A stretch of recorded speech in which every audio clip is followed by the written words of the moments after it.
Welcome to day one of the FIDE Women's Grand Prix Leg 3 here in the beautiful Monaco. Games are about to start where we have 10 of the best female players in the world battling it out for important Grand Prix points. Stay tuned to the FIDE broadcast with our amazing commentators to not miss any of the action.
Dear ladies and gentlemen, welcome to our beautiful studio in Monaco. I am joined by Grandmaster Alojzije Jankovic.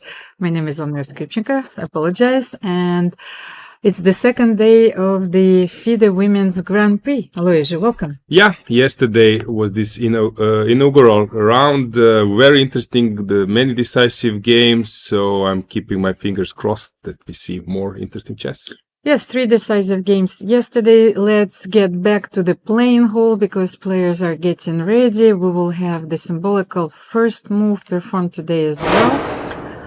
Alojzije, then we will talk about the pairings, of course. I don't even know what would be our key match for today's round. Like, everything looks very interesting to me. Exactly. We have Aleksandra Kosteniuk again playing with black. Very tough pairings. Not you lost first game against Alexandra Goryachkina, but both players started with a loss. Exactly. So that game is probably the one to keep an eye on. Other ones as well. So here are the pairings. But before we dive into statistics, like speculate about the results, openings, I think that the symbolical first move is going to be made on which board? We don't have the board yet. So you have Elisabeth Paehtz in front of you. So the first move, the symbolical first move, is going to be made by Baron Jean L'Herbon de Lesseps, who is the vice president of Monaco Chess Federation, but also vice president of the Francophone Association for Visually Impaired.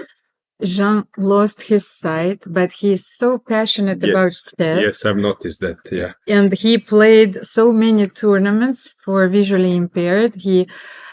For him, like his whole being sparks, when he plays chess. And what is also came also a surprise for me, traveled to many of those tournaments alone. So he dances, he plays piano, he's an absolutely wonderful human being. It was closing gala, right? During European individual woman rapid and blitz. He was there. Yes. He started to dance, if I'm not mistaken. Yeah. Very passionate, asking about players, asking about positions. I think this is like a big treasure of our sport. To connect with so many different profile of people, and I'm so happy to see him today. Of course, and there's something so poetic about his title, Baron, it's like, and the bow tie. So yes, here it is, because he'll need to touch the pieces in order to make the first move for Alexandra Goryachkina, because as you know, C4. So during the tournaments for visually impaired, the chessboard doesn't exactly look like this, because they need to put the pieces into holes, so they wouldn't fall, and then still press the clock. Yeah, great initiative. I see that Jean-Michel, the main driving force behind the women chess in Europe, but also especially in Monaco.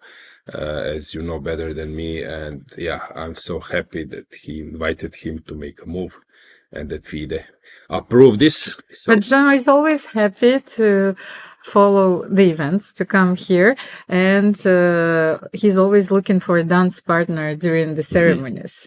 So we can see our Nikki Riga making photos. Stefan Eskaf, the chief arbiter. Exactly. Players are getting ready.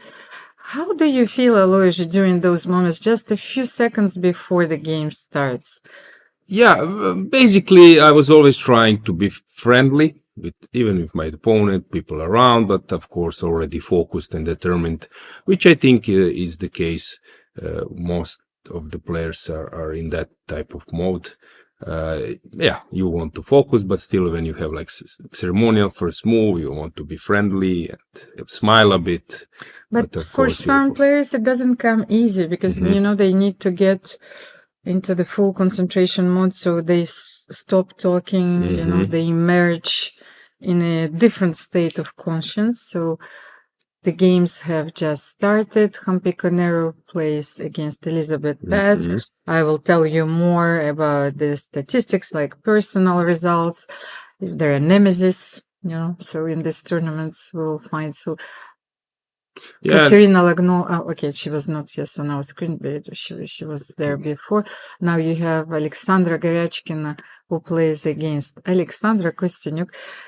Alexandras, and I think that what they share together is not only their name, but they also have sisters, and both of their sisters they're named Oksana, so and I think that Alexandra Goryachkina, she was looking up Alexandra Kosteniuk when she started playing chess, and for many years Alexandra Kosteniuk was her role model and idol. Yeah, I saw that Goryachkina was playing e4. Before she was mainly d4 player, but later switched as well to e4, and e6 was follow up in the first game. Kosteniuk has opted for Petrov defense, but today it was French defense, and it looked like it was some kind of surprise for Goryachkina. Maybe similar to a World Championship match between Gukesh and Ding. First game, e4, e6 was played, and French defense has this reputation of being a little bit dubious and always is, I would say, some kind of surprising weapon a bit on this level. Oh my God, but it's also a surprise for me. I'm not even sure that I have seen Alexandra play the French defense. Well, she's living on the French soil, but we played a lot of training games, so very often, we gather at home before the tournaments. It's like I am rusty, like I'm already too rusty, but sometimes Alexandra doesn't play for a long time, so we play like in old days. Yes. Yeah, basically, I would make an advice that French defense is some kind of open. You can play it, let's say, out of 10 games, maybe twice. That would be my suggestion. But in the recent World Championship match I just mentioned, Gukesh against Ding, actually it was played 3 times, if I'm not mistaken, and Gukesh scored. Ding scored this first round victory, so for him it was very successful. Yeah, but when players are prepared, it is a bit dubious on this level. The thing is, Alexandra knows this opening so well for the white pieces. We analyzed a lot of positions as well. Very often, when you struggle to find an advantage here and there, or you get all these ideas inside you, and you get so inspired that you start to try the opening, yourself from the other side. Yeah. This is a very useful thing when you work on your openings, that as you mentioned, suddenly you can play it with black pieces. Let me tell you something about their personal scores, because I've seen that, first of all, they played their first game in 2011, but at that time, Alexandra Kosteniuk was really dominating the women's chess, so she started with many victories, and Alexandra Goryachkina had to wait till 2019 to score her first win.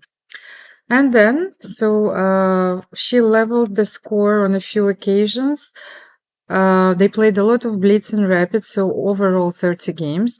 But Alexandra Kosteniuk is still leading by +2 during the classical encounters. And as you can remember, when she won the World Cup in 2021, she defeated Alexandra Goryachkina in the finals. Yeah. Actually, I met Alexandra Kosteniuk at the breakfast today, and there was some kind of story raised about Fischer Random tournament, and we found out, I got this tip from Jean-Michel, that she's a reigning world champion in Fischer Random. So last time she played, it was in Mainz, and she won that event. So she had so many titles. I don't know which, as you mentioned, Almira, I think you said it yesterday, that we are not sure which title she doesn't have in her collection. To be honest, I feel, and when we talk about chess as a sport and performance is really valued today, so we know how difficult it is to win one tournament. I think that Aleksandra is the most title player overall.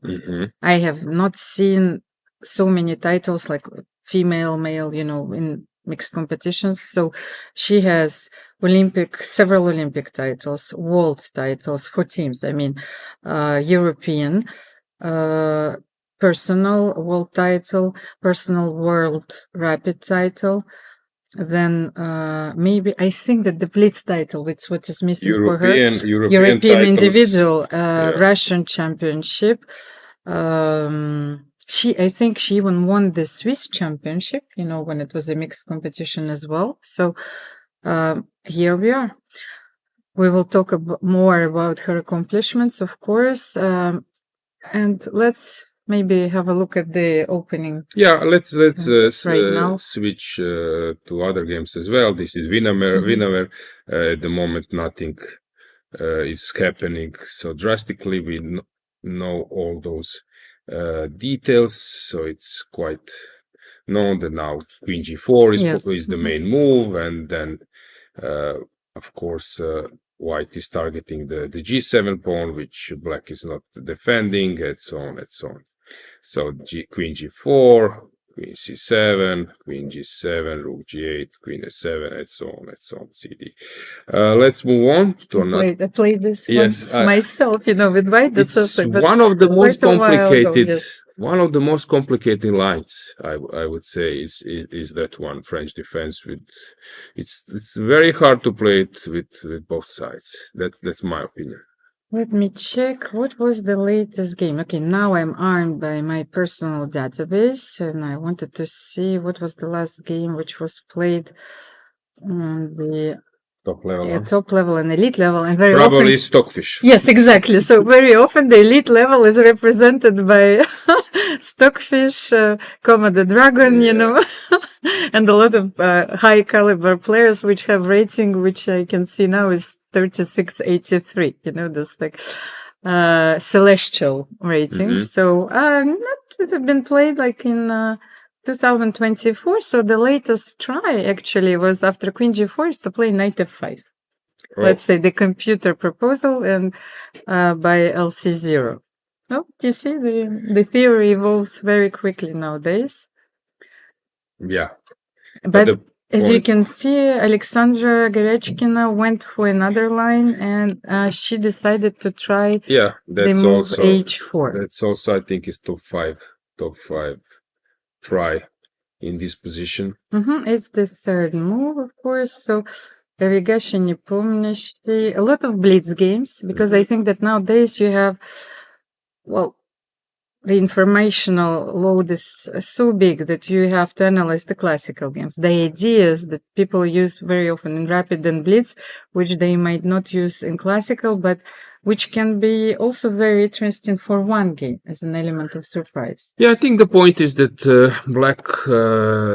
White doesn't want to enter this crazy position after Queen G4, as I mentioned, and she wants to play a little bit more, I would say, solid with H4. The point is to push H5, and usually Black needs to react with H6, then Rook can be lifted to G3, and this is typical way how to do it, how to pressure. Yes, we will wait a little bit, because I think that Alexandra's move and opening choice is very important because this tree of possibilities is very big. So let's say Queen C7, Knight C6, Queen A5, B6, Bishop G7, but Queen C7, Knight B6, and Queen A5, there are still the main moves, and she went for Queen C7. The main line. Now I wanted to say that with White also you can mix so many move orders. You can play Rook B1 first, maybe Rook H3, or I don't know how many possible. Bishop D2. But maybe H5, the most natural move. Yeah. What do you think? Okay, she needs to calculate then CD. Yes, of course. So you need to be careful. Yeah, that's why sometimes Knight F3 or Rook B1 everything to maybe avoid this thing. But it's too early to say what will happen there. Maybe it's a moment that we switch to something, or you want to say a little bit more? No, it's not that. It's just I wanted to show for our audience this small variation which illustrates the ideas in this opening. So let's see why White played h4 and then continue, like if you continue h5. Yes, Okay. because it's the most interesting question that you can ask yourself here. So what happens after cd? Yeah. So cd, queen c3, of course. Yeah. Going for the pawn, bishop Yeah, d2. Yes, then queen d4.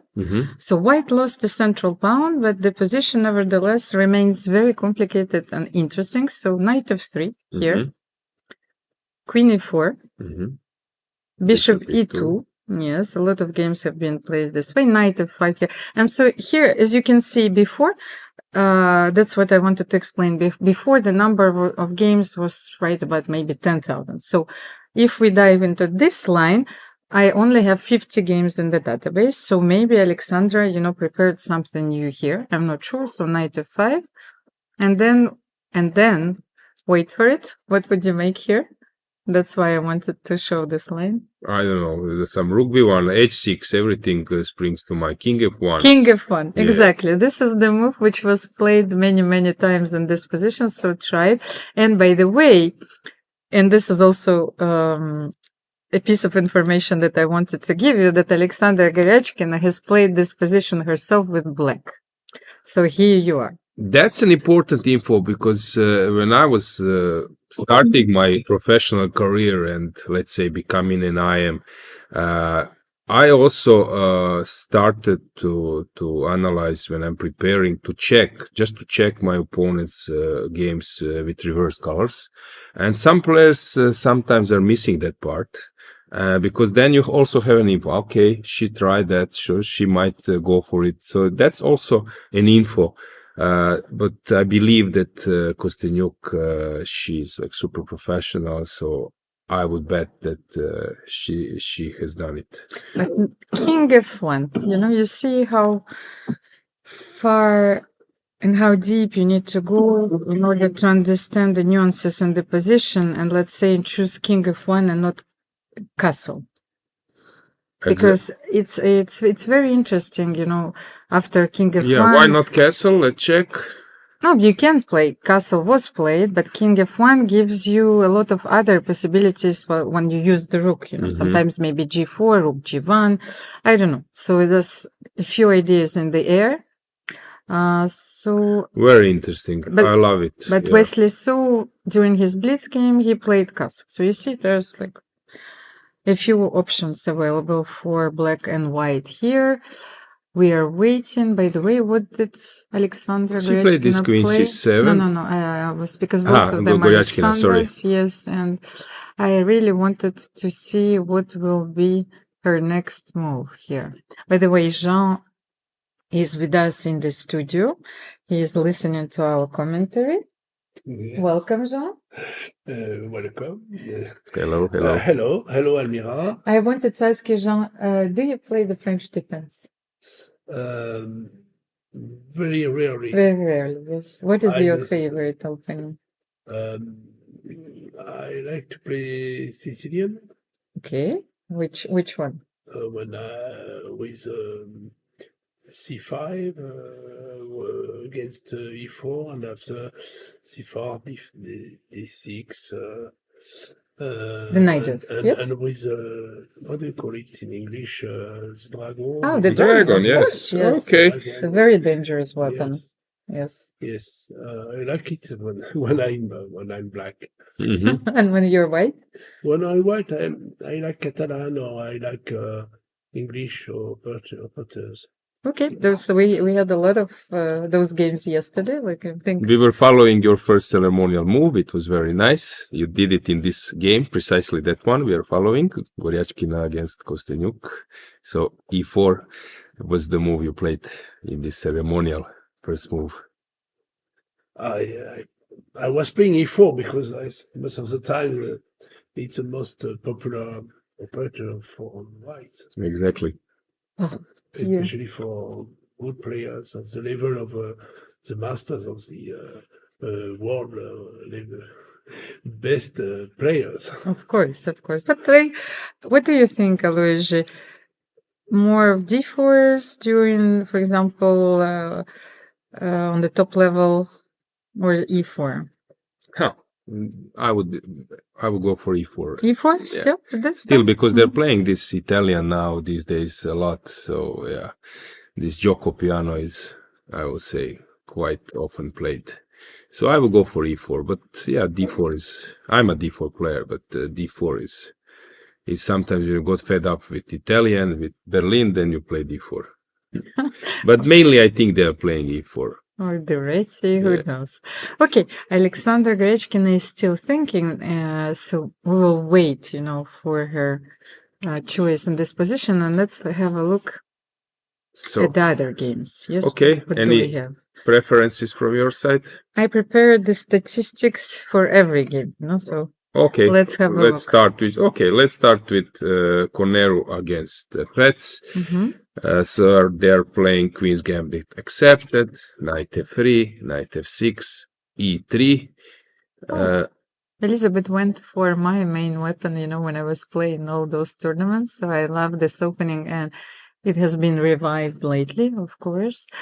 By the way, so they played for the first time in the World Championship under 20s, so those players know each other very well. However, they haven't played too many classical games, and the score between them is +1 in favor of Humpy Koneru.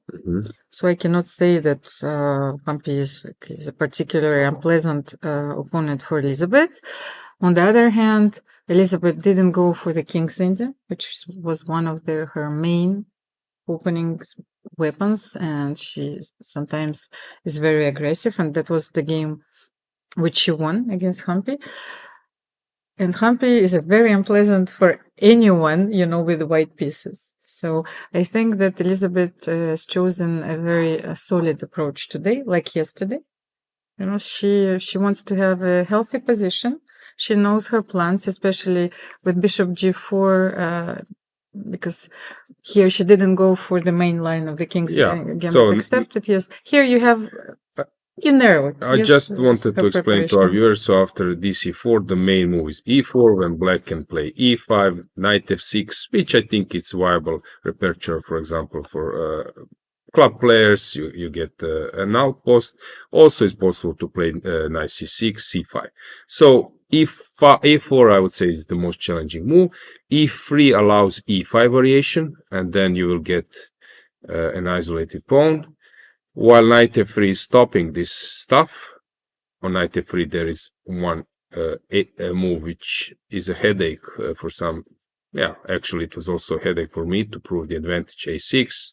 There is this very known line with a4, bishop b7, b3, e6, and either you go to this massive liquidation, which is sort of drawish completely, or you move on with bc, bc, at least you leave one pawn. And here white is slightly better, but in hands of a good player, it's not a big deal.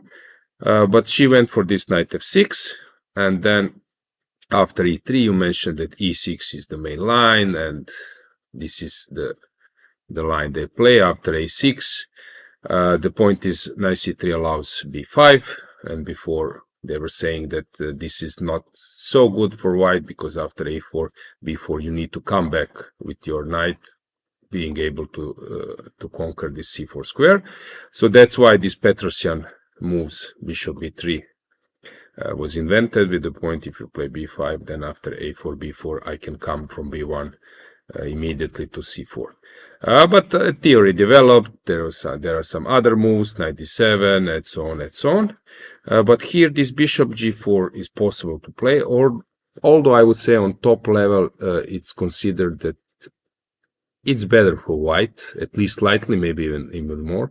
And sometimes Almira, some lines they don't play on top level because they know it's better for white. But even on my level, I don't know how to prove it. And suddenly they don't play some lines and saying that this is better for white. But how? Yeah, so I think this line is one of those lines when they're saying it's better for white. Yeah, but Yes, but very often it's better for white because you're just like putting your pieces in the center and, and black doesn't really have an alternative.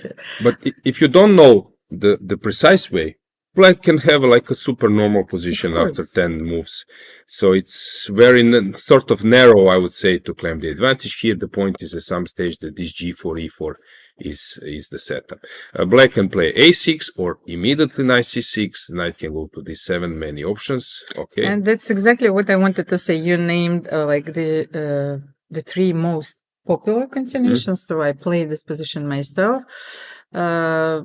I got a very passive setup as black. So I remember, as you can see, white didn't do anything because even though, it was not a highly concrete variation, they put the pieces in the center and you have to create something against this march, the pawn march.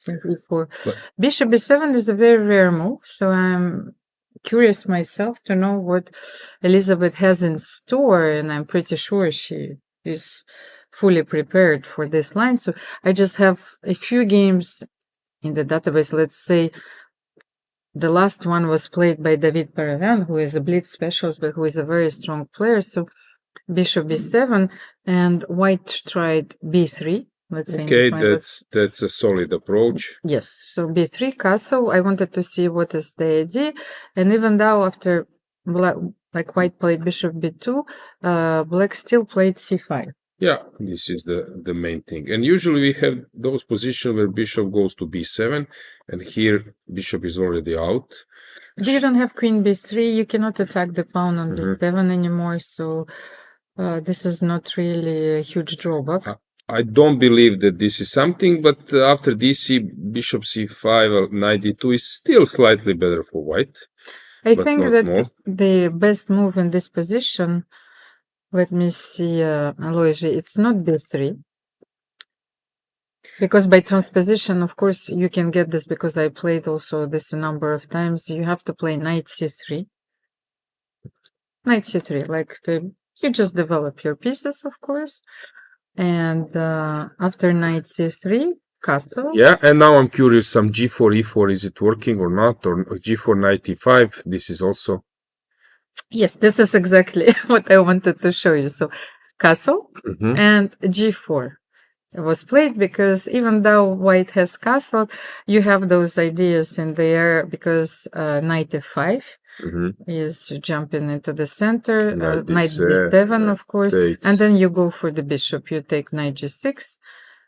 Okay, this is slightly better for white. Yeah, but usually they're doing this Almira without castle. Yes, of course. So to play g4 and then knight e5, with the point that at some stage this bishop can be returned to f1 even if necessary.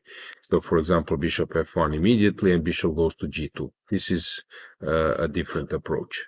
But I just wanted to add that Queen's Gambit Accepted is my advice for beginners. Because Queen's Gambit Declined, it's not easy for beginners to come out with this bishop. Here you take on c4 and you play exactly that line with bishop g4. Only problem usually it's connected with Slav defense for beginners is, as you mentioned, this b7 square. If you know how to handle with some queen c8, you will have a normal development, like in Caro-Kann. Bishop goes out, e6, bishop e7, castles, and I think for beginners, this narrow repertoire with Queen's Gambit Accepted is not a bad idea. That's I'm advising to my friends who are actually struggling with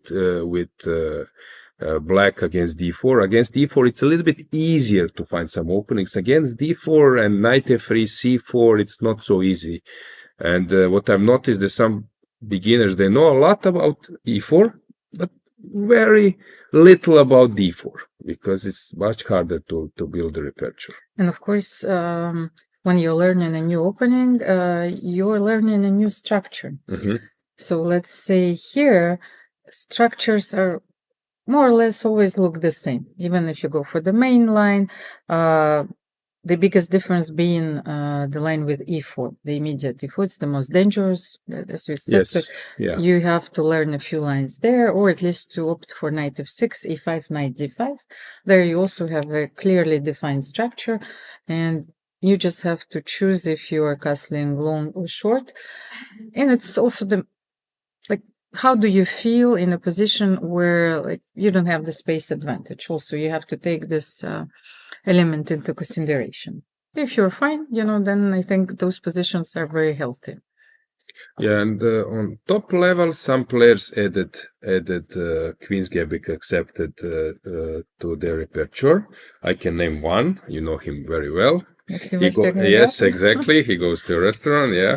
So MVL was only greenfield player, and suddenly for last 3-4 years, maybe even more, I don't know, but around that, he added this Queen's Gambit accepted, and he was doing very well. Well, he got older and wiser. Right? I'm not sure that 2 days ago I got wiser. I certainly got a bit older. Yeah, to remind viewers, 2 days ago Almira had the birthday. Yes, but I was just reflecting upon this moment, it's but I still feel like it's my youth. Whom else to name few? Maybe Nakamura also played it in some stage. Yeah, but it's viable repertoire. Queen's Gambit accepted. Yeah. So, knight c3 was played castle. So, will Humpy go for the variation we just showed on the board? g4 and knight e5, Yeah. Okay, let's think differently. Let's see what are the alternatives. The thing is, yes, I can give you an alternative because it's one of the main ideas in this opening for white. Very often you say, okay, if you don't go for g4, how do you unpin yourself? And even though it looks a bit artificial, you go for bishop b2. Bishop e2. Yeah. Yes, that's actually, I think, one of the main ideas in this position. You're playing slowly, and when the moment comes, you will push e4 and grab the center. Yeah, the point is that's normal, but then you have this, I would say, feeling that your opponent got a small victory. So you don't want to be a chicken. You want to try to also to challenge her in the main line.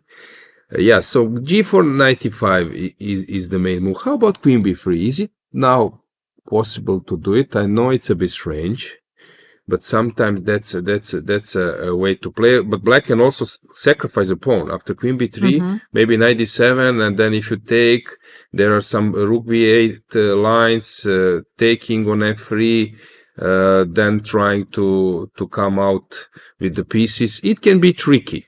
So she's also considering that position, I would say. I played this few times with white, and computer gives you an advantage, but very quickly your opponent comes out with the pieces. The thing is, when you're preparing against such a strong opponent, not only the openings, of course, matter, but it's the psychological profile of your opponent. So I played a few games against Humpy Koneru, I've studied. Recently we played in the World Rapid, also championship. She will never go for such risky line like queen b3 unless she's sure that not only there is an advantage, but the king is safe, and she will consider it. But given the move candidates, I'm pretty sure she knows the idea of g4 and bishop e2 as well. I would say those are the main moves in this position. Big queen b3 has never been played with this move order, yes, and so maybe b3, but b3, for me, it's like toothless. What are you opting for after b3? Yeah, now with knight on c3 doesn't have a point. With knight on b1 to go to d2, okay, it can have some point. You want to play bishop b2, knight e5, exchange the bishops, then rook d1, e4, and you have the center. Yeah. It can be like slight advantage, Magnus style way, exchanging a few pieces, opting for a little bit more drier line, but still keeping the chances to to play and to push for a long. The point is what I was actually following for a long regarding Humpy Koneru. She was very good in main lines as a d4 player. Okay, there are some players. I'm d4 player, so my focus was mainly on those structures. But there are some d4 players who are not playing all the main lines. So, for example, out of 10 openings, only in 2 or 3 they are playing main lines, and there are some players who play everywhere main line. And Humpy was that type of player. Benoni, the most challenging line. Greenfield, challenging lines. King's Indian, sharpest. So I was actually, Nimzo Indian, I was actually following her games, and that's why I want to comment that this was very wise choice from Elisabeth, because here it's not easy to play for a win, clear-cut way. It's very good. It's sideline. It's very good option, I would say. That's why Humpy is thinking, I think. And by the way, of course, I had some time. Of course, I listened to all your explanations. I had some time to check Humpy's game. Mm-hmm. So she only played this once. It was almost 20 years ago, and she delayed castle. She went for the move knight c3. She waited for her opponent to play a6, and only then she castled, because this is not the same idea. So you're absolutely G4 right. is now the main move, even here, but the castle is also possible. So safe choice for Humpy. But as you can see, a very intelligent preparation on Elisabeth's behalf, because she narrowed down, those possibilities. Of course, she had to sit for a few hours in the morning, like everyone does, and to repeat different lines, different possibilities. She had to check e4, even though Humpy never played it. Bishop e2. Okay. As you predicted, a small victory for Elisabeth, but we know that that's only one part of the game. So yeah, you made your opening choice very wisely, but still the game has just started.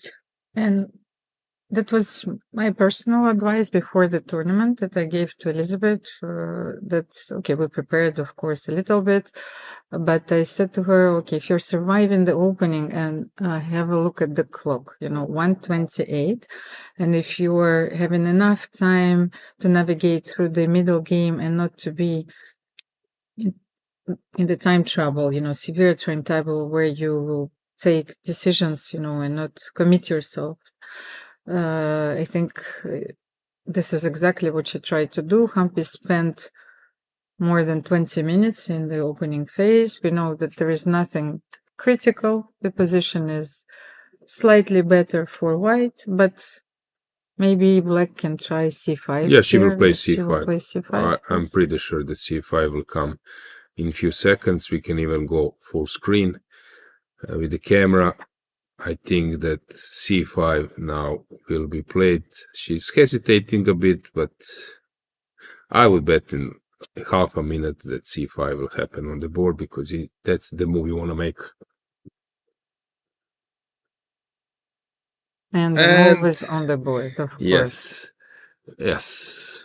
Okay, that's why we are here. We have this own experience. We can make a prediction. Elisabeth looks very confident. Yeah. Jean, you're still with us in the studio. I wanted to ask you, and our audience is posting every day the players they support. So do you have your favorite player in this tournament, or maybe you like to support? No. I'm very neutral. We don't believe you 100%, but okay. I should support the woman who is playing for my club, of course. But there are so many of those. Do you know that in this tournament, I think almost Alexandra Goryachkina is playing for the for our chess club, Cercle d'Échecs de Monte Carlo. Khademalsharieh, she's playing for the club. Lagno Kateryna has played for the club, Koneru Yes. for many years. Elisabeth Paehtz is playing, Aleksandra Kosteniuk. So we should say who is not playing. Me. But I think that all competitors wants to win for Monaco anyway, because Monaco is the best. Well, we're trying. It's Yes. not an easy task. I'm not I- objective. But It's if I would Monaco, have of played, course. if I would be playing the tournament, would you root for me? Of course. Okay, of okay, course, now we know. Almira. Now we know. Of course. Okay, I will have to train a little bit more, and Yes. and then for sure, I Okay. will challenge those elite players next year. Yes, let's move to another game. Yeah, let's switch maybe to Harika against Sarah, Mhm. because here we have some interesting opening. Okay, let me check. Choice. Yes. So it was this e6, b6 combination of this over defense. Mhm. Now e4 is the move we want to make, but after bishop e7, yeah, there are several stuff. Just to remind the viewers that after bishop d3, you don't play f5 unless you don't have a bishop out, because after taking on g2, queen check, and then yeah, it's just bad because of king e7, queen g5, and you're dropping this bishop. And g7, g6 is known stuff. After knight f6, there is this g7 discover check, and you're promoting the queen. That's why it's important first to include check, because after bishop check, knight c3, now it's possible to play f5, because after queen h5 you have this king f8 move at some stage, and this is like sorry, e takes f5 first, bishop g2, queen h5, and now you have this king f8, which is the most important square now for the king. So this is some kind of useful advice. I don't know, how do you memorize, Almira? I was always trying to get those tips. When the bishop is out, f5 is good. When there's somehow trying to find some principles, because it's really not easy to remember all those lines these days. Yes, and I have to admit that I've studied this line for black. I have it in the files, but I have sort of a visual logical memory. I have the positions. It's like I have a vision of a position, so you will be able logically to get to this position. So if the lines are concrete, you know that, okay, these are things which you're not supposed to do. But the move orders are so subtle sometimes, so the king is there or the bishop is here, and I have this position in my mind, and I know that, okay, I will survive here because I will know how to get to this position. For me, I would need to say something to myself. For example, if I'm at some stage, I move a rook, he moves a rook, and then this stays in my head. I move a rook, he moves a rook, and this is the line, how the line goes, because sometimes you don't know if this move is coming immediately or after two moves. It's similar, it's quite the same.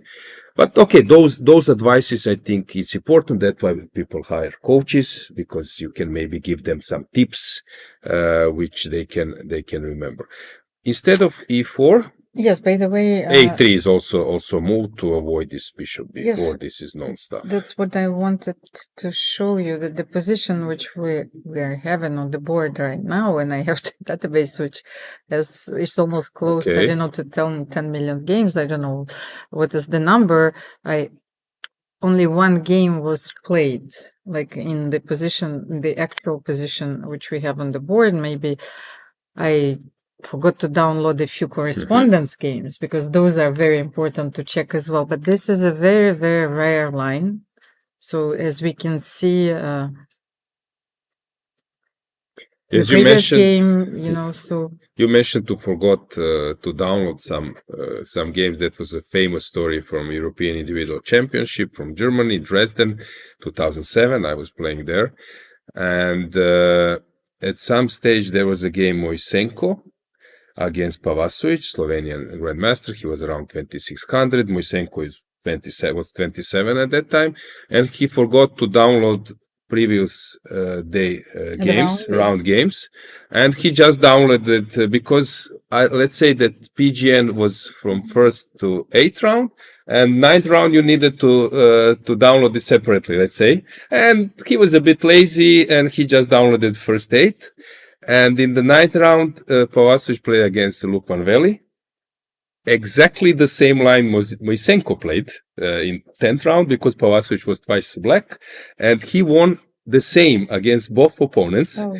First 25 moves or something were the same. And Paehtz told me, I was thinking, was this preparation or not? And suddenly around like 27th move, I realized that he just didn't know that I played the previous day that game. So as a pro, I wanted to say that these days people are following chess.com profiles, correspondence game, computers games. You just need to get this info, right? Rapid, yes. It's rapid. Who has the time, For Christ's sake, Alex, for example, Kateryna Lagno, she has 4 children, I was like, I have to, our audience has to understand, how many, no, it's okay, Jean, how many elements and you have to take into consideration to get ready for one game, Exactly. So you mentioned that you forgot to download. Who knows? Maybe there are some correspondent computer game a few days ago. Yeah. But still, nevertheless, we have only one game in the database.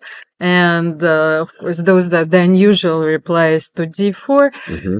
But of course, by analogies, we know now that even in the Sicilian, E4, E5, D4, the computer starts to support those lines where the queen is developed early, takes on D4, and we bring her to D3. Because you can move it to G3 in the Sicilian, or you can castle long, there are so many ideas that you can use now, but of course you need to be careful. Yeah, I would just now love to show one line. So, for example, bishop a6, which looks as the most normal and logical move. Mm-hmm. There is this bishop d6. I don't know about you, Almira, but that type of moves, your e4 player you played against Sicilian, when you play this bishop d6 and cut the king from castle, somehow you get excited. This is a typical move, which I was always happy to play it in my career. But here black has a way how to get rid of this bishop. So knight f5, targeting c4. If you push b3, knight goes to b7, and black is right on time to get rid of this bishop, which is cutting the position. For example, after e3, knight d, and queen e7, which just looks as a complete equalizer for black. So I think this is the point of previous play of black, but now it's a moment to play bishop a6. I don't know if you have something else in mind. Maybe castle is also an option, but bishop a6 is typical move in this position. In the game, the only game that I have, which was played quite a while ago when the computers, were not that powerful, black played d5. This is another natural move which we haven't considered. I would say that this leads to slightly better position to white. I understand that black wants to liquidate, but long term it can be a bit tricky. Unless black has something concrete, very concrete, that suddenly there is some counterplay coming so fast. But long term, it can be a little bit tricky. Of course, but I would nevertheless always consider it, because you know that if d5 frees you and you get rid of this backward pawn, this backward pawn, so maybe this is what Harika is thinking about right now. Of course, she's faced with a very unusual opening choice, so maybe she needs some time also to tame the opening. Yes, she needs to understand the subtleties, and of course, I would not allow the bishop on d6. So maybe because of these reasons, yes, d5. Maybe it's a very important moment. So maybe we should go full screen, because I would love to grasp the body language. So we have 3 moves: d5, castle, bishop a6. All those moves have logics behind. So she's now deeply thinking which move to liquidate, and d5. Yeah, your move. So you predicted well. And again, we just came at the right moment, Almira, with camera. Yeah, D5. Well, I know that, by the way, Alojzije, I knew that you had a show on the Croatian television. Is it still Yeah, every Yes? Saturday, prime time, 6 p.m. It's on the third national channel. I'm shooting it in advance, and usually it's games, new games, some, for example, like historically important games of world champions, and people got used to it. So it's once a week, but also we added on one sport channel to follow like major events live. So I was doing commentary of Vaikanze. We will see about Grand Chess Tour and maybe Norway Chess, because I really believe that things, for example, we are doing here, if we find the right format and, for example, like 2 hours on TV with, some nice videos, cameras from the playing hall like we have it now, some comments. Of course, we need to, I would say, go to beginners level, maybe non-chess players. This broadcast is more for chess audience. But anyway, I think you can find some balance between chess audience and non-chess players. You mentioned many friends of you that they play chess or starting to play chess, and of course you are adjusting your approach. Yeah, so I think there is a bright future. I heard that Eurosport, for example, has made some survey, and that now they're switching the target as some sports are getting attention mainly as individual sports, running, cycling, swimming, chess, triathlon, and they suddenly start to focus on those sports because it's like more interesting for new generations. Well, you have such a long time experience, and do you think that, for example, the main problem, as I see it, is that very often for the general audience, they don't really know where to put chess. Is it a game? Is it an e-sport? Is it an educational tool? Is it a sport? So how should we present, it on television? Is it more of entertainment?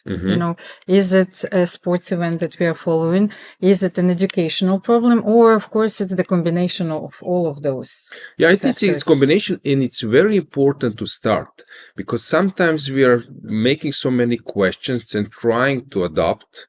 But basically what I was getting those feedbacks, that they get used to it. For example, recently I started to follow darts. And World Dart Championship for like last 3-4 years with this Luke Littler, Humpy, and become really like a product. But basically they just offer it to the audience, and they learning by doing how to adjust their product. So I believe that it's important to start, because then you're building role models of your players. Before, I would say that people who knew mainly about Kasparov, Karpov, recently Magnus, but I've noticed that these days they know, because of streaming and everything, they know about Firouzja, they know about Nakamura, they know about Botte sisters, even some, I would say, players who are not on top players. So I would say that these days, Gukesh, you mentioned, of course, as a world champion. So these days they know more than it was the case before. So, but then they need to see them, because on TV, actually they don't have that chance. And I believe that that's a future for sure, that chess can fit, and we have different type of product. We have rapid, blitz, Fischer random, classical, but it's very important persons who are doing that as a commentators. You are not just a commentator then. You are sort of host. You're trying to entertain. You need to know how to entertain people, but of course to stay as an expert. Frankly speaking, Almira, if you would start to doing, let's say, French TV, I'm pretty sure that you would do it completely same or similar like me, no matter the experience, because you would just adjust. with your huge experience as a let's say chess world commentator? Well, actually, we had this unique opportunity to produce a chess show on Canal Plus Sport when the Grand Chess Tour was organized in Paris, and for me, it was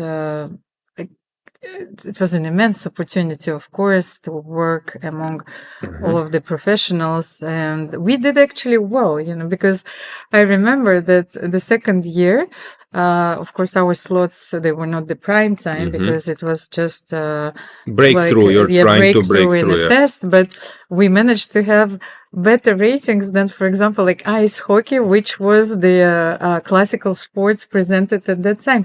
So I remember that anything is possible. Yeah. As I mentioned, I fully believe that the chess can be interesting sport. These days we have so many, I would say, like cameras and like user interface experience. 20 years ago, now with those boards, arrows, so you can really with the engine bar, you can really, I would say, tell a story to the viewers. Before, how was in the tournaments, TV would come at like first 5 minutes, 10 minutes. There is no pressure, there is no tension, and they will say, okay, this chess is not so interesting because they are so relaxed, they are sitting there, they are not sweating, and so on. But if you target time trouble, let's say, that's why I think you should, in classical chess for TV, you should enter for like 2 hours and to catch, let's say, time trouble and maybe 10-15 minutes after the time trouble. And then you will see, yesterday we were following, you mentioned Harika, how Humpy was relaxed only later. There is a tension, but of course at the beginning it's not the same as in time trouble. And of course, it requires a lot of technological means, which confession booth. Sorry yes, for interrupting. No, I love this confession. Exactly, but it's a mix of a talk show, of a sports show, and also those means have to adapt to specificity of a chess competition. Sometimes the camera move in a certain way, and every second is important, to grasp this emotion. Like we waited yesterday from Humpy, but nevertheless, I feel that the aesthetics, the tension, there are a lot of elements, drama and stories, of course, to tell that makes chess incredibly enjoyable and fit for those programs. Yeah, I went to YKZ. I made a report on TV for like half an hour. Usually they have 2 formats. One format is 25 minutes. That format is very useful because you can feed it between some football matches and so on. Longer formats is 52 minutes. Usually TV is targeting those formats, those 2 formats for some kind of documentary or report. And I made a report on Croatian TV regarding YKZ. Actually, for me, everything was interesting, and it was not easy to cut things and made it to 25 minutes, but not 26, but I did it. Some interviews, players area, I don't know, some arbiters area, bar when they are having analysis, Ivan Sokolov, maybe pub stories. And actually, feedback was fantastic because they also want to learn how players are doing besides their games, approaching how the playing venue looks like from the outside, how the team is, which players are accompanied by the coaches. I asked some seconds, so I think we can build a story, and it's not only for chess audience, because at the moment I think chess audience is getting very interesting. We have Chess Base India with Sagar, with all those reporters, but I think also for like people who are not so deeply in chess, they play on chess.com maybe, but they are a little bit away from this tournament experience. So I really believe in that, Almira. But the shift in the paradigm has been observed already for a while, because I think it's just, chess and like esports or scientists, the way that we present the information, it's becoming very attractive. So chess is the new sexy. Yeah, let's say. I fully agree with that. I would just like to add something before we are running to the games, that also as a players, sometimes it it was important that in the playing hall you don't hear, there is no noise, that you don't hear anything. Now you know that in tennis they're considering that fans could come not just between the games, but also they can come between points. They can maybe support their players. So they want to adjust like this World Darts Championship has adjusted. I think also regarding chess, of course, we need to stay with conditions, good conditions for players.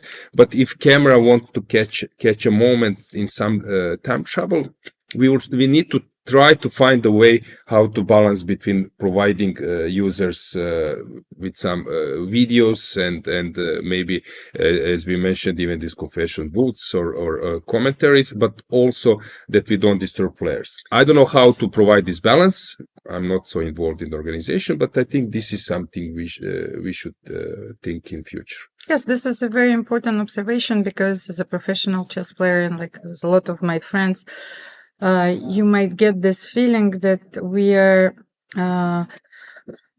touching the integrity of the game. Yes, so how far, and I think there's been a question in every sports discipline and in every field which strived to be known, and asking for the media attention. So what is the ultimate concession? Yes, so we should preserve the integrity of the game, but we should make it more attractive, of course.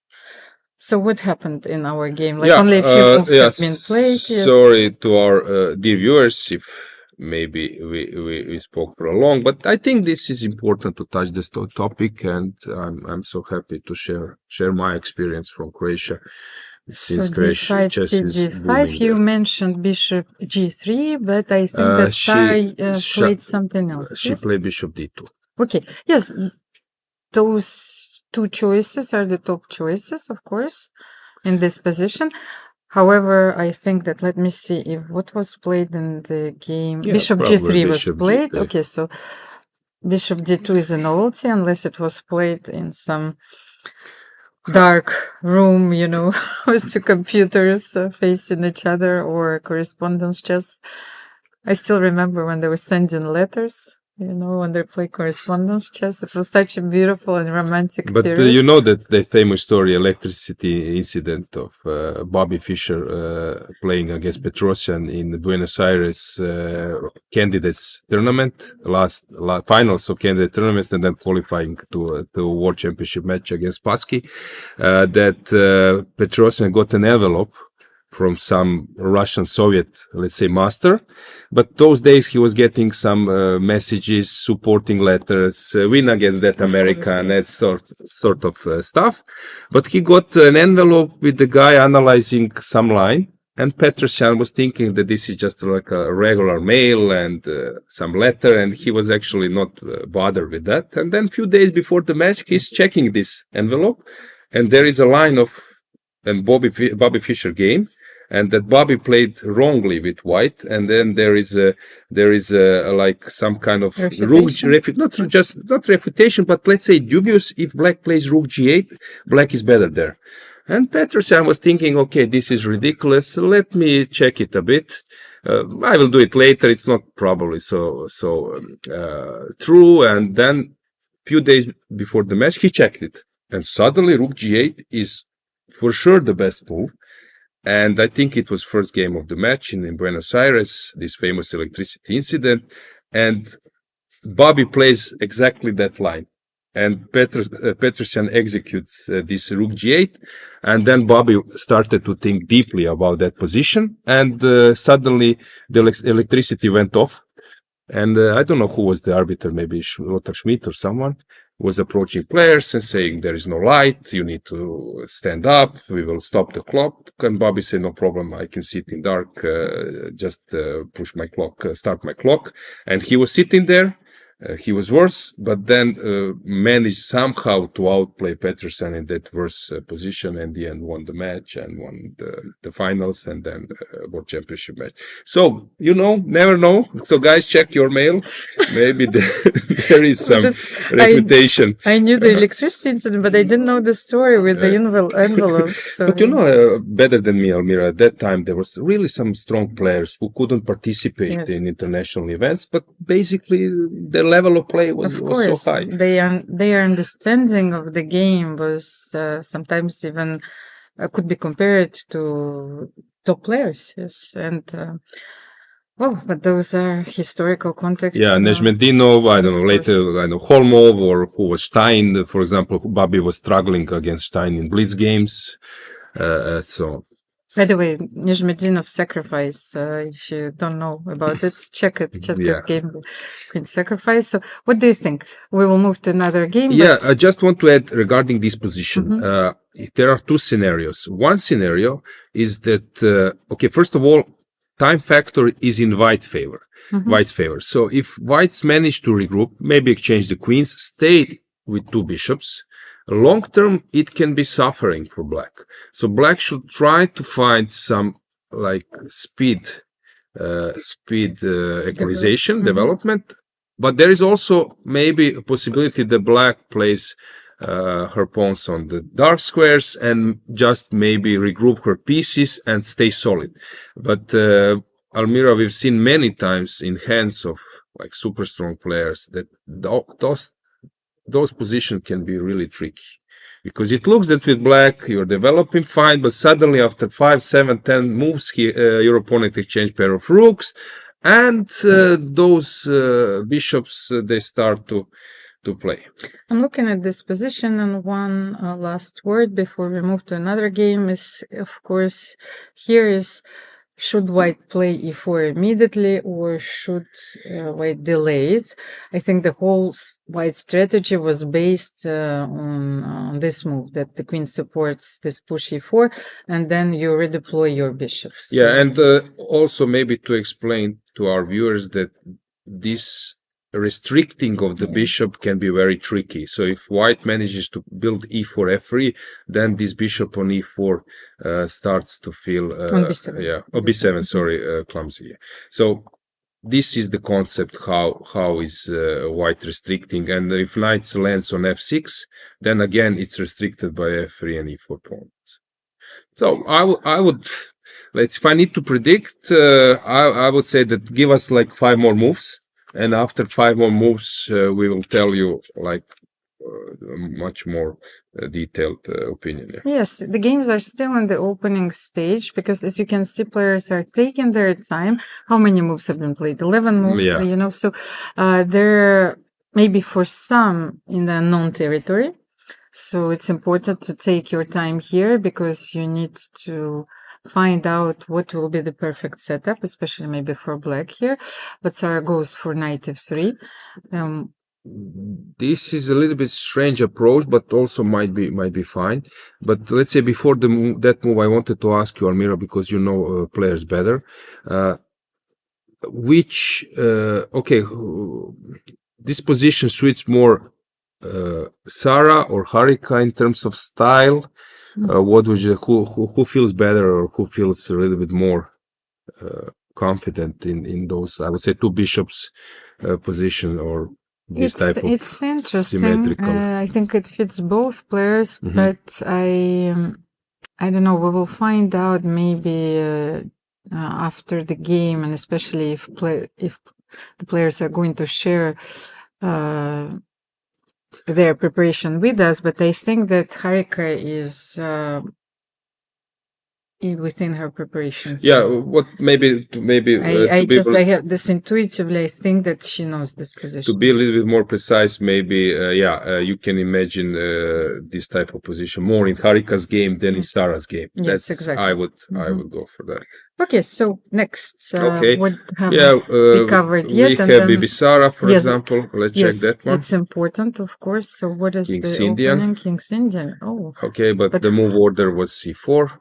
How Kateryna started with c4. It's interesting because she it's not her main weapon. I think she very rarely plays c4, so she was probably trying to avoid. This is Bobby Fischer style. We mentioned him, and before the match against Spassky, they said he would never play c4, and Bobby plays c4. Maybe also Kateryna has some kind of concept here. I will play e4, then I will try to mix it with c4, then I will come back for e4. Just they don't prepare. I will check Kateryna. Okay, so it was King C Indian, Bishop d3. That was known from Serevan's games, for Ivan Sokolov games, Vladimir Georgiev, grandmasters, of course. Ivan Sokolov and Serevan, they were like top grandmaster. Vladimir Georgiev, also very good grandmaster. So Bishop d3 was also maybe Moisenko was seen in their games. So black has an option to play castle, also is an option to play knight c6. Then after knight d2 there is this e5, d5, knight d4. So this is typical, but e5 was played immediately, and normally reactions to play d5.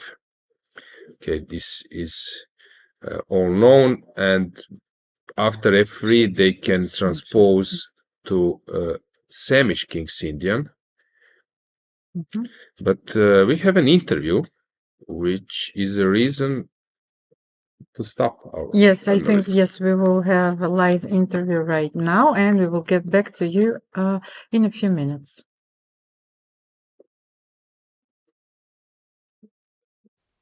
I think I have some ancestors.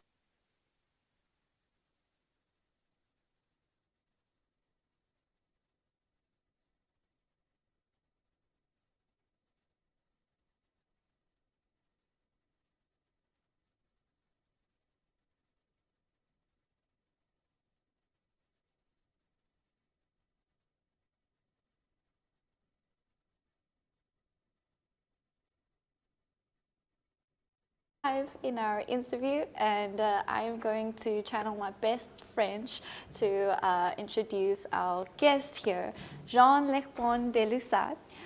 Jean, you made the first move here at the FIDE Women's Grand Prix on the board between Goryachkina and Kosteniuk. Tell us, what are your impressions of the event so far?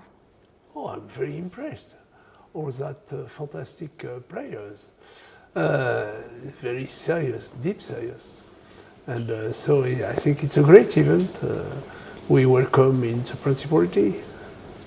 And you are a chess player yourself, playing all around the world. I'm a very, very modest chess player.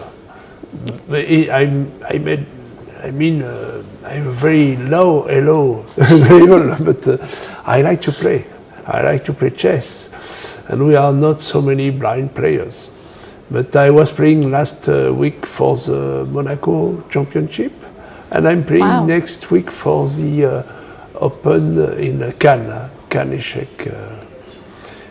So I think every time there is only one or two blind players. We are very few. But in another hand, I'm playing with a blind person in a competition that I have done in Romania this year. Because you see, there is two big federation of blind chess players. There is the IBCA, and I have been to the European Championship in June, and there is the IBSA. So I have been in Montenegro in autumn to play the World Championship of IBSA. Wow! You see, there is a lot of concurrence between the competition. But otherwise, I like to play with the francophone players, which make me to travel to different francophone countries. I've been in Quebec last August. No. And the previous years I was in Africa, in Ivory Coast, you see, or So it makes to play chess makes you travel. Yes, you call yourself a modest player, but here you are traveling the world playing chess. That's amazing. And you said you played in the Monaco Championship last year, so last week. So when you play, you don't just play in competitions where other blind players are playing, but also regular chess tournaments? Yes, I played both regular chess tournament and bright chess. But I'm always playing with my special chess board. You see, with which is adapted for blind chess players. Yeah. So we have a nail on the black figures, and we have the squares are different heights. The black squares are higher than the white ones. Yeah. So we can, with only our figures, we can touch the chessboard and the figures and to see where we are playing. Wow. And you've been playing chess your whole life? No, not really.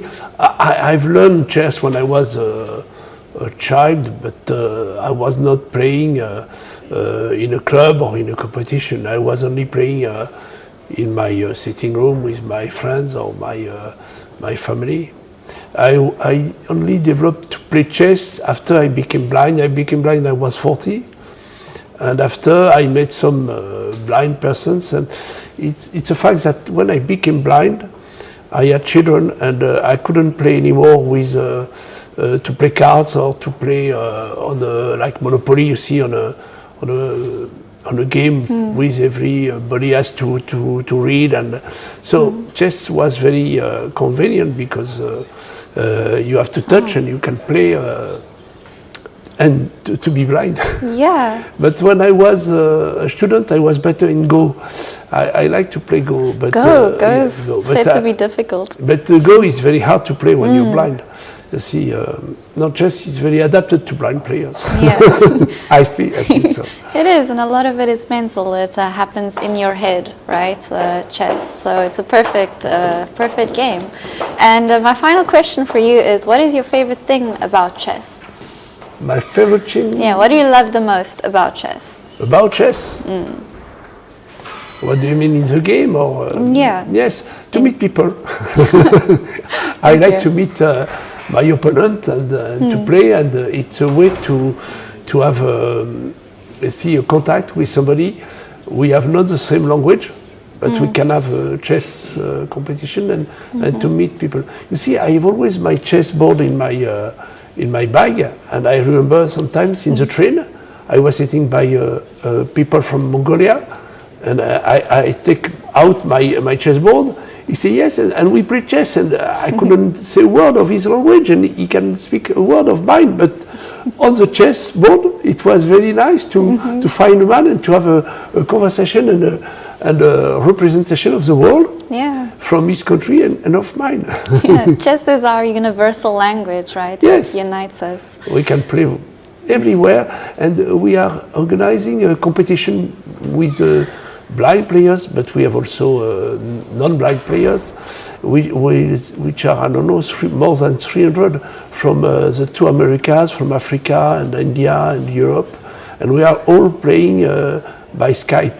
So we are playing once a month or once a fortnight with in different competition, and we are only speaking, you see, because when you play with a blind one, you tell your position, and he tells, the opponent tells his own position, and so we are only speaking, so we can play by phone. Wow. And even though by Skype is a telephone with many speakers. Yeah, you're playing online. Yes, basically. online. I play very, very often. I was playing yesterday night with an Italian girl, which I met in Poland, no, in Romania too, but I played with her on Skype.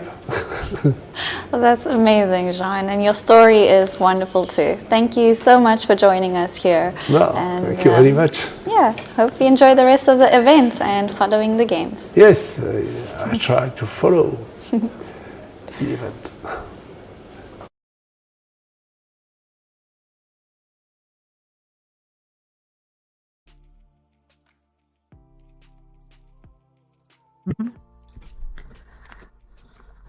Welcome back to our studio in Monaco, and without further ado, we will cover our last two games from the second round of the women's FIDE Grand Prix. Alojzije, we haven't seen the opening. First, I think, yes, we stopped when we analyzed the position in the game between Bibisara, Kateryna Lagno, and Bibisara Assaubayeva. Show that one. So it was this bishop d3 and then e5 d5 block structure maneuvering ahead of us. Yes, but I wanted to say that yes, I had this strange peculiar almost feeling because I was playing the King's Indian with black, so the setup with the bishop on d3 and then bishop on g5 is a bit like strange to me. What do you think? No, it has been played before. Usually black reacts with c6 in those setups, trying to exchange cd, saying the knight on e2 cannot land on c4 and so on. But it was played by Ivan Sokolov. But no, I mean using both moves, bishop d3, like knight g2 and bishop g5. I mean this setup. Yeah, combination actually I played g5. it myself once or twice, but it can always transpose to Samish with f3. And the point is to provoke this h6 bishop h6 bishop h4 g5, and at the moment if you come to e3, then of course knight g4 is coming. So yeah, and then black plays this queen e8. But compared to the classical line with bishop b2, bishop b3, yes, knight e3, when you play all those moves with black queen e8, a5, knight e6, you still play h6, and then well, white has a choice of playing bishop h4 or maybe bishop d2. So the point is here to challenge white bishop, and then after, for example, h5 bishop can come to h6, and also you can start chasing the bishop. I think this h6 is very important. It's very useful. Okay. Yeah, and then this queen e8, which is typical when knight defends c7, so you're ready to defend after knight b5. Actually, I like those positions, but for white and for black, I think that better player wins. So it's not objectively. It's not that this is better for white and then it's easy right. Even if it's better for white, usually I think engines tend to overestimate. Yes, because they're taking into account. I think the most important element, yes, is the space advantage. But I've seen so many times white players stuck. So they just play like next 5 or 7 moves and suddenly where to go. And this f5 always is asking a reaction. On the queen side, of course, a3, b4 is coming. But even if you achieve this, you have some job to do it later. And of course, sometimes knight c5, knight a4, combination with bishop d7, which covers a4. So I don't know. I like to play those positions. On top level, it's too risky, I would say. Nakamura was playing, but Nakamura was... I think King's Indian you can play in 2 ways. One way is to play on direct assault. You just go all in and you try to attack on the king side with f5 and other stuff. But also you can play positionally, trying to get the bishop on h6, maybe to exchange that square bishops, then consolidate on the queen side. I don't know, some maybe c5 at some stage. c6, c5. I think that as I said, engines are estimating this position. I've seen so many times white players stuck. But if white plays well, then everything looks easily. Yeah. So Bibisara, I think, went for the most standard plan in this position. Yes, she pushed f5. Let's have a look. But here, this knight h5, it's not so common. Usually they play h5, knight h7 here. And then bishop goes to h6 or push f5. This combination of knight h5 is not so common in this position. I know it's tempting to land on f4, but then what's next? Knight is here. It's not so common, I would say. a3, this is a typical move. Bishop d7, exactly. Because here it's important to say that b4 is a threat.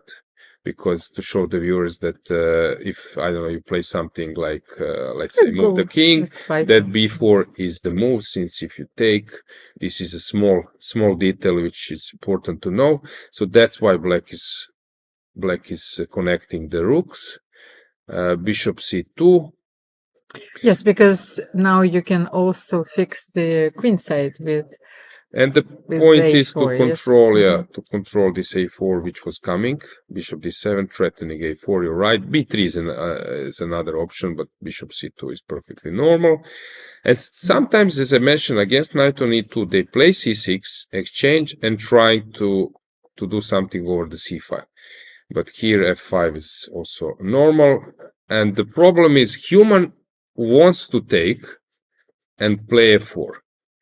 But engines say you take and wait, or you wait immediately. But for human to allow f4 Yes. and those attacking possibilities, or to take, and then to play king h1, this looks scary. But this is how engines are advising. But what human wants to do, human wants to push f4 at some stage. This typical reaction to block the opponent's pieces.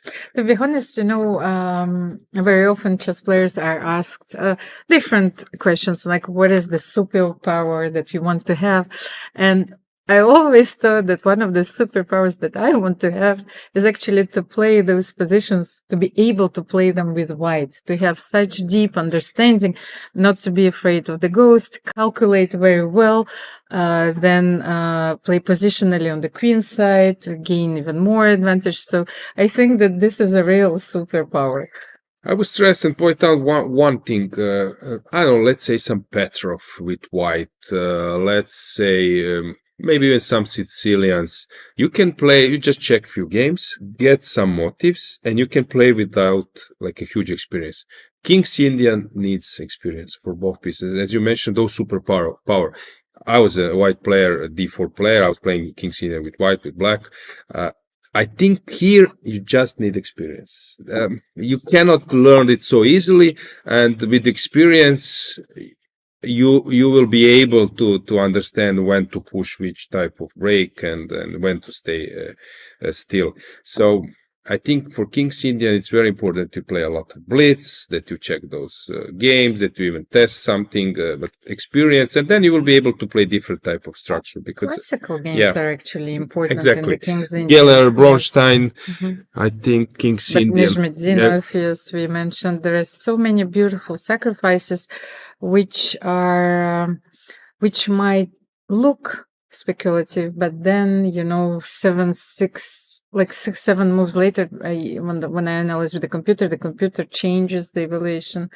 So yes, I think anything less than 1 plus 1 is even okay. 0.60 is super fine. 0.50 with black. So yeah, it's I don't know. It's hard to follow because suddenly engine is screaming that white is having a beautiful advantage. But I know from human point of view, you know it yourself as well. This f5 when it comes, yeah. So she took on f5 and g takes f5. And what was played? King h1 was played. Not yet. Not yet. This was So your suggestion. So Okay, she's thinking. Because we don't have the visual. Let's go with the camera. Let's go with the camera to Lagno against Assaubayeva. Lagno is mainly e4 play, but okay, she knows a lot. I know. I immediately mentioned this e takes and king h1. I was not checking engine, consulting engine, but I know that engine will say king h1 now. But for human, after, for example, king h1, bishop f6 comes, and you need to run. And I don't know, some king h8, rook comes to g8 or whatever. It's not so easy. At some stage, even f4 can be a move, and bishop h4. Why this opening is complicated is because you have to combine prophylactic moves and at the same time also build something on the queen side. It's not easy because when you have a straightforward plan, yes, of course, it's easy to play. But here, you always have to pay attention to the king side attack and be very precise in your calculations. And also one important detail, if you would ask players during the game about the evaluation, you will see how evaluation is different than engine. They will say, I thought that I'm under attack, that I'm slightly worse, that that's why I went for some drastic measure. So she made a move. So maybe we could get 'Cause I'm looking a at broader Bibisara. screen view. Oh, Hopefully, Etienne will provide this. Something puzzled her. Okay, she Okay. didn't have enough sleep. So okay, she's. She just made the move. But it was not king h1. It was something else. I was thinking rook b1 maybe. Yes, you need to play before at some Okay, point. that's So what an was option. played? So let's see. We don't have a move yet. Mm-hmm. So maybe we can go full screen to check the position. Do you see it? So bishop is on h4. The king is on g1. Let's see what move was made. I think rook b1 was played. Yes, Almira, you're right. CSI Monaco. No, classical education. No. This is, I think, I don't think that I would been able to make a move like king h1 if I haven't studied this position with the computers. I've said so. Rook b1 is the very natural move. Criminal investigation is over. Rook b1 has been played. Yeah. And let me tell you. But now after knight c5, there is always this if b takes,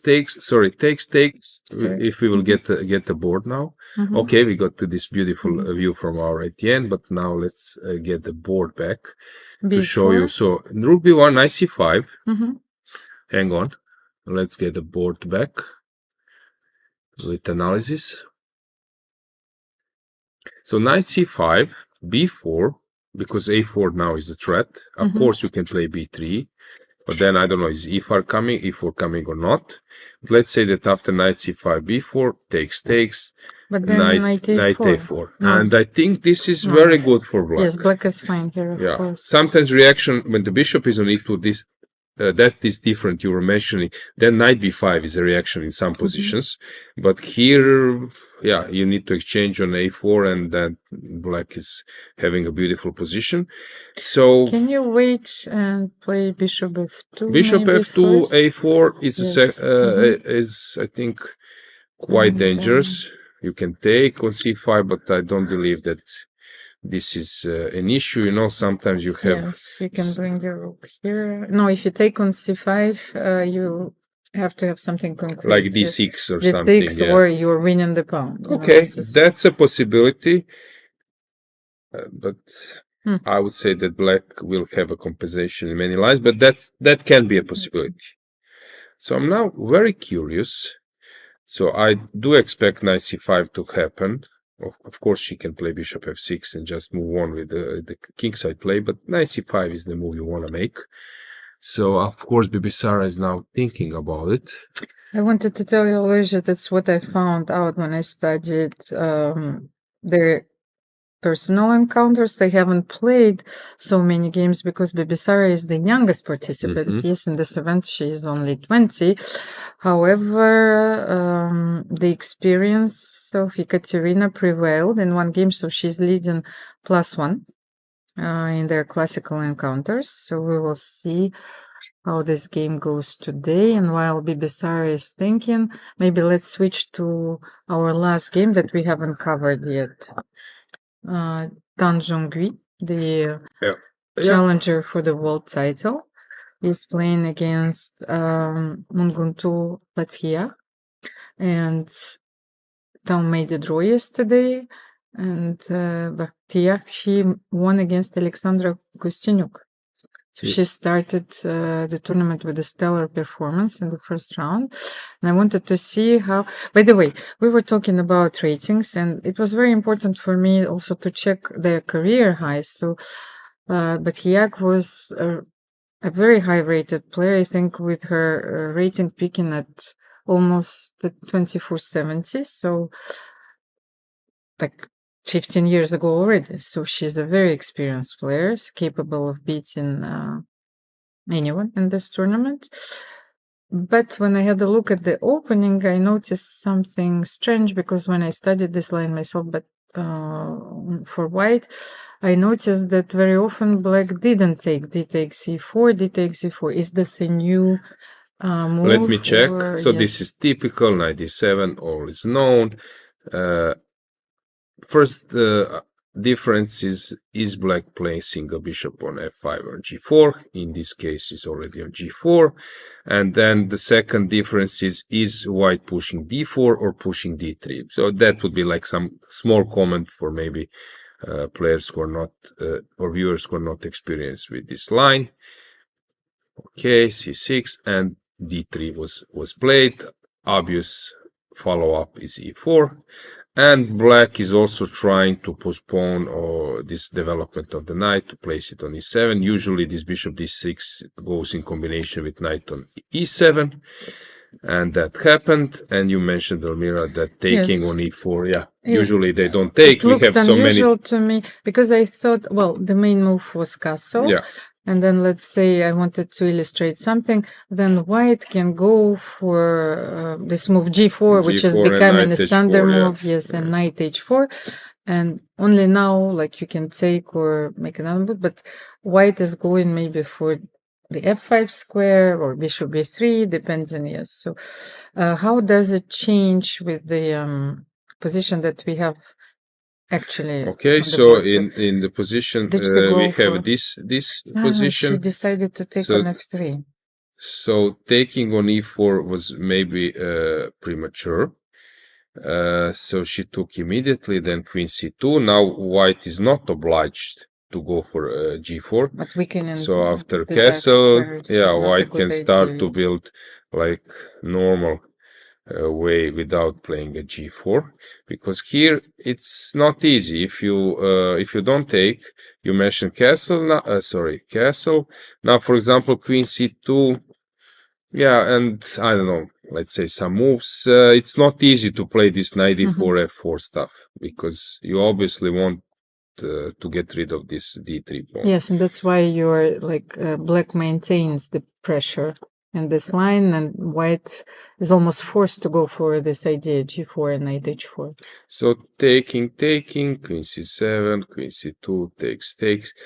Okay, better position for white. You cannot ask for more with white after the opening, but still we know that it's not easy to get a bigger advantage.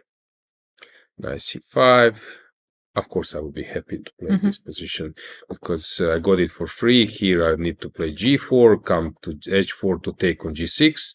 Maybe this edge g6 helps black to stabilize the center. But here I got it for free. Yes, maybe we should explain this move knight e2, because I think that, for example, if you make just a move Yeah, to let's inside say the pawn, that something like I there don't is know, a bishop It's an c5. important Strate- strategical idea. Yes. Although I think that that's also better for white because white has this long-term idea to push f4 e5, but at least it's not so clear. There is also another option to play h4 bishop h3 in some stage. But I would agree that here we can say that black is sort of solid. But this knight e2 was a nice touch. Rook d8. And this is typical. I was telling this to some friends, chess friends, students. Sometimes you make some moves, and I know you are playing those moves. Your coach or grandmaster or someone is passing by, and it looks that you have some harmony. But when you dig deep, you realize that that was not a great development. But knight is on e7, bishop is developed, rook is around. Optically, it looks fine, but when you dig deeper, suddenly you realize that those pieces are not so well developed, and that, as you mentioned, maybe a few moves before, it was necessary to change something, because now you are in this position, and it's not easy to change the follow-up of the game, and she's very low on clock already. Yes, and it's important, of course, to evaluate pieces' potential here, and well, look at this knight on e7. I'm not saying that the knight on e6 is, any better, but the knight on e7 is clearly black's worst piece. So how can you redeploy it, play c5, knight c6 maybe, but then you give up the d5 square, so you don't want to do it.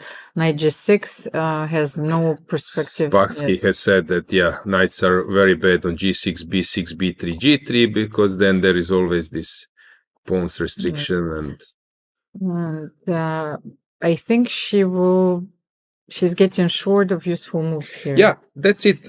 You didn't lose a material. You got out of the opening. You exchange few pieces, but basically quality of your position is very bad. And okay, it's possible to resist, but White has a dream position. But with disclaimer, White needs to show something, so she needs to start pushing her pawns. In that process, maybe some chance will come.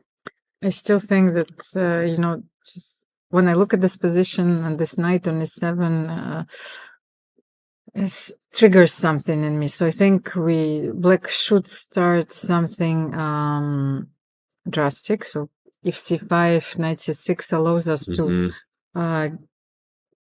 to grasp the control of the d4 square and also to improve our knights. So let it be. I think I'm not sure how we are going to counter the push f4 and e5, also in the long term, but yes, maybe you should play c5.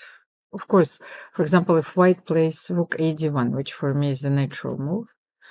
Yeah, and you're completely right, Almira. I don't know what to this do is here. Black's asset, at least this majority. So try to push it, try to get some squares, some outposts. When you have knights, you need outposts, squares which are not controlled by opponents' pawns, and there are no single one yet.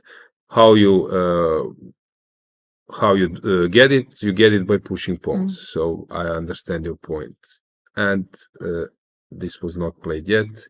So rook f to d1 was played. Yes, I actually asked myself the same question, but since I wanted to push f4 and e5, so I thought we are not playing on the queen side anyway. That's why I decided that rook ad1 was maybe a bit more precise. You're completely right. This is this rook's move. It's very important moment, because usually they say the stronger player is he or she knows how to play with rooks, because for rooks you need to have, of course, when there is one single open file, then it's easier. But you mentioned here, if I come with this rook, I'm abandoning this play, which is a tough decision. If I'm coming with this rook, maybe I need another one on c1, and this is a tough choice. And who has better vision of the game, flexibility and so on, will understand how to do it, because you cannot say that this one is wrong or that one is wrong. You cannot say it. But who has better vision? Also with black pieces, it was possible to come with this rook, maybe. Who knows? And then try to push maybe something on queen side. But I think that's a very important moment, and you will see some players hesitating for 15-20 minutes for like obvious rook's move. Yeah, let's maybe go back to check other games. So what's going on? We left around here in let's say in the opening phase. Okay, yes, because they entered a different line. Yes, so after queen c7, Alexandra, she decided that she didn't want to sacrifice, because I think she knows this position very well. So she played bishop d2. Then b6 was played, bishop b5. This is typical motive, because if you come to c6 or d7, then you don't have this main concept, which is to exchange the light squares, the worst piece. And by bishop b5, bishop d7, this is sometimes the way how you are getting rid of this threat. But here also a4 is useful, because if black changes, then you might get a better version of the exchange. But it looks to me that this is not the right plan. I would stick to bishop d3. Almira, you're more experienced in French defense. Well, in a different position, I use this bishop b5 idea. Yes, and I agree with you that it doesn't look very a bit artificial, because this pawn might be lost at some point. So Alexandra goes immediately for the pawn, but maybe she should. No, I think it's fine.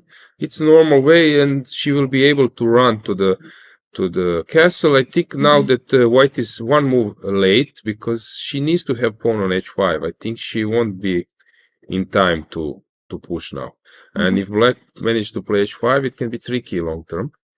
So what is okay, h5 now. Okay, so she allowed h6. Tough decision, huh? It's the same question, yes? It's the existential question. Do you play h6 or not? You have it in so many lines, in King's Indian attack, in many lines. This h5 comes and suddenly you need to make a decision. From my experience, h6 is played in like 60 and 70%, and allowing h6 less. When you're playing h6, you have to visualize situations where white would sacrifice something on h6. But I think when the knight is going on f5 here, you're more or less fine. I think the question is, Almira, as well, endgame. Because if you allow x6 of opponent, and maybe you need to play g6 times, all those rooks endgames are tough.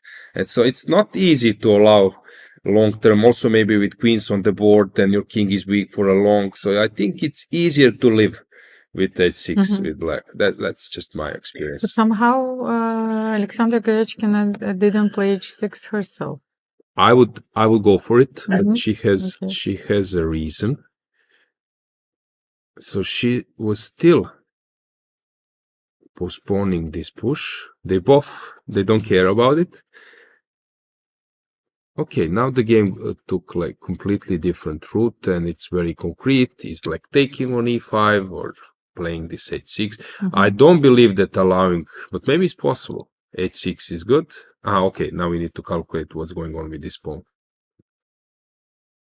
It's a very interesting position. Yeah. Now that the files are open, very often white has the pawn on a2. You see this, but now the a file and the b files are open. I'm a big fan of rook lift, so I was immediately tempted to check those ideas. No, but you have to be careful. If you lose the e5 pawn and you don't get enough compensation, you know, those pawns on c2 and c3 are incredibly weak. His knight c4 is coming. So. Can we agree that this is sort of turning point of the game? Yes. Now we've been like in the next 2-3 moves, situation will be clear. That's like my feeling. Maybe we can just check just 1-2 position and have a short break. So what's going on here? White is better. I don't see that black is doing anything special. She wants to exchange the rooks. Maybe bishop a5, bishop b6 is the idea as well. Okay. Sure. That's something. I agree. I agree. Then we have in this position. It seems to me that Elisabeth has managed to completely equalize. Yes, it's a very healthy position. Yeah, yes. We have Harika. See, I told you. Yeah, I think knight f3 was yes, actually I because have this feeling that Harika knows exactly what she's doing. I think now that maybe it's a moment that white starts to think about some opposite color bishops or something, that if she haven't built this. Maybe simplify the position a little bit. And the last one. Yes, and well, you see, knight c5 was played and Kateryna is still thinking. Yeah.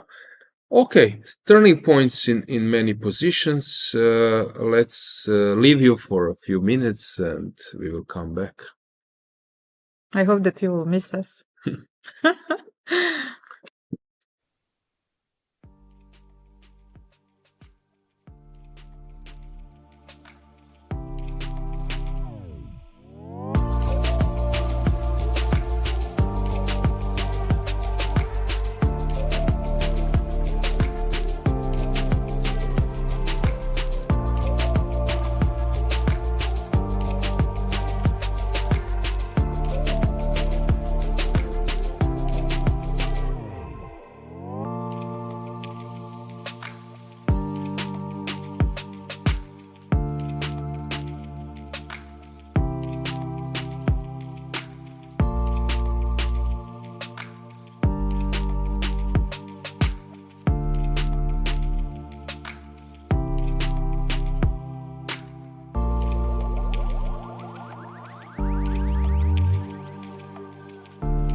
Contemporary. Anything.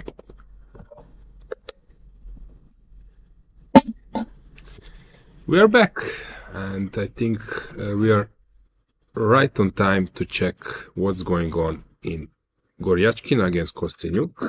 Some exchanges, massive liquidation, and it looks that black is without any particular problem. So what has happened? Let's check. Well, So Alexandra is a very principled player, so Alexandra Kosteniuk, yes, but Alexandra Goryachkina as well. But so when players are so strong, so they have to go for the most principal continuation if they believe that this is the best move. Yeah, So and they have 95, good of course, calculations, yes. so they trust themselves. Yeah, and they just go for it. 95, 95. Bishop then bishop f4, b4, f6. Takes, and rook a6, I guess, is the yes, was point, played. and it was played. So the idea is to catch this e-pawn right before black runs to a castle. So rook a6. But what if you castle after rook a6? Okay, Just rook that will e6? happen. So we will have rook a6, castles, takes, rook e8. I don't know, probably a1, takes, and this kind of position. 5 against 5. Yeah, I think, okay, maybe some s6. Maybe now, yes, that's exactly what I was can thinking. disturb about. a little bit H6. black. And exactly at this moment, I was thinking that it's not easy to play g takes h6 here, but maybe you should play. Let me What do you think? Is rook e8 the right move? But I don't see how I should. If I play h6 myself, maybe that's the right. But the pawn on e5. Okay, never mind. I will leave it. So I think because if you take now on e5, I take on c3, you take here, and it should be a draw. But maybe I can even play a5. But let's say rook c. I would say that this is fine for black. So you still think that you should include the move h6? Yeah, I'm afraid. To avoid, yes, I'm afraid of this position. Complications. Somehow it looks to me okay with exact and good calculation. Maybe you can take on c3 here. Yeah, that's okay then. It looks scary. Yes, it looks very scary. I don't know, queen c7, rook d1. Okay, maybe I can go e4, but this. Okay, with the right calculation, probably this stands the test. But I don't know. I would rather play h6 myself, but that's just my humble opinion. I like it. Yes, because when you're facing h6 yourself, that's what I wanted to tell you. It's not easy to make the move g6 here, but g takes h6 is even more scary.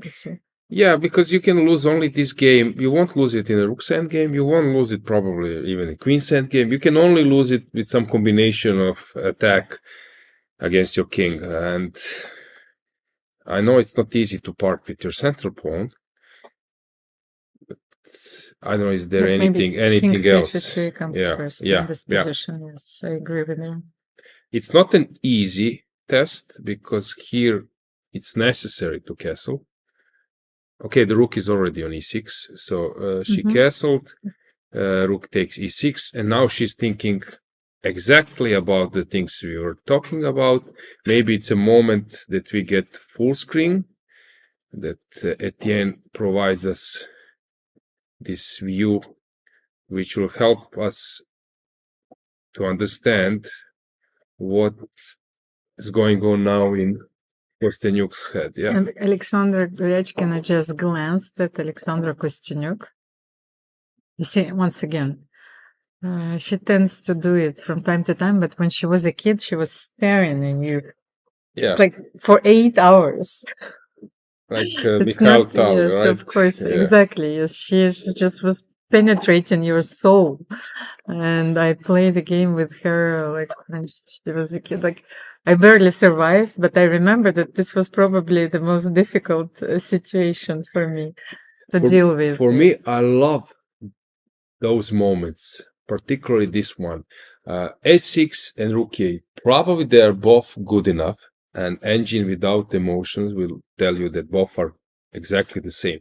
But now character, if you like, put in this position 10 different players, you will get like, I don't know, 4 h6 or 5 h6, 5 rook e8s.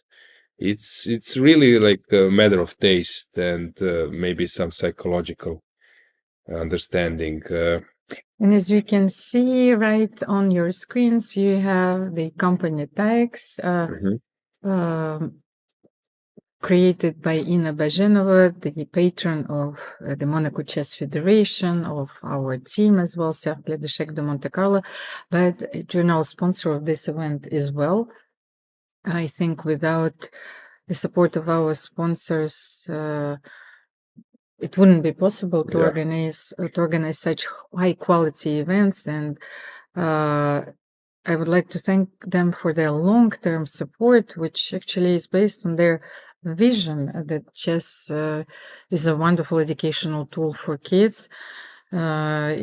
It's important to promote, to help women's events as well. And I was thinking, because you were mentioning Jean-Michel Rapert, of course, who is behind the scenes and organizing all these events and supervising every detail.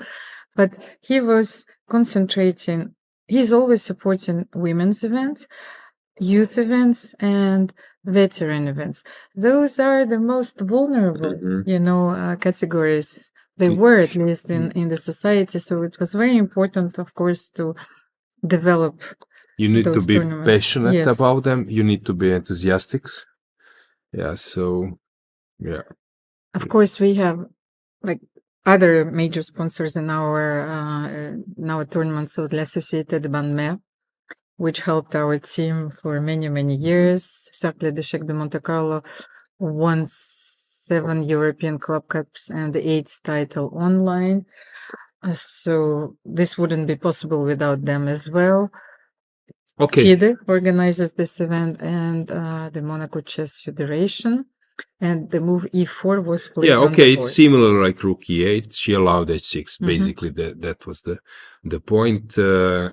H6 will be played because I think that was point of Goryachkina's play.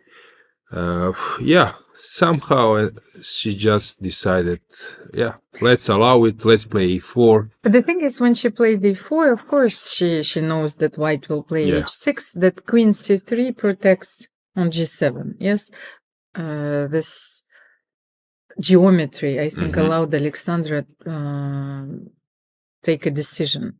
e4, h6, queen c3. What's next? Yeah, queen so g4, e6, queen c3, queen g4.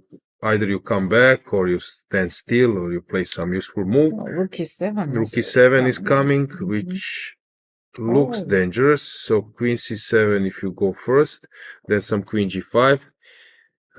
Hang on, let me think. If I do rook e8, yeah.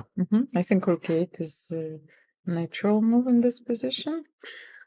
I'm very afraid of rook e7. I don't know what are you supposed to do. Yeah, I think that very useful for black is that this f2 square will be an important counterplay later. By the way, Etienne, can we have the board? Because yes, we're analyzing the position, but we forgot to bring the board back. So yes. e4 was played. Our point was that h6 will be a follow-up. Queen takes c3, queen g3, and now rook, queen g4, and now this rook e7 looks scary, and that's why we were offering rook e8. And now after some move, for example, rook d1, rook takes, queen takes, king h8. At some stage, this counterplay can be of importance after, I don't know, some queen f6 or something. By the way, Alojzije, I wanted to show something. Yes, in the position before here, when after queen c3, yes, rook e7, of course, is the threat. But you want to play rook f6, to exchange rooks and bring the queen f6 back, but then queen g7. Yeah, so you're cutting the defense. I wanted to show this because otherwise rook e7, rook h6, and you're fine. But queen g7 mate. Yeah. Those blunders very often happen in time trouble, especially in blitz, of course. It's sort of a momentary blindness, and you forget that the queen was protecting on g7, but no longer, Interesting approach of Kosteniuk. I would say a bit brave, so we can praise that, but we will find out very quickly what will happen in this game.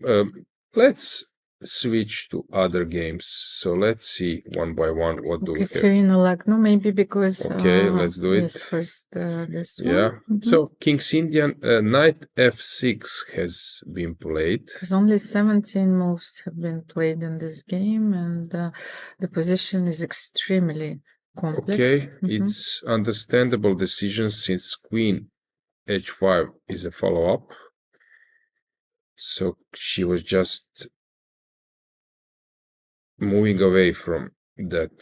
But white played b3, spot. so I think that when the queen goes to h5, yes, then you're going for b4 because you no longer have knight a4. So maybe you can prepare this. Let's say if you play bishop f2.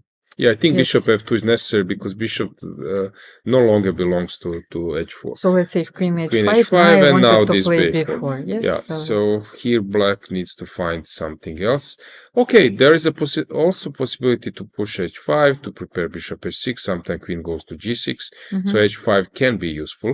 You don't want to play b6 very often in the King's Indian. You're trying to solidify this knight. Yeah, b6 case is possible. to You're play. taking bishop c5, then maybe bc5. Yeah. So what do you think? Okay, b6 is possible, but I wouldn't waste time. Okay, you would I go for h5. go for h5, yeah. immediately. It's very unusual to have this position for me from the white side. You know how important the perspective is. It's like how you visualize. And I told you that for me, the visualization is very important. So like, I'm thinking, okay, what is this? I know that, for example, Position. Grandmaster Svitan, my colleague, can check the games, his black repertoire from white perspective. He doesn't even doesn't. flip a board, which for me looks strange, very but strange, yeah, he can do it. And also regarding my TV commentary, I'm always doing it from white perspective. So white is always down.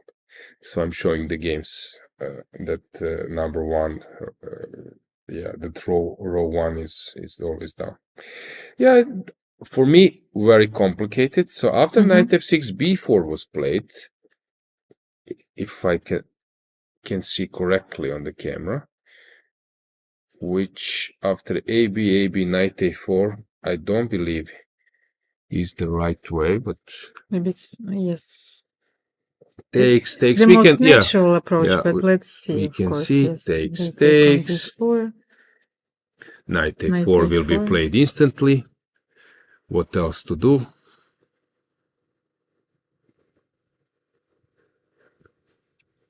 Knight a4. Of course, she sees.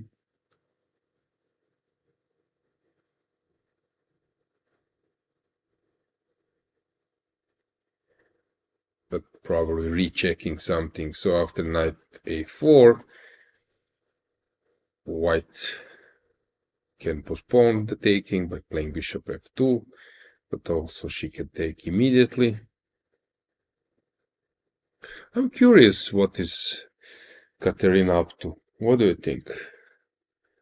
What's the concept behind after knight a4? I'm not sure What that we this gonna was see? the opening that she planned, actually. So she has to navigate the unknown territory.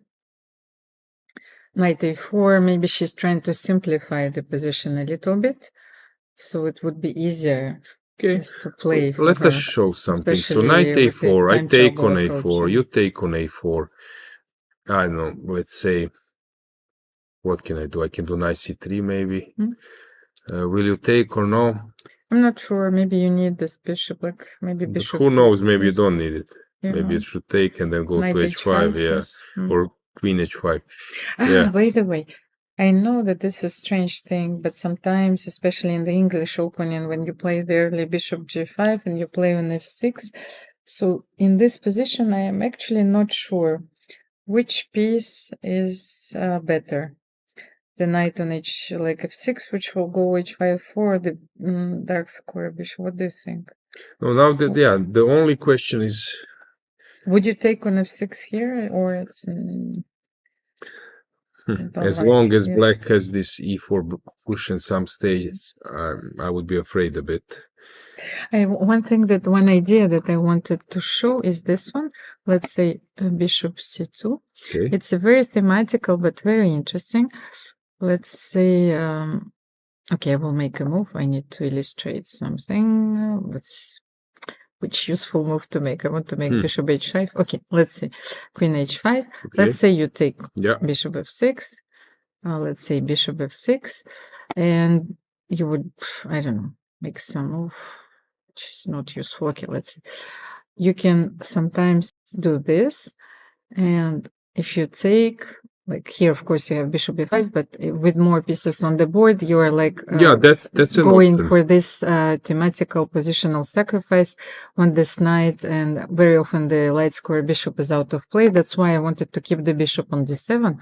Let's say here, if we can illustrate it here, it would make more sense. I don't want to take it, so I want to play bishop d7. So let's say things would look more logical here. Let's say you would make like rook e1, so maybe you can try something like this, yes, and something. Yeah, it's a regular motive. Yeah, I agree. You're right. So, I was thinking also in different direction. I was thinking in direction of white sacrifice. Here the problem is that sometimes some g4 something is a motive, but here the problem of white's position, that this a file is the way. If this a file was shut, then sometimes that's an option, but in this position probably it's not even. But maybe to prepare it somehow, it could be any somehow, yes, we can see that all the motifs, classical motifs or standard ideas do not work here. You see, so maybe black is already on the verge of equalizing and maybe taking the initiative. Yeah, the main thing psychologically, is she aware and does this position suit her style? Yeah, black should have a very good King C Indian. That's obvious. So but takes. Somehow Bibisara is still thinking. But she will play knight a4. I don't know why. She Yeah, goes knight for knight a4, a4, but what and she was considering, like knight a6, it's just okay, knight a6. She was just artificial, yes. okay. Sometimes players are just contemplating, thinking about some. So knight a4. Let's have a look. Future events. Yeah, knight a4 will be was played, and with white you want to take. I think that's what will happen. Maybe we can go full screen now, just to show you a little bit more how tense is now the position. Kateryna is thinking to take, and oh, knight b5. That's a typical motive, but is it working here? Let's get the board back. Okay, that's a motive, but I mentioned that this is a motive with bishop on e2 but when the pawn is first. okay. So I take, what is the idea? take, and if I take here, you're taking on f5. Yes. From my King C in the experience, I think that even this should be fine for black. But we should continue. Why can't I take on d5? Probably a little bit. Yes, knight d5. I want some bishop d3 or no. That was my idea. And then queen d7 back. Queen d7 back. Yeah. Don't see. No, because I thought maybe she wanted to play bishop c2 and queen d3, to pile up on the but knight c3 is this diagonal. Yeah. But yes, but this doesn't work immediately. Is there anything else she can do? No, but you have to take on f5. Yeah. Takes. It's a very straightforward line, so queen b5. Okay, of course, sometimes even knight b6 is fine, but takes. I don't see anything else besides that. I don't know if there is some subtle play, some taking on f6. And then maybe and if you take, I take with the bishop, then you don't have this knight d5. But rook a1, then I understand. Rook f6 and then rook a1. But knight b6 protects. Okay, but so then of course, that can be an issue for black. I take, and I play some knight g3. Positionally, it can be. This line is more interesting. It's positionally very tricky. Normally would say tactically, but yeah, knight b5. Knight b6 back. You have to attack the pawn, but then so this, knight b6. And what do you do? Can you take on f5? And then knight d5. I don't see it. I think You need to be able to put your queen somewhere on Let's check g3 for or a second. c2. So bishop b5 cb was played, right? And she's thinking. Knight b6 is also a solid move, because I don't believe that with black you will face an issue over the c file. So will Bibisara be able to equalize like the score in their personal encounters? For the moment, Kateryna is leading, but Bibisara is a very uncomfortable opponent for anyone as well with black pieces, because she uses the King's Indian, and this aggressive opening brought her many points. Yeah, and Kateryna playing twice with white. Of course, she wants to stay in positive score. Yeah, so it will be interesting to see what will happen here. 32 minutes left for both players, but only 21 moves have been played so far. So I would predict that this is going to be a huge time trouble. Yeah, now it's turning point. Either you play queen b5, the most natural continuation, or you stabilize and postpone it a bit and go for knight b6.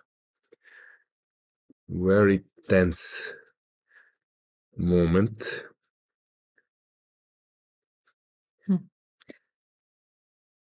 The thing is, like, this is the position, even though, there are a few alternatives and opportunities. Like, there is no safe move. I cannot see, like, how can you make a transposition, so simplify the position a little bit. Everything's, even though you say, for example, knight b6 is very solid, but the position is very complicated. It's becoming very unbalanced. If I would be black, my initial thought, so she for goes for knight b6, would be that that cannot be wrong for black, what I just did in last few moves, or basically from the beginning, because if this doesn't work, this AB, and then knight a5, then Nothing something works. is wrong in King's Indian. So I would be sort of boost a bit that I'm on the right track. Okay, now calculating and deciding about the next steps. Okay, can be tricky, but I wouldn't be so worried, because this should be fine for black. Of course. But then after knight b6, maybe we can use this idea that we tried bishop f6. Okay. You should, first of all, you should take with the rook. Yes, of you need course, to protect because the this one is pawn hanging. f5. And now for the moment, okay, the d5 pawn is protected. Should we worry about the b5? Can we protect it? Okay, first knight g3. How do you react? But this is like the same line. We can Okay, enter maybe queen with the b5. queen b5, and maybe not the same. We haven't traded the rooks. So maybe there is a Knight difference. f5, Yes. knight d5, maybe queen d5 is also possible, but let's stick to knight d5. I don't know. If I would be playing with the black pieces, I would be happy. You have to be careful. The queen on b5 is occupying a very important square. First of all, it doesn't allow white to play queen d3. So can we start and with queen d3?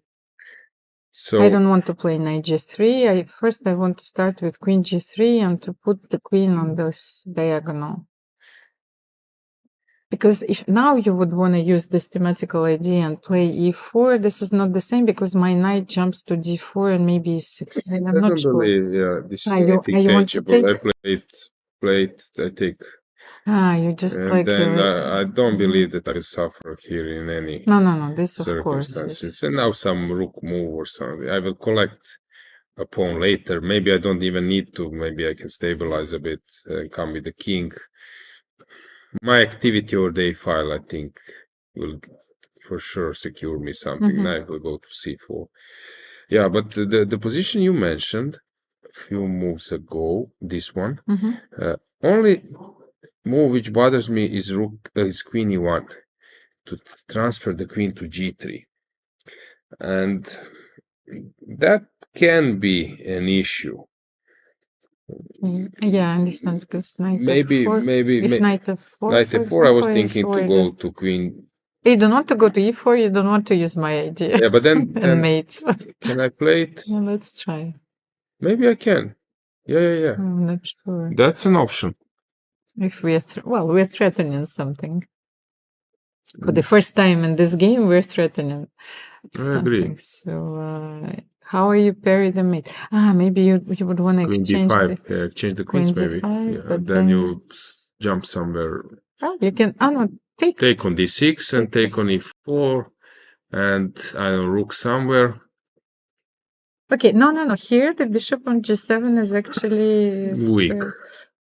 Slightly better for white. Well, it's a But passive piece. Let's as say. I said, if the pawns are a2 and a7, I would consider this position much better. But I think that this a5 will always secure enough counterplay. Enough Yeah, counterplay, because okay. black will start bothering white over the a5.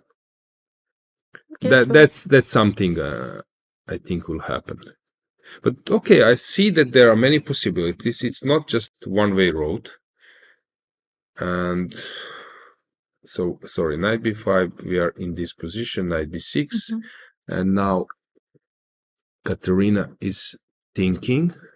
The thing is, there are not too many options. I don't think that you can take on f5 here. Yeah, knight because d5, knight d5 yeah. and then knight d3 is so maybe we can show. Yeah, so if you take bishop f5, Yes. knight f2 d5, So- and I think this is just wrong because knight is jumping to e3, and that's about it. Well, On this, there I is don't have- even tactics it's not which, very yeah, harmonious. There's no harmony in the way that bishop in white front, pieces, and yeah. white pieces are placed. So, okay, maybe we should look. Yes, before the time trouble, we should cover all of the Okay. games, and we will. Let's check how is Harika Come back. doing against Sarasadat. Okay. Now that- she can take. yeah, yes, and now we Paris. have this thing I was mentioning that white should think about getting into opposite colors But- bishop. Maybe that was a sort of silent draw offer because black can maybe play something else, but this just offers this, which should be a draw. I don't know, knight d4 maybe. But I had one question, Alojzije, because very often computers they they trade bishops before knight g6, because as you can see, bishop f3 was possible, but I'm not sure if it's a good It's a trade. possible move. I agree. And play this structure with the two knights against two bishops. What do you think about this one?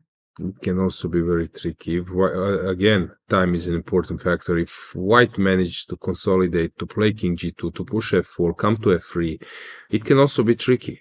But okay, let's just continue a little bit. We want to go knight d5, or okay, I will move my bishop. Yes, you You cannot. come with the rook, I guess, to c8, and then I come to c1, and maybe you stopped. You can push a5, you can push somewhere else, but maybe you stopped for a while.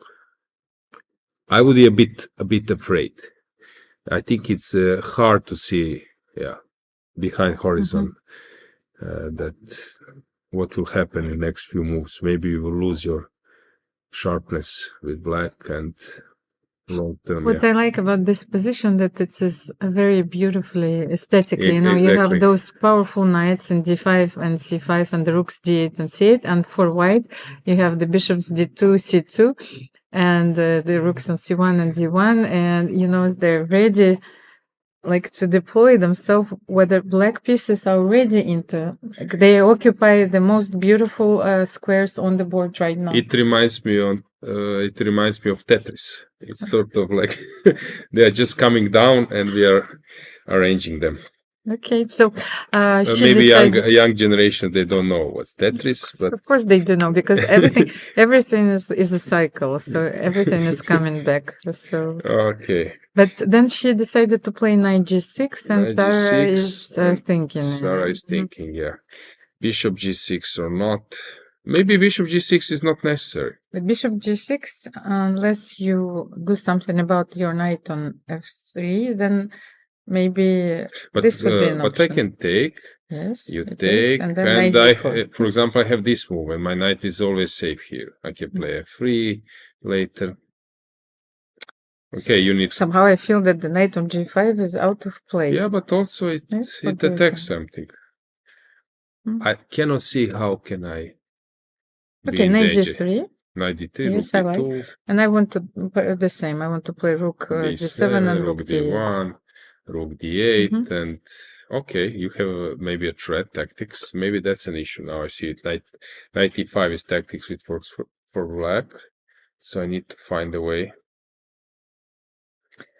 But maybe it's an Maybe optical it's illusion. maybe it's f4, yes. maybe it's because just you a can draw, and then play g3, chess. and So I cannot take on f4, and I cannot take on e5 because the rook is protected once again. maybe black is on better side of a draw, but Okay. it's a draw. But there are some, I would say, uncertainties in White's camp, so she's thinking. And you see, players are getting closer to the 20 minutes. You know, for me, it's a psychological limit. I know that when I have 20 made the minutes move. left, Hang on. I'm not feeling very Hang comfortable. on. She's made the move. Before, it was a very... Okay, instead of taking on g6, she went for b4. Yes, but... Okay, now I'm not sure. Knight f4, of course, brings to mind. Knight f4 with idea, yeah, knight e2. So you're leaving your knight on c5. I think this is tempting, and she spotted this for sure. Harika, she's thinking about it because after b5, we're gonna see knight e2, and that's just great for black, because now black is combining your idea of taking on f3. Maybe you can even take first. Immediately. No, yeah. So this reminds me a bit of Harika's game yesterday. It seems that you are solid, but in few moves you are having some questions to deal with. The thing is, here, after b4, if you are not going for knight f4, let's say, after knight g7, I think white is fine. Yeah. You know, so basically knight f4 is maybe the only move. Let's try knight g7. Yeah, knight d7 as you mentioned, and now you're just okay. Play something. Okay, but my e5 pawn is attack. How am I protecting it? I have to take maybe on g6. Okay. Because rook c8 is a threat. And then somewhat rook. Something. Rook. Rook. Rook d6. Can I play rook d6? Okay, rook d6. But always knight e5 will be attacked later, not yet. So rook c1, and then if you go bishop b2, I can take maybe. Actually, black is slightly better. I mean, in long term, because it's very easy for black to play this position. What do you think? I agree with you, Almira. I think it's not an easy choice, and that's why chess is complicated, because we mentioned before, suddenly you have like 3 or 4 choices, everything looks similar, good, different profile of the position coming. So maybe even after knight d7 black is fine. Yeah, so and they say usually the most complicated thing is when you have many options. And yeah, now again we have character, we have profile of player, style. So knight f4 would be my choice. Those things I like to go further to opponent's position, but I know many players who just stick to knight d7 and solid small advantage. By the way, yes, I haven't mentioned yet. So in their personal encounters, actually, Sarah is leading +1. They haven't played so many classical games, and very often before Sarah switched for the Spanish Chess Federation, once Sarah was representing Iran, they were playing the Asian, national, like nations. So it's the majority of their games have been played there. Asian Championship, right? Or Nation, okay. Nations. So Harika maybe didn't have time to get the feel, or Sara as well, of Harika. So how So one they- question, how Almira, they play. was knight f4 blundered by By Sara as a Hmm. as a response? Yeah, I have to rely on my poker reads now because I am looking at Sara's face and We can go full screen maybe Yes, to but check it a little bit more. something is Body language Yes, the works body for language is- Harika now. might be, yes, because Sara looks worried and Harika looks extremely confident. So And as I mentioned before, I don't think that those positions are Sara's cup of tea. She likes to play a little bit more challenging positions, not a fixed structure. So here, I'm not sure that she could resist maybe so easier than in the some knight sharp f4, how position. can we prevent the check? Okay, knight d4 is an option. Knight d4, but then on g2 is hanging. Okay, I have no time to take Yeah. it. Yes, But- knight d4, and then knight g7, and the pawn is hanging. What do you do? Let's try this. Okay, so variation. knight Mhm. goes to d4. You mentioned, I don't know, maybe first go back. And Yes, then yes. First knight go back, d7, and then what and then do you do with your pawn on g2? okay, Because the knight is that's not actually an easy. transferred to d5. No, I don't believe this is good. G3, G3. G3 Will is you- possible. Knight yes, d5 will you- tempo, and Mhm. then taking on e5. Oh, and 95 is also coming next. No. This is a horrible position. No. Maybe then you need to take on c5. Take on c5. But then we knight go for goes knight to e2. e2, king f1, takes on c3, exchanges. Can I take on b6? I can, because of check I move. So a, b, and we are in this position. I still think this is in a drawing zone. But I thought that if you are including bishop f3, It's right? possible, you can take What, it yes, any okay, time. let's say so. Takes. Which version is better? The other one? You should keep the. Usually they say the that bishop and- in endgame, rook and a bishop, they tend to Mhm. cooperate very well. So I wouldn't allow white to have a rook and a bishop. Rook c1 or something, she will slowly start to come out with the pieces. I would rather stick. Okay, you keep the bishop on bishop, d7. yeah. Mhm. And this knight might have an issue later to find the spot. Maybe king e1 now is the move to come closer.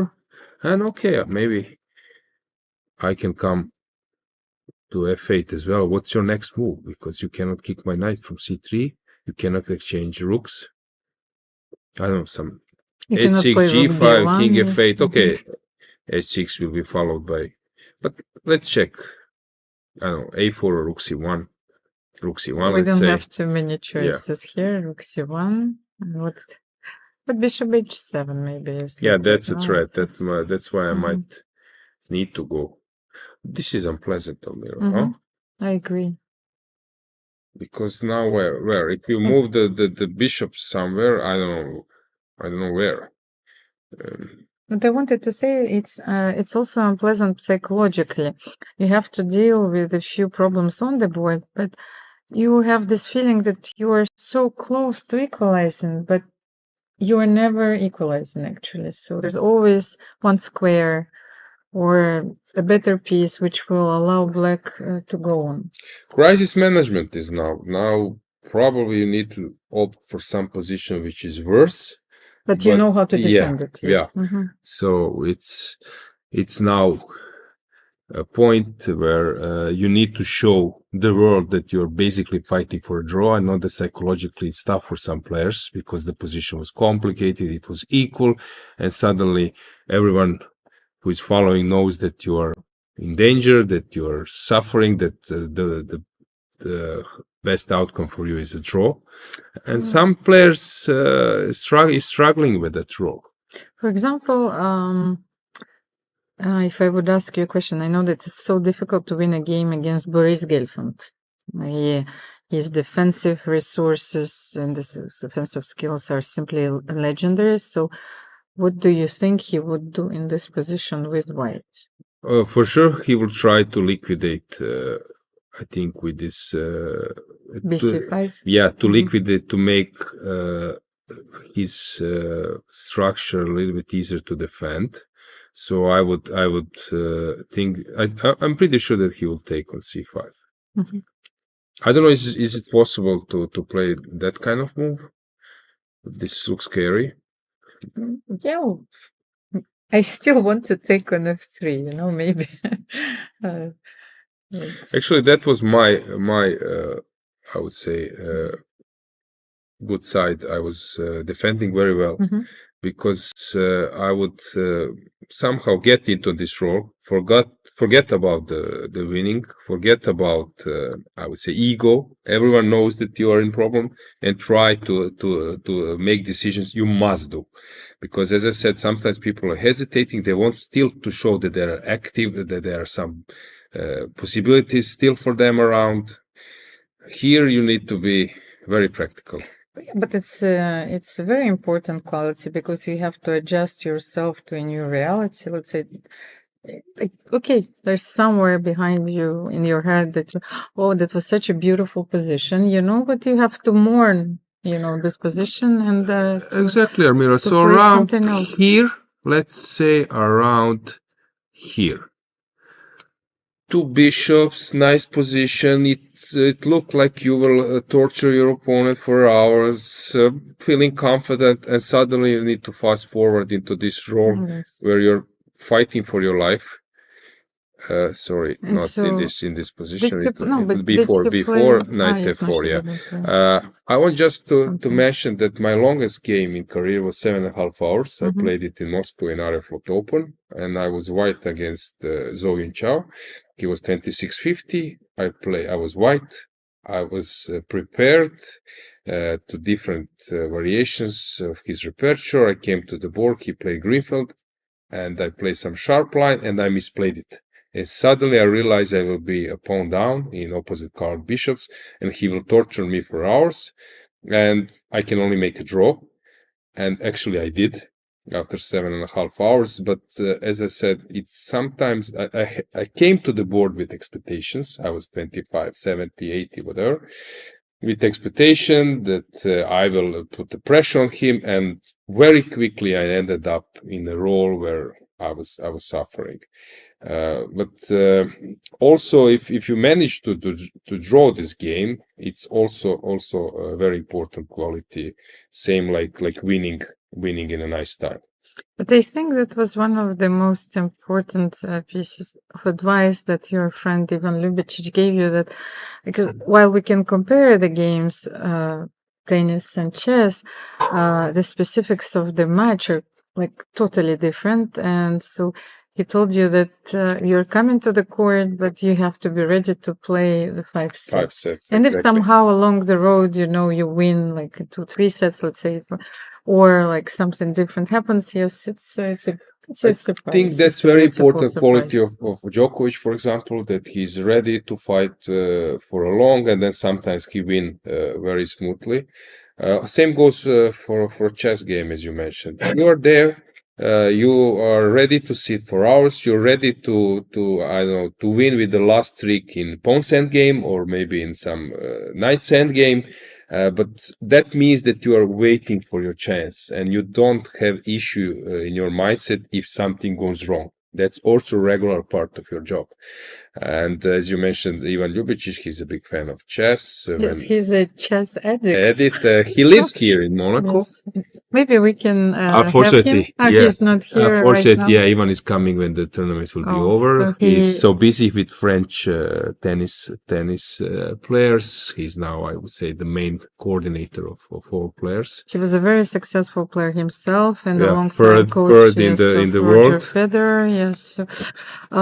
She played Bishop D2. Okay, what do you think? That's an option. I forgot about that move.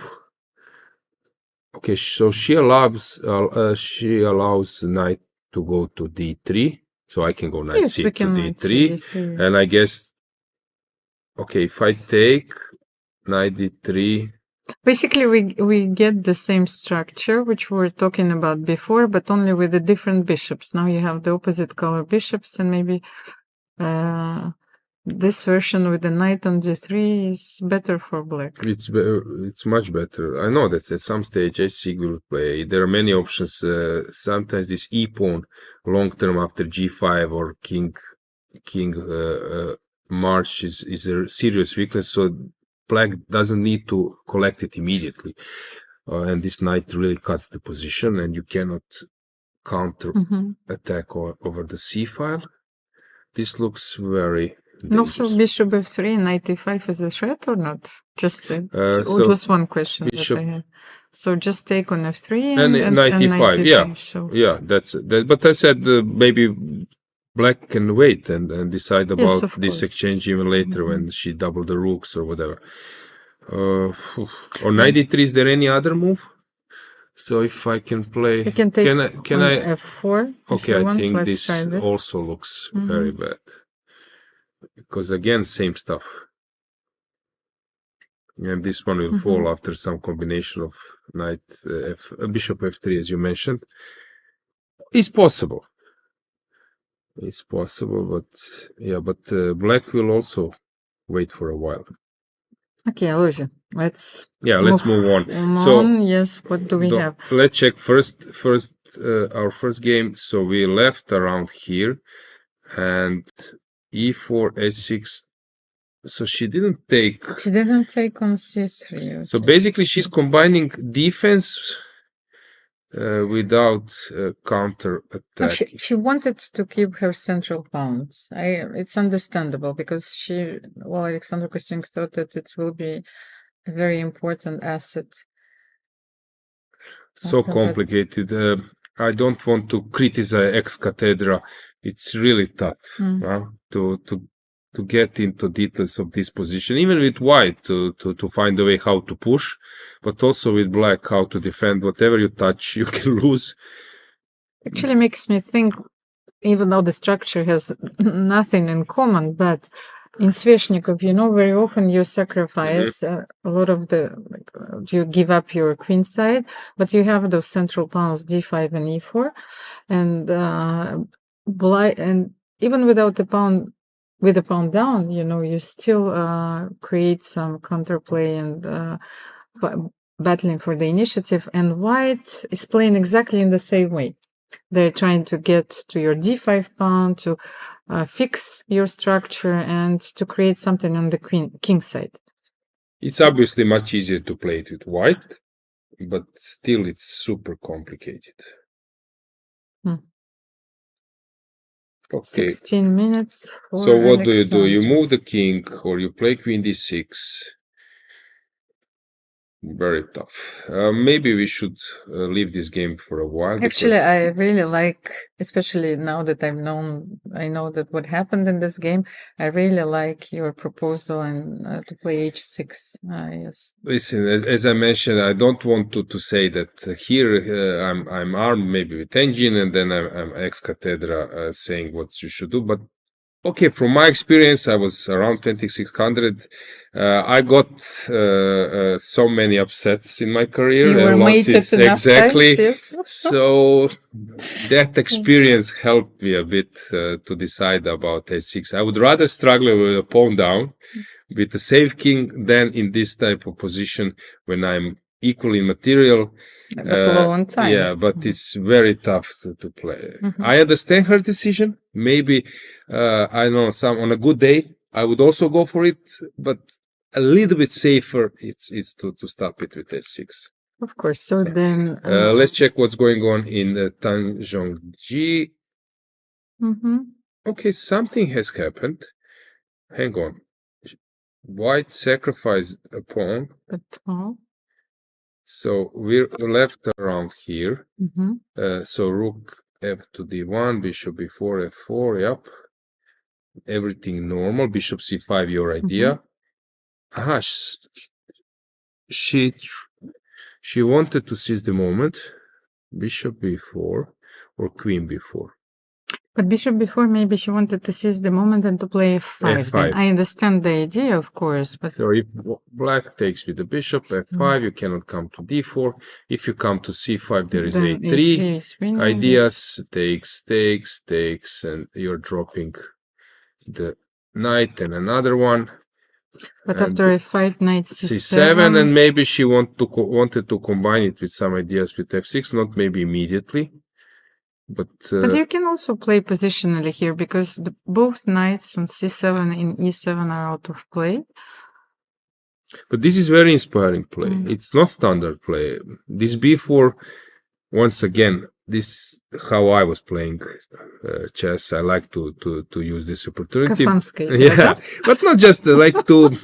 When I see that type of possibility, I go for it. But it's tough. So Tan is playing.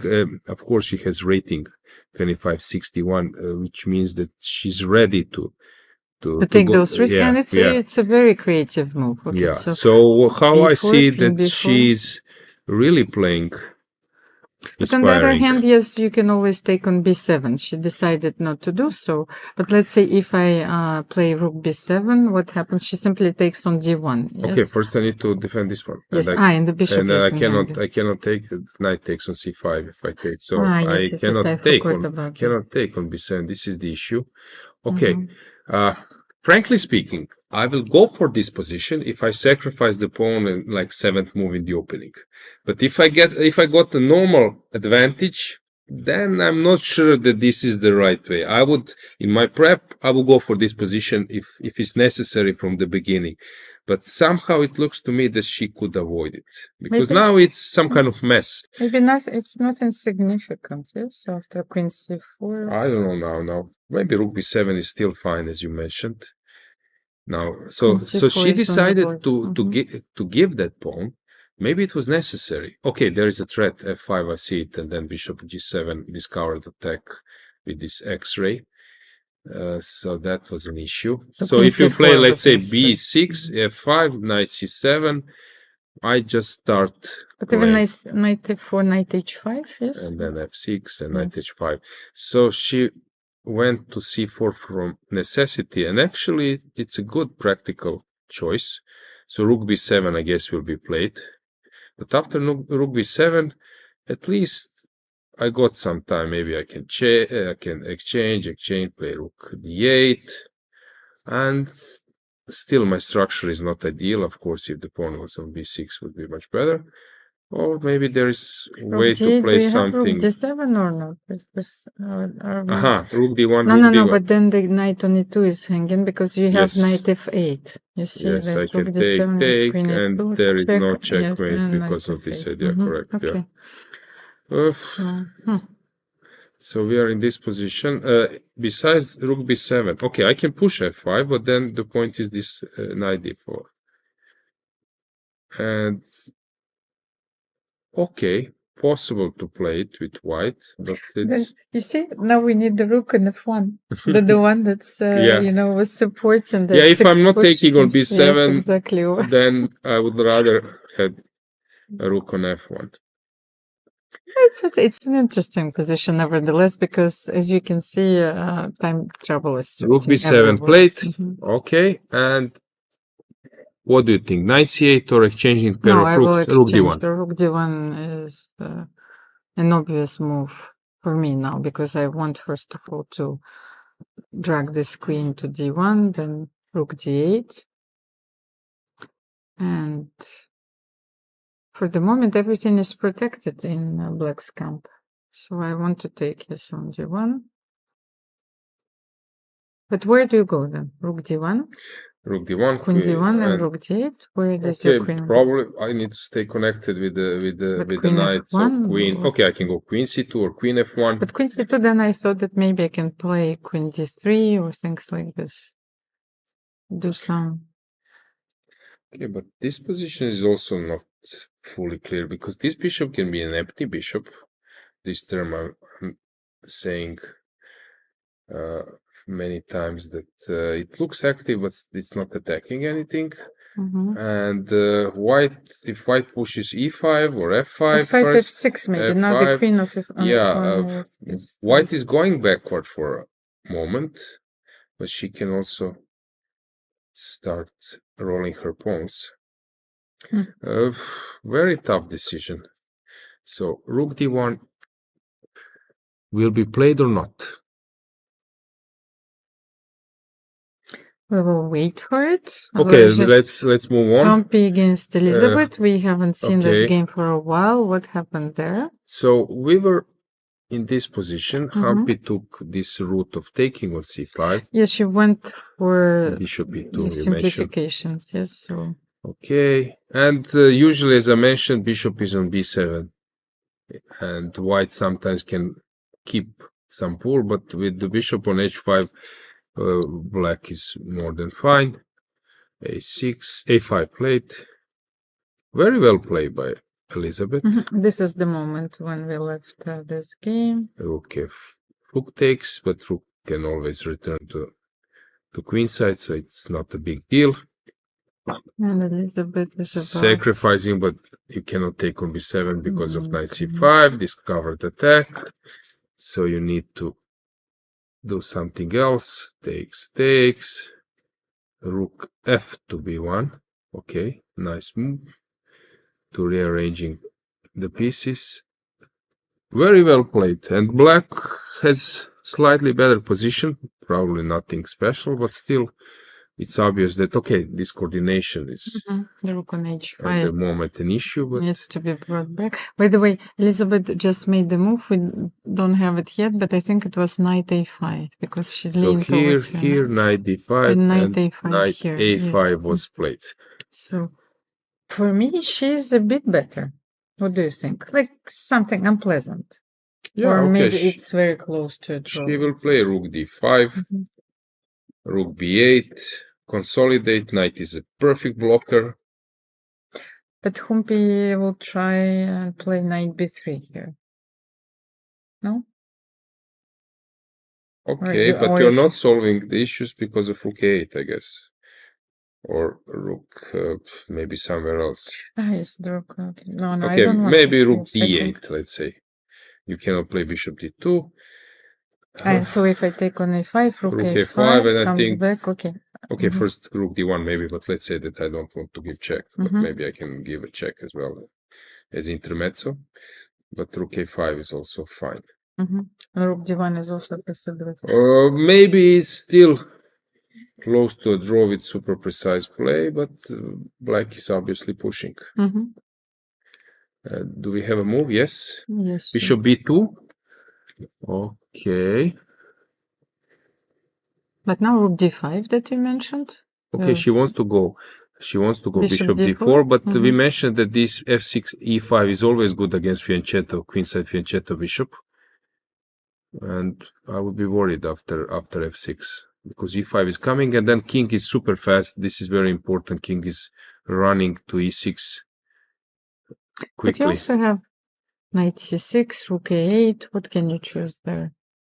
For example, rook d5, bishop d4. Can you play knight c6? Okay, rook d5, bishop d4, knight c6.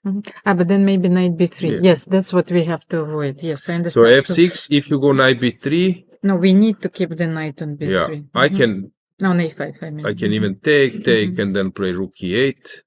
And I think this is an issue. Oh, no, this is a very unpleasant endgame because you're probably losing. Maybe the pawn e5 on first. a4. If I go e5, maybe you will go to bishop b6 and a5. Okay, so maybe I need to go first here. If you go bishop b6. Okay, you want to go a5. I got it. So look at the postures. Okay, there is a trick. Rook b5. That's nice. Crazy trick. And if you take... Yes, and you come back. Yeah. Alojzije, look, let me see. Elisabeth is fully concentrated. I feel that she knows, that it might be the turning point in the game. Frankly speaking, Almira, you won't get many chances of this type in this tournament. So you are, of course, not winning. You are, of course, maybe not even much better. But seize this opportunity. Yes, yeah. You need to put all your efforts since who knows, in next few rounds with black pieces to get this type of position maybe never will happen. And also, well, to leave the playing hole saying that you did everything that you could. Yes, Rook you d5, played rook the best d5. move. Okay, it was played. And now I'm curious what will Humpy do. But if not, okay, you can no longer play knight b3 here. So if not bishop d4, the only thing is to play knight f3. You know. So Yeah, bishop d4 or knight f3. yes, you don't have many options here. I think she will go for bishop d4. Yeah. And then, yeah, I like your proposal because now we understand that the knight on e5 is essential. F6, e5, restricting the bishop, and then going for the e4 pawn. But take a look, Almira, in this particular moment, it's so tempting to make an a4, but it was a mistake. probably it's a mistake, but it's understandable mistake. But by the way, it's tempting, but very often you don't want to bring first of all, you're creating the passed pawn, and it's one square closer than your pawn. yeah, So that when you compare the e4 and b4, the b4 pawn is stronger. I think the issue is that you think that placing pawns on the square of your bishop is like in your favor, but here it's not the case. So you have dark square bishop, you want to have a light square pawn, because few moves ago the pawn was on dark squares. So what happened? Bishop d4 played, and now let's think about options. So f6, then you need to calculate this stuff. So I think Elisabeth f6, knight b3, this e5, rook a8, and then I thought, well, I haven't seen f6 in the beginning, so I thought maybe knight c6 or rook a8 and then combine knight yeah, c6. But two moves, rook a8 or knight or f6 pawn. We will come back because now she will burn some time. I guess, but Elisabeth sometimes plays very fast. Let's see what's going on in other games. So, what's going on in Lagno against Assaubayeva? I think we should have a board and camera as well to see what is Kateryna up to. Few moves ago, we left. So after knight g3, she didn't take on b5. We were considering that option. Queen f7 was played. Knight f5. Oh, that's beautiful. Your idea. Knight f5 and then queen d3. Mating. Probably it was not missed by Bibisara, but then g4, yes. Yeah, queen d3, and if you go rook f4, then rook you have f8, g4. That's beautiful. I love it. But then, in the spirit of the King's Indian, probably you have to give up an exchange or something. Yes, like knight d5. Was it played knight Yes. d5? Okay. Okay, yes. here is not sacrificing the exchange because knight d3 is coming. Yes. The fork, but after. Okay, so. No, she just went for it. Oh. And white is not obliged to take. She can move on. Okay, that's complete mess. Yes. So I can play something to postpone either, I don't know, rook e1 or that one. But then if you go knight e7, then again I can always go g4, but if you take on b4, I take on f5. That's complete mess. Yes, and while we are analyzing this game, of course, I wanted to remind our viewers and our audience that this is Bibisara's third tournament. So each participant in FIDE Women's Grand Prix Series plays in 3 events. So only 2 players with the best overall score will qualify for the candidates. So it's very important for Bibisara to play well in this one. She finished 2nd in Tbilisi. I think 3rd in Shymkent, and those events I think are also very important for Bibisara because this is a unique opportunity to score a grandmaster norm. and she's very close to her grandmaster title. 7 out of 10 of the participants are grandmasters, and as you can see, Bibisara is also getting very close to the 2500 mark. So now she's 2492 rated. So for the moment, she's actually leading because she played more tournaments than some of the players like Kashlinskaya or Goryachkina. But I'm not sure. Kashlinskaya actually was the replacement or not? Did she get the wild card? I'm not sure.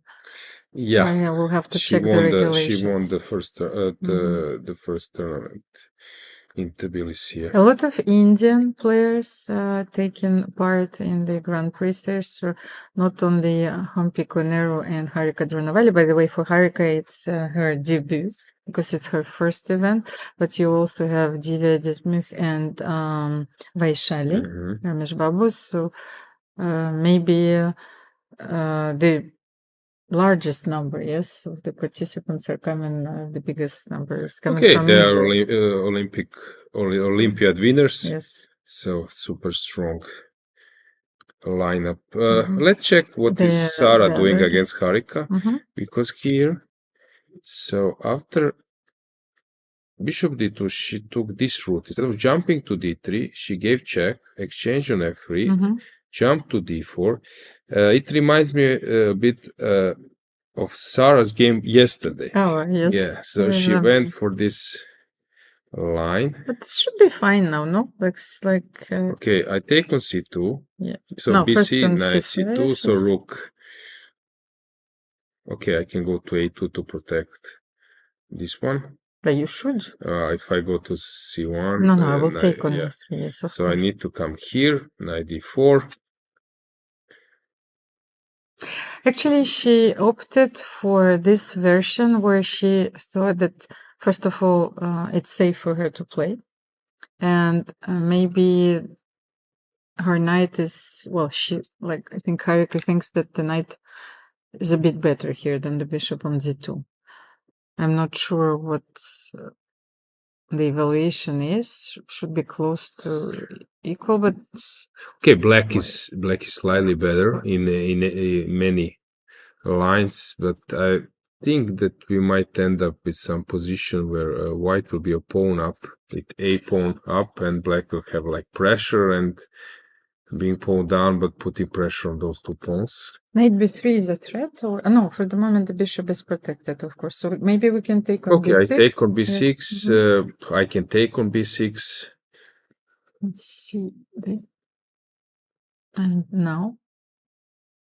Okay, I can. Maybe I can just play. Yeah, play on all in on this side. For example, takes, bishop b6. I don't know, rook a8. I play some a4. You take. I try to push more. And what's going on? It's very concrete. Knight c4. I don't know, maybe or rook a6. No, can I play knight c4? Knight c4 you can. I can move my bishop. Or I can maybe even play rook c2 because your king you have back rank issue. Yes. Rook c8, let's say. Threatening knight b6. By the way, you cannot play a6 there because I am just in time. I will take the bishop and I will stop the pawn. So maybe, well, yes, maybe it's sort of a repetition. Then you play rook a2 and I will play yeah, still black is choosing where to make a draw. We have a move. He went for rook a2. Yep. It's a very wise decision. Okay, knight d4 will follow. What else to do? Played. And now cb or bishop g5, but cb is the move. Bishop g5, what happens if you just okay, play we just g5? Move the rook. I take on b6, you take, and to play, let's say, this position. Not great, but also not easy with black to win this one. Or not to win, to get anything. I think that this version is a bit easier for black to play, but for example, I immediately spotted just rook a4. Rook a4, but maybe I can play rook d2. I just pin you. And then bishop e3, and I don't see how white can get into problems here. So bishop g5, I think, is also reasonable. Okay, she will think for a second. Then next. Do we have Hang on, Alexandra here we Goryachkina have against some Alexandra Kosteniuk, because some let's events follow around. this Rook game. d1 was played, so she took, Sarah took on b6, but let's see here, queen f6. Yeah, the wars is over for Kosteniuk.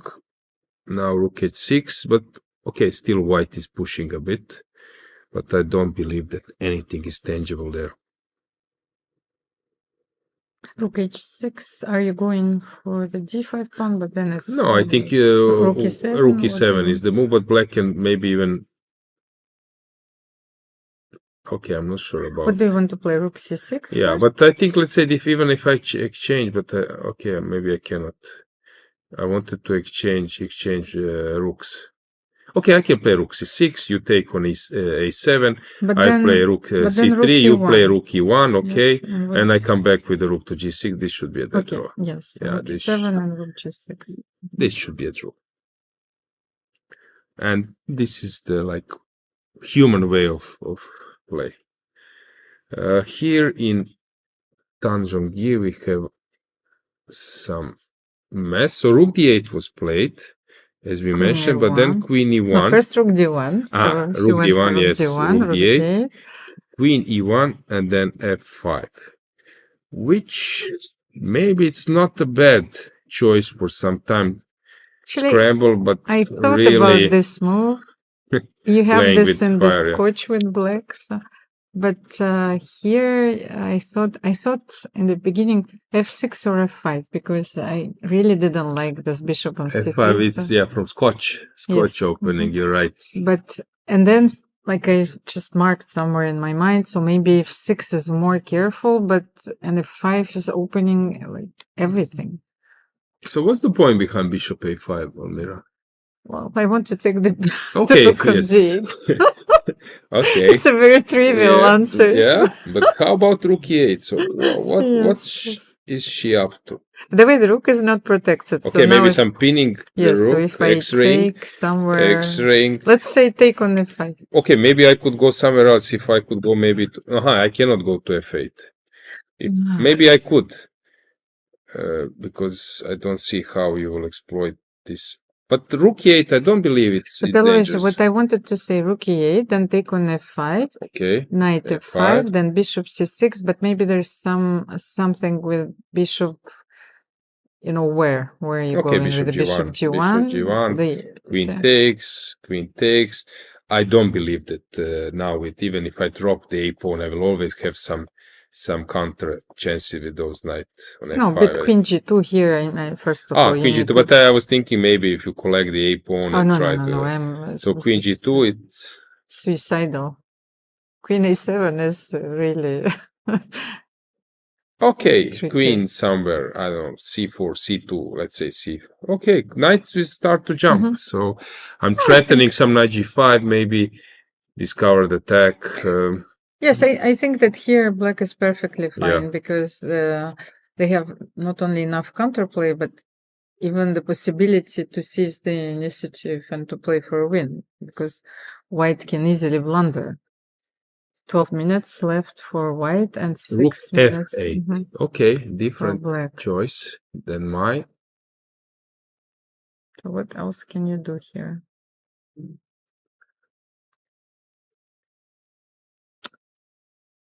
Okay, you can move the knight. This is also an option. You move the knight. Oh, sorry, there's something. Yeah, you need to on press the this. screen. Okay.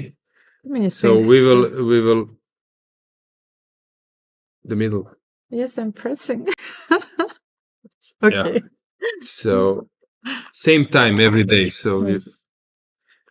6 p.m. Almira, It prepare reminds me the song of David Bowie. Yes, the ignition is on. Take your pills. So let's concentrate on the game. So knight c1. But knight c1 and Okay, knight b3. you simply want to take on e4 yes.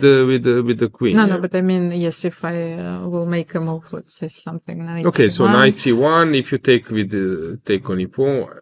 Okay, but then e3, can you play it? Probably not. But why knight b3? I don't understand any of this. Okay, because I cannot take, because I can. Sorry, I forgot. Queen Knight on e6. e6 Yeah, is... sorry. Knight on e6 is hanging. I forgot. I thought that I first need to move.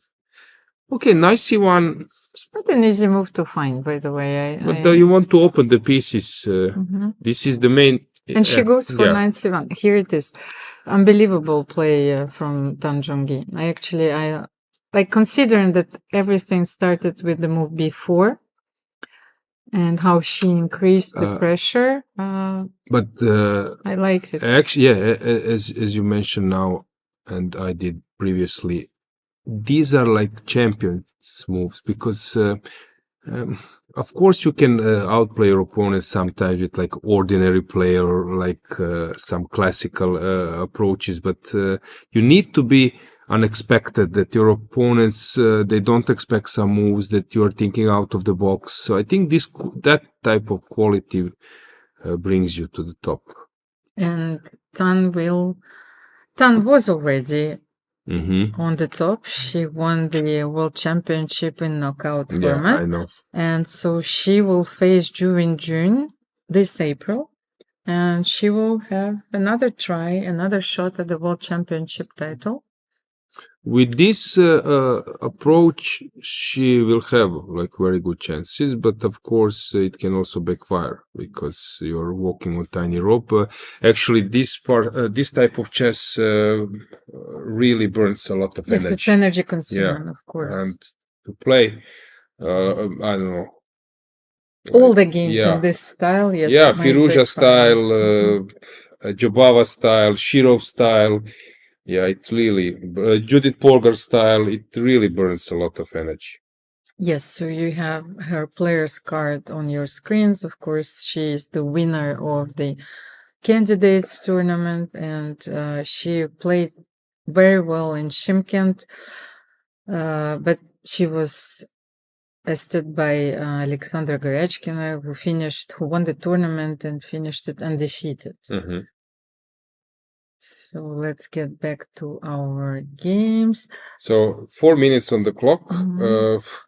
Here we had G takes a A6. Strange choice, but also a reasonable idea. In Elisabeth Paehtz against Koneru. What has happened here? Rook D7. She played Rook 8 or not? Yeah, Rook A8. So F6 would be my choice, but Rook A8 is also probably good enough. H6. Okay. She has her plan Rook D7. She started to go back. She wants to liquidate. Oh, no. Okay, I think that... Knight C6 is the idea. For example, Rook C8, Rook C8, Rook C8, King H7. Rook B8, Knight C6. Knight E4, ED4, Rook D4 should also be better for black, but it's not easy to win. I played it once. For example, this position, it's really hard to do something. It looks better than in practice if just the white waits a bit with G3, H4, and so on. But of course, black is pushing. Harika. What has happened here? We left around. So bishop d2, knight d2, king f1, takes, knight d4, bc, rook a2, knight came back, takes, bishop e3. So she didn't play knight b3. Okay, I don't know, it was your idea. I think you mentioned that move. She took this route. Okay, we mentioned that was our variation. Yes, that we tried, and this is the position on the board. So Rook A8 was played. For the moment, Sarah is still thinking, but she will opt for A4, A5. A4. You must push your main strength. Okay, Bishop C7. That might be also a good try. Now Rook A4. Yeah, yes, now I can stop you. Yes, you want to stop the spawn push and but also dominate on the white squares king if comes. It's possible. And bishop goes to D6. Very reasonable idea. Hang on, she took on h2. Somehow, Almira, we started with the wrong. You can, yes, but I thought that, the knight might get lost somewhere along the way, but it's also possible. Oh, but the rook is not on a4. Sorry. Yes, So it's she a different took, variation. Yes. after bishop c7, She she took took immediate. Okay, immediately, that's so an... now king e2, maybe, yes. I would be afraid of this a pawn now. King e2 will be played, I guess. I don't know, king g2 may be also possible. But this a4 is coming. Yes, because we were so concentrated on the active defense, like a4, a5, giving up the pawn and activating all the pieces, that we forgot that we can take on h2. Let's see, Bibisara against Kateryna. Okay, something happened. Okay, but yes. So we were around here. So she took on f5. Yeah, the route we mentioned. She was very long time, so this is the practical decision, of course. Yeah, but there is nothing to worry about now. King g3 can be played, bishop g5, you push. Sorry, my rook is hanging, rook c2, let's say king g7. I can also push maybe d5 if I'm interested to do so. To be honest, I thought that she played bishop f6 in order to put the bishop on d8. It's also possible. And then bring the rook. Here I can do it later with the king, maybe if it's necessary. And yeah, white also needs to think how to stop my d5 at some stage if I combine it with the rook. I don't believe that black is risking anything. Many tough games. I would say that Zhongyi she's the one to follow right now in the time trouble. Let's have a look at this. Yeah, she's closest to the victory. Knight d5 played. And only 1 minute left for Batkhuyag, so let's follow this game closely. But now can we take on e4? Yes, of course, that will follow. Queen e4, you are forced. Yes, queen takes, that will follow. Queen takes, bishop takes, and now it's black, the one choosing how to continue. Okay, still it's better for white, but black can maybe hold. Because I can maybe think of exchanging dark squares, bishops at some stage, and then even being a pawn down, maybe maximum would be that... no, but now I can take and take on b6. You want to go here, yes? Okay, I don't want to do it immediately. Because, I want to prepare it. But maybe, let's say bishop e3. Let's say bishop e3 I can play. But the thing is that bishop e3 is the move which, first of all, looks strange to me. What is the purpose of the problem is maybe knight c5, but this knight c5, maybe knight c5 is not threat. Yeah, but what I... Because you want to make a move which would be useful. I cannot... Can I play rook f7? Now you can No, bishop f7. Okay, so at some stage, so I cannot do it. Yes, you can take on c5, maybe in bishop h7. Maybe strange move, but it's necessary. g6. But I would still think, so you mentioned bishop b6, that you will take on d5. No, I'll take first, on d6. Okay, it's up then to you. Then take on d5 or take on c6 if you allow me. And now, yes, rook b6. How about this? Yeah, the problem is that I won't be able to exchange easily those two guys. First of all, the knight is hanging, so maybe I need to kick f7. You can push a4, and then I'm late. Yes. And I wouldn't be happy about it. So knight d5 I'm still thinking about queen a4. Is there another okay, bishop e4. option? Bishop e4 is an option, but here you want to change the queens. But then knight e3. Yeah. Bishop e4, knight e3, the bishop is hanging, so it's becoming messy. I was never big fan of messy positions.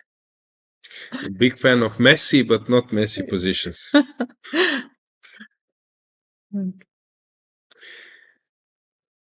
Okay, maybe it's a moment just to get. Do we have like a bird view camera or camera with to see Yes, how to the see, games yes, that the all. games are very hectic at the For the moment. moment, yes, I don't think Let's that check we the can playing have it. call. Let's check the playing call, guys, so you will be able to see that tension is around, that players are seated. No one is walking, I guess. Yeah, so you see that. Yeah, I would say turning point of the round. The Moves are tension is coming. that it's, Yes, yes, moves are coming on all boards.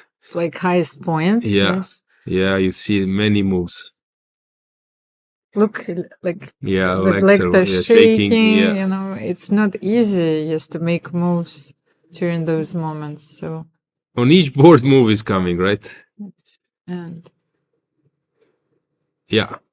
So the critical point of the round.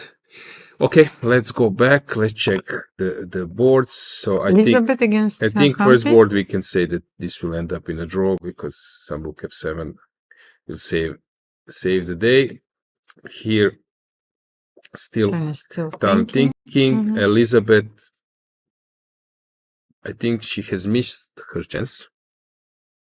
But what happened then after Instead rook of c8? She didn't take on c8. yeah, yes. she just played rook d8, which I think is helping white.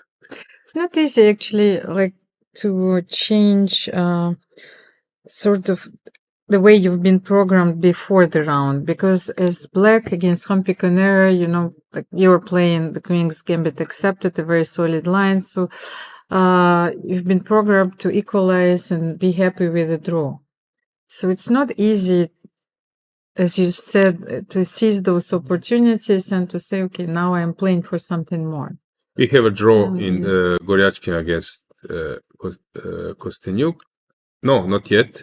We have a draw in Kateryna Lagno against Bibisara, but I thought that we also have a draw in Goryachkina, which is actually very close to happen. In few moves, it will happen. Yeah, you mentioned this role when it's not easy to adjust. It was famous from Karpov's story that he came to a board to make a draw. I think, I don't know, maybe against Petrosian or someone, and suddenly he needed to play for a win because of good position with black, and he couldn't adjust to that role. I think that Sarasadat now is out of problems, but maybe I'm wrong. Which game to follow? What do you think? Harika, she took on h2 with the idea of pushing the h-pawn maybe at some point. Yes, and I think the point is that she thinks that white won't be able to just push the pawns and get something. So I think that was the concept. Because now, if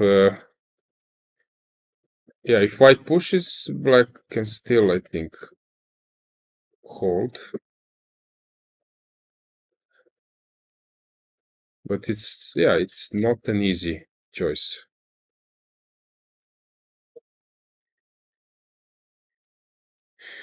Yeah, Goryachkina, I think we will have a draw. no? Let's get back to this game. Okay, Tan, we have a queen exchange. So she did take she on took e4, on e4, and then your strange move, bishop your e3. strange move. Yeah. Yes.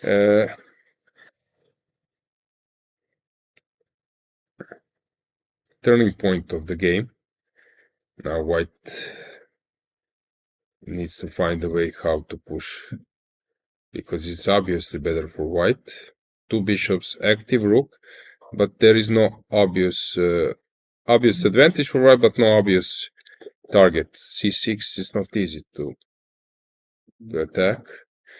But wait a second, because I'm tired and I can't calculate anything. You're not losing a piece, no? If I take on d5 and if I play rook e7, what happens? Rook e7. Okay. Tell me, I take bishop d5? Let's put it on the board, because I obviously can't calculate two moves in a row. But probably rook f6, no? Okay, but let's see. rook e7, and you Rook survive f6. with the rook f6. And the Mhm. d4 will be played after bishop c3, so Mhm. No, it's I'm okay. fine, yeah. Mhm. But I wanted to be sure. But f5? Wait, rook When f6, f5? perpetual. Okay, but now we are getting closer to something, because I think that yes, we need to to show something. Yeah. Because you cannot play rook f6 because I will Yeah. take rook Yeah, e3. this is not working, but rook f3 is working, I guess. But then you can sacrifice on e3. But here you see, this was a valid question. Yes, because that was why I very don't logical understand this. question. I didn't see f5. I missed this, and now she's calculated that. That's why she's thinking.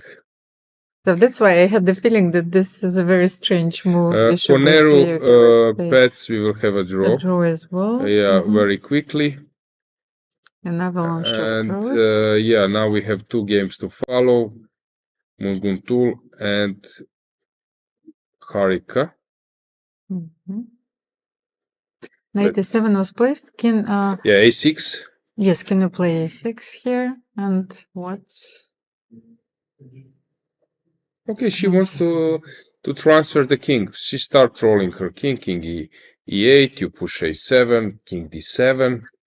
But how to move on? So if, for example, okay, let's say f4, knight c6, I can come to f3, and if you go to c8, I go to c5, you go to b7, I give check. Yes.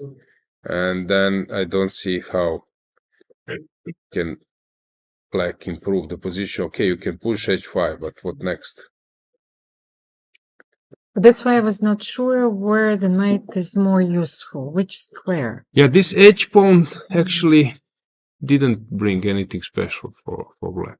So catching this h pawn was maybe a loss of time, but it's also understandable because later if something goes wrong, yeah, it's nice to have a pawn. So maybe e5, I don't know, was the target. A few pawns in your pocket. Yeah, it's like... We can just briefly go with the camera to see body language of Goryachkina Kosteniuk. Is this game heading towards next minute draw? Yeah, probably it seems so. It's not easy to make Alexandra Goryachkina smile, you know, so... but I told her a few stories. So she does smile from time to time. So Yes, you're making you have to believe me. Making her laugh. Let's check Elisabeth against Koneru, against Humpy. Is the draw around? Yeah, usually when Humpy is having this look, that means that for her concentration is not needed any longer.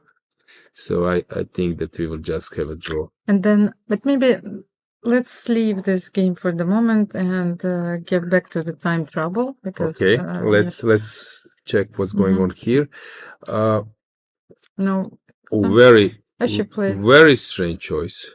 Bishop To play D2? bishop d2. Let's get the camera back to Tan against Munguntuul. To play bishop d2, this is a really tough choice.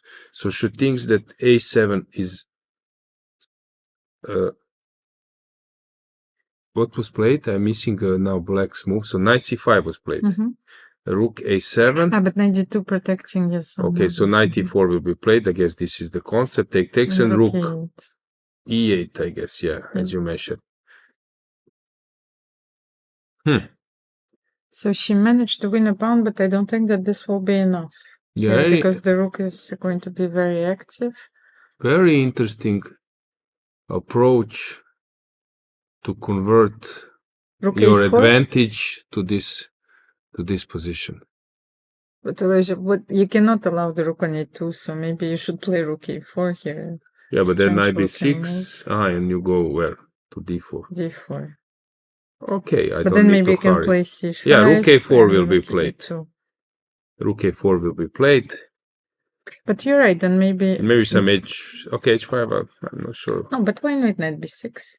Knight b6, rook yes, d4. c5. Can I But will you play simplify? this position? I'm not sure about this Rook one. E2. King G1, you And your take. king is cut, And so maybe I was have not some smart move now. Knight E6, F5. really sure about it. I would be worried a bit. We have a We draw. have a draw Mhm. in Koneru against Paehtz. It's a very unusual round. We don't have so many draws. But fighting games, Yes, of games course. were interesting. We cannot blame, I don't know, the opening choices of some symmetrical positions. But a very solid performance also from Elisabeth, because psychologically it was not easy for her to play the second Grand Prix, especially after Shymkent, which was a disaster. I see, so you're still thinking about the tournament and everything that went wrong. So I think that 2 draws from the start against Zhongyi and Humpy Koneru is a very good result. Just to check the situation on the clock. So Harika is on the last second. We cannot follow 2 games simultaneously.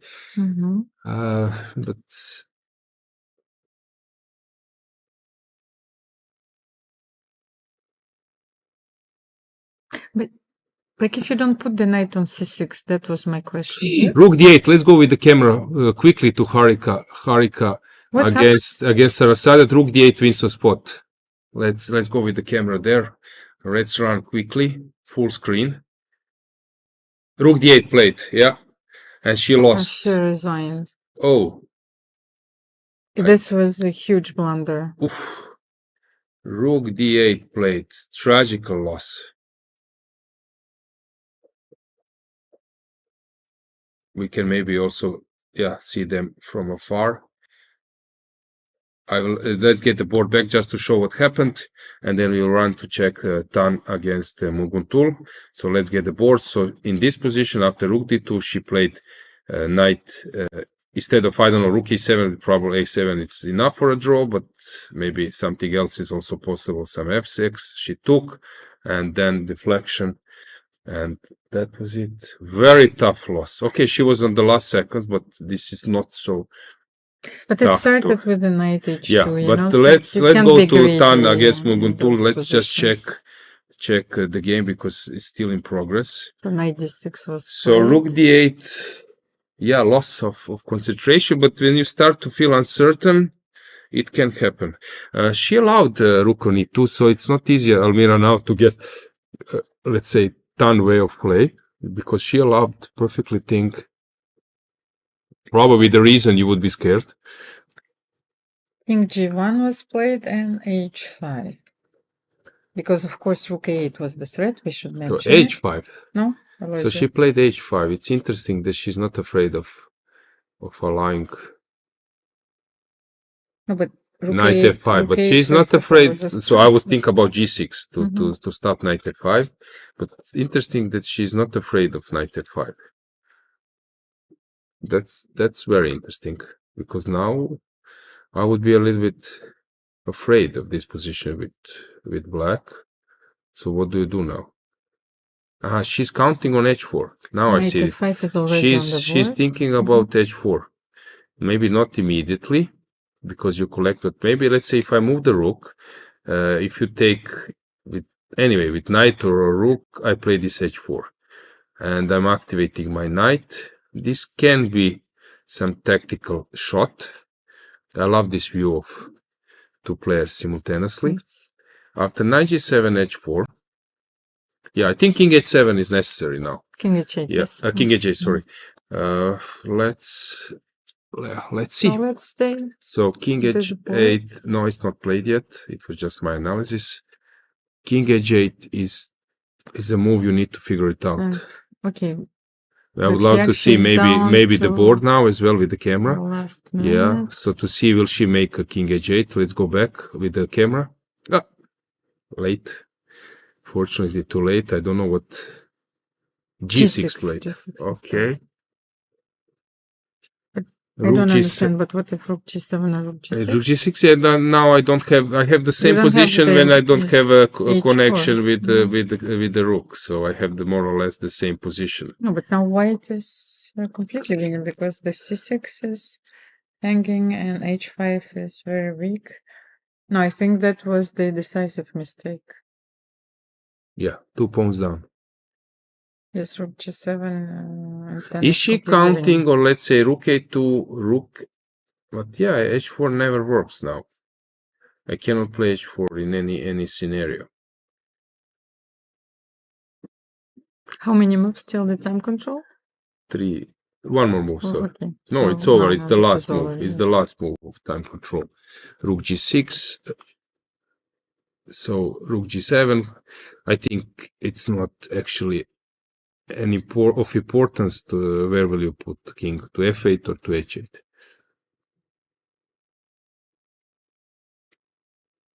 Well, she knows it. Yes, now we saw this, that Tan knows that she's winning. But nevertheless, she's fully concentrated because unless your opponent has signed the score sheet, everything can happen. Rook g6, and this is it. What can you do here? Can you play c5? Let's say we push with black. Alojzije. Yeah, I'm thinking about c5, rook c6. I don't see it. No, but Rook- don't give it. I don't see a difference now. Anyway, We cannot play rook c2. okay, but Just- then just to probably keep just the pawn a4, a4. and it will be more or less the same. You will c4, probably win that one. I probably rook c5, but maybe I can even push. But let's say rook I'm d5. pretty sure that we still need to create some chances. Yeah, I yes. agree. Maybe some knight Yes, f6, and then knight e3 maybe. Okay, yes, yeah. okay, you're right, Almira. I agree with you. So rook g6 was played, king f8, and now It's the only chance. Yes, you have to keep this pawn alive and what did she play? play for a few moves. c5, right? You're right. c5 was played, and they're out of the time trouble. So let's recheck. What do we have? So on the first board, let's go with the camera to see is anything They're happening. still playing for the moment. And we have 2 draws and a miraculous win for Sarasadat. Yes. It will be probably our story of the day. Yeah, how the game was. So Harika was playing very well, very good game, and then suddenly, when she was close to putting a serious pressure on her opponent, she misplayed it. No, but this was exactly the moment where actually I wanted to ask you the question. I'm not sure if the knight is better on c6 on d5, and then you just screamed rook d8. I thought, like, how? Because my knight could have been on d5, and actually it allowed everything. So the knight had from h2, to come back and to assume the defensive, role. So around This here, was too much. you wanted to say, for example, rook a8. She played bishop c7, Bishop and now C7. something. No, here I Rook wanted to a4, play rook rook a4. a4 was That the was move. my.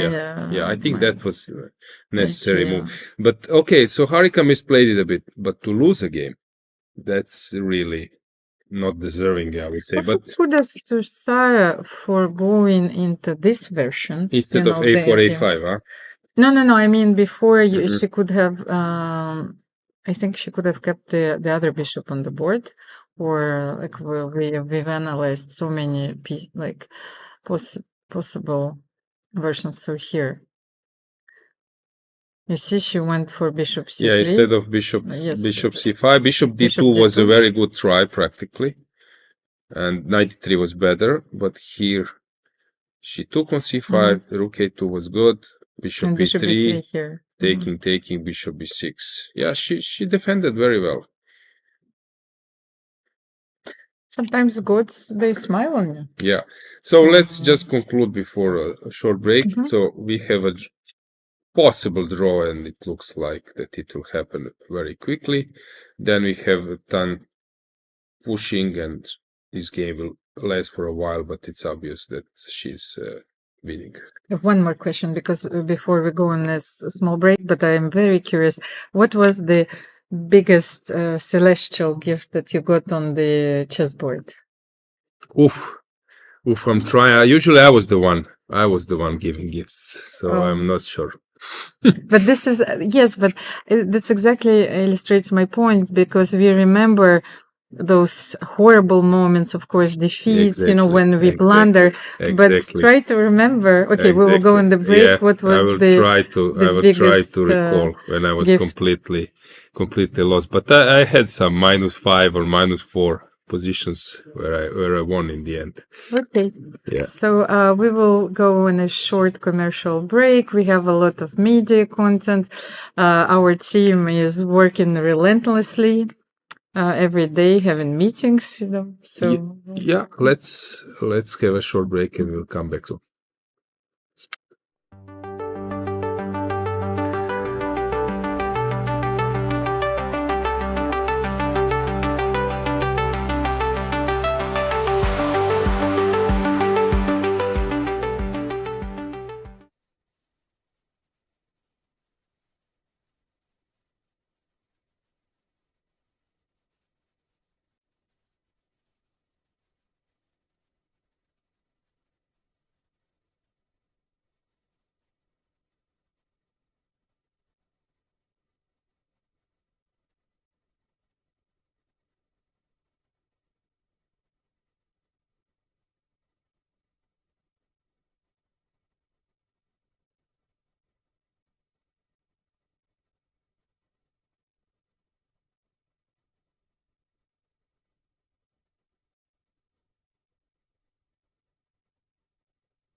Welcome back to our studio in Monaco. That was a very beautiful video presenting our sponsor TAEX, so the Digital Art Week. We were talking about every possible form of art and artistic expression previously, but chess is our game now, Alojzije, so we have 2 more games left. Yeah, let's check what's going on. We expect one game to end quickly. That's Goryachkina against Kosteniuk, 2 Alexandras. But okay, Aleksandra Goryachkina is still trying to keep the game going. She's, I would say, on the better side of a draw. But it's holdable even being pawned down. So I believe that, yeah, this extra pawn or 2 pawns help black. So Alexandra Goryachkina was looking up to Alexandra Kosteniuk while she was growing up. And that was something interesting that I was thinking about when I was preparing for this round, is actually that if we compare what is happening now on the top in the men's game, it's absolutely incomparable to, let's say, to the results and taking into account the women's generation. So The youngest participant in this event is Bibisara Assaubayeva. She's 20. Then you have Alexandra Goryachkina. She's 26, and Sarah Khademalsharieh. She's 27. But then, as you can see, this generation who has won already everything, she's still on the top. You have Tan, who is 33, Harika 34, Lagno 35, Koneru 37, Munguntuul is 37, Elisabeth, Paehtz, and Alexandra Kosteniuk, they're 40. We were talking about how far we are pushing our limits, and especially when we're taking into account the performances on a high level. So this generation is still on the top. What do you think? Yeah, at some about stage, they, I would say, lost the momentum in terms of rating and everything, but they have this class, and they're fighting back, coming back. I know that Elisabeth made some kind of statement maybe 2 years ago that her focus is to try to fight back. Yes, that maybe she's aware that she might not come in terms of rating to like 25, 50 or something, but she still believes that with like proper training and preparation that she can still fight for the top places. Same goes with Kosteniuk, if I'm not mistaken, Koneru as well. So they had this prime a while ago, but still, when you were on some level, you know how to stay there and how to play on that level. So I'm so happy to have them because they are role models for youngsters, and yeah, I think they are making the circuit much richer. But actually, I made this analysis with to illustrate a different point, because I still think that it's very difficult for girls to take this as professional path, especially now. So to abandon their studies very early and to just simply to state, to make this kind of statement that I will be a professional chess player. But I think it was even harder for you before. It was almost impossible, Yeah, but exactly. sometimes it was the only possibility that you had to express yourself.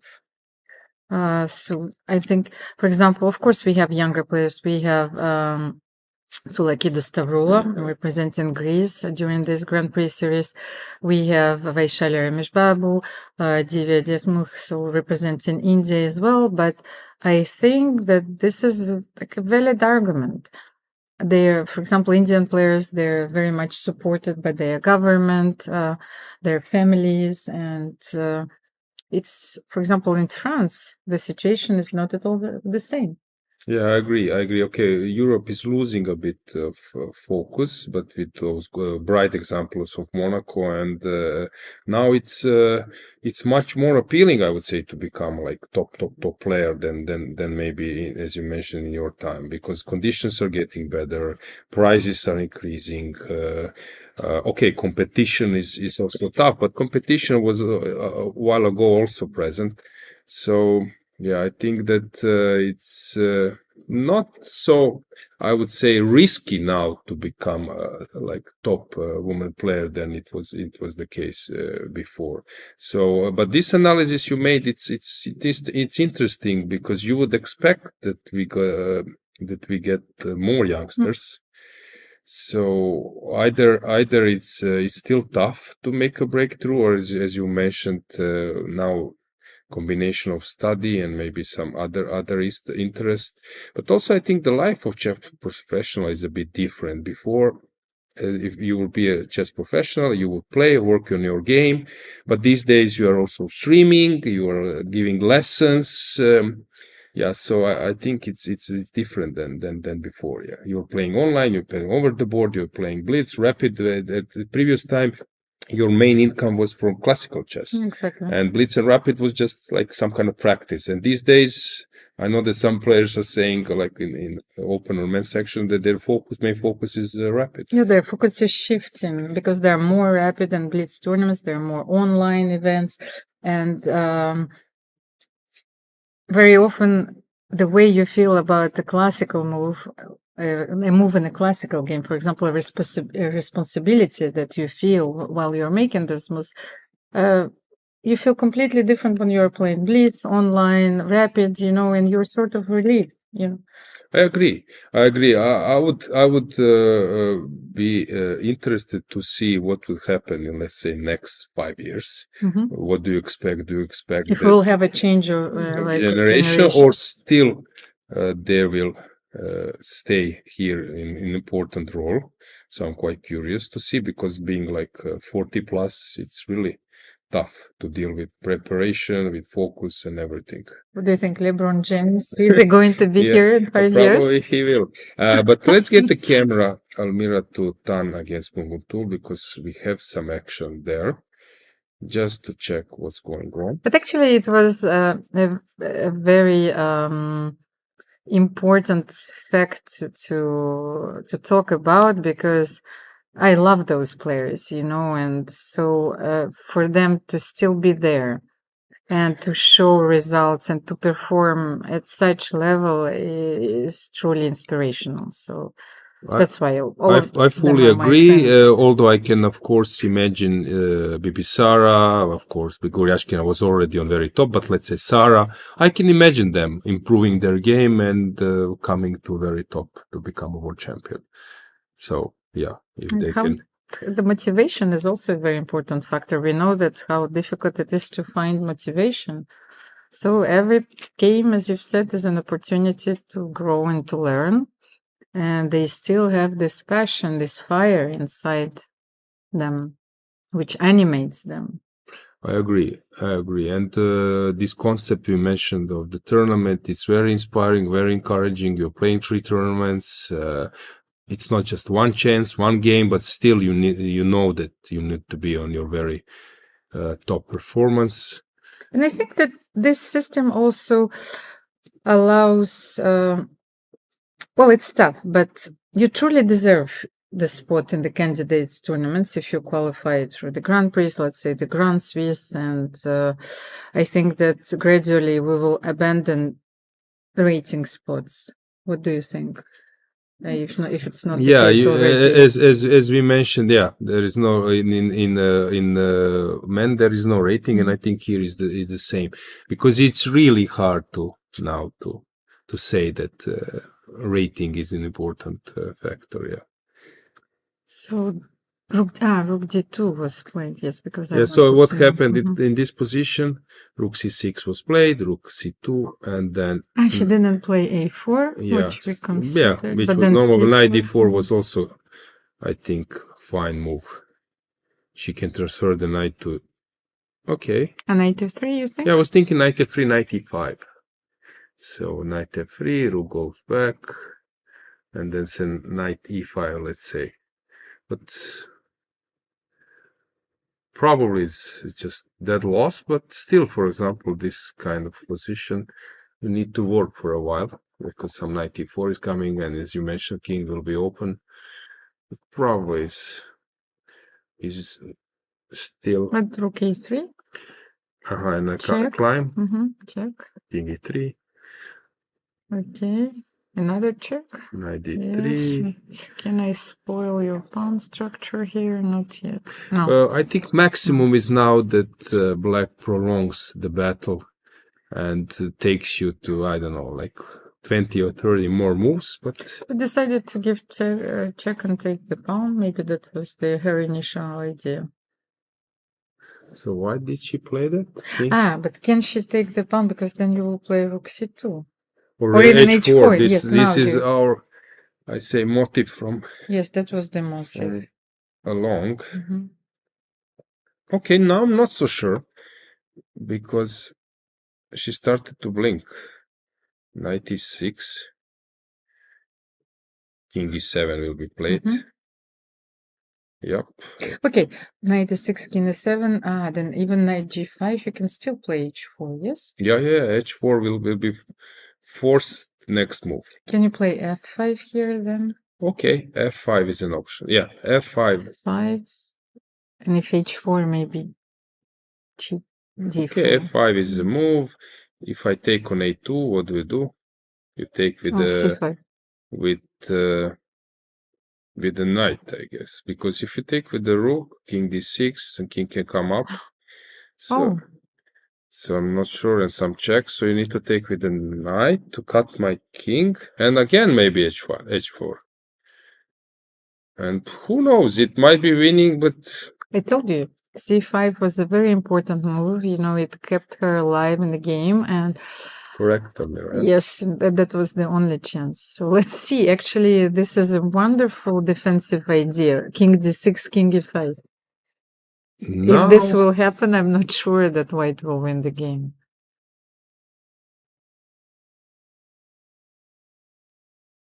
It's like chess is full of resources.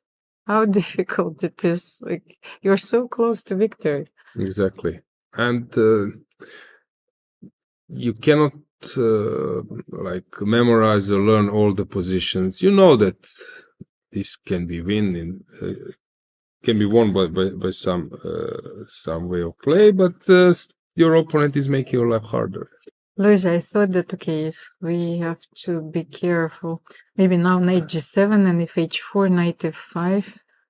Ah, but then king d7. King d7, rook d6, Rook d6, and then anyway, king c7. Is it possible or it's not? Let's see, let's try this line. Knight g7. I spotted some tactics. Okay, so knight g7, you mentioned h4. h4, yes. Knight f5, king d6, rook d6, king c7. I spotted knight e3. No, but king d6. Knight c4. Yes, king somewhere. Where? King e6. Okay, this position, will you draw it? Okay. Knight f4. Okay, now I have to try king e5 first, maybe. Okay, this is a very interesting position because I think that king e5, probably king those pens a4, yeah, or king Russian, e4. I don't know. H4 I need to play probably. They will be too fast. Maybe king e5, not, but what to do? What is the word that you use in Croatian? When you have that, because in Russian we call it pence, you know, it's like one, you put one pence, it's like a4, then h4.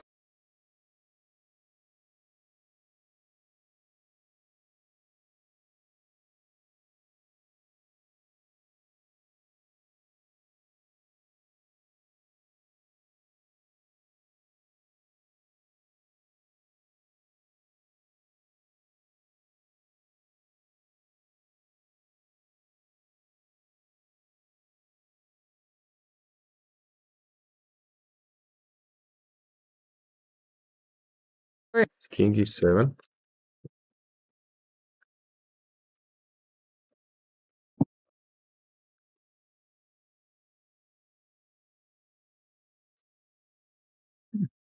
So you think this is the moment where white is sleeping? Now it's new game. You need to outplay your opponent once again to be super precise, and I'm not sure about energy, which is left.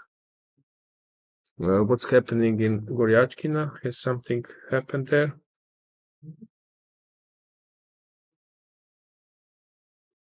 h4 will be played. This is the move you want to make. Then king h3. King h3, and then rook f2. And if you come to rook e4, you're not threatening anything. You cannot take this one. Or... But then king f3, but then I check. King f3. What if I check? Check. Yes, and you cannot come to g4. Yeah, so h4, I think now is just liquidates. We can stay here for a second. Maybe we can go full screen. Okay, rook a3 played, which is also a good alternative. She will just give check and come back, check and come back. As Alexandra Kosteniuk is representing Switzerland, and Alexandra Goryachkina is playing under the FIDE flag. So here we have the clash of generations, but it was a clash of the titans, but which will probably end up in a draw in a few moves because there's nothing left to say. There's another song will go. You're in my way. What do you think, Ru? Maybe rook a2 to rook e2 she H4, I wants. think Yes, it's the h4 move. first. H4 Yes. is the move you want to make. And then rook e3, huh? Always some job to No, be but done, then check. because Rook e2. if you take, then No. passer. Of course, you So have you to must avoid the check. King goes up, and then you wait. I don't know, maybe king f6. Yeah, just wait. And always this rook g3. This is typical.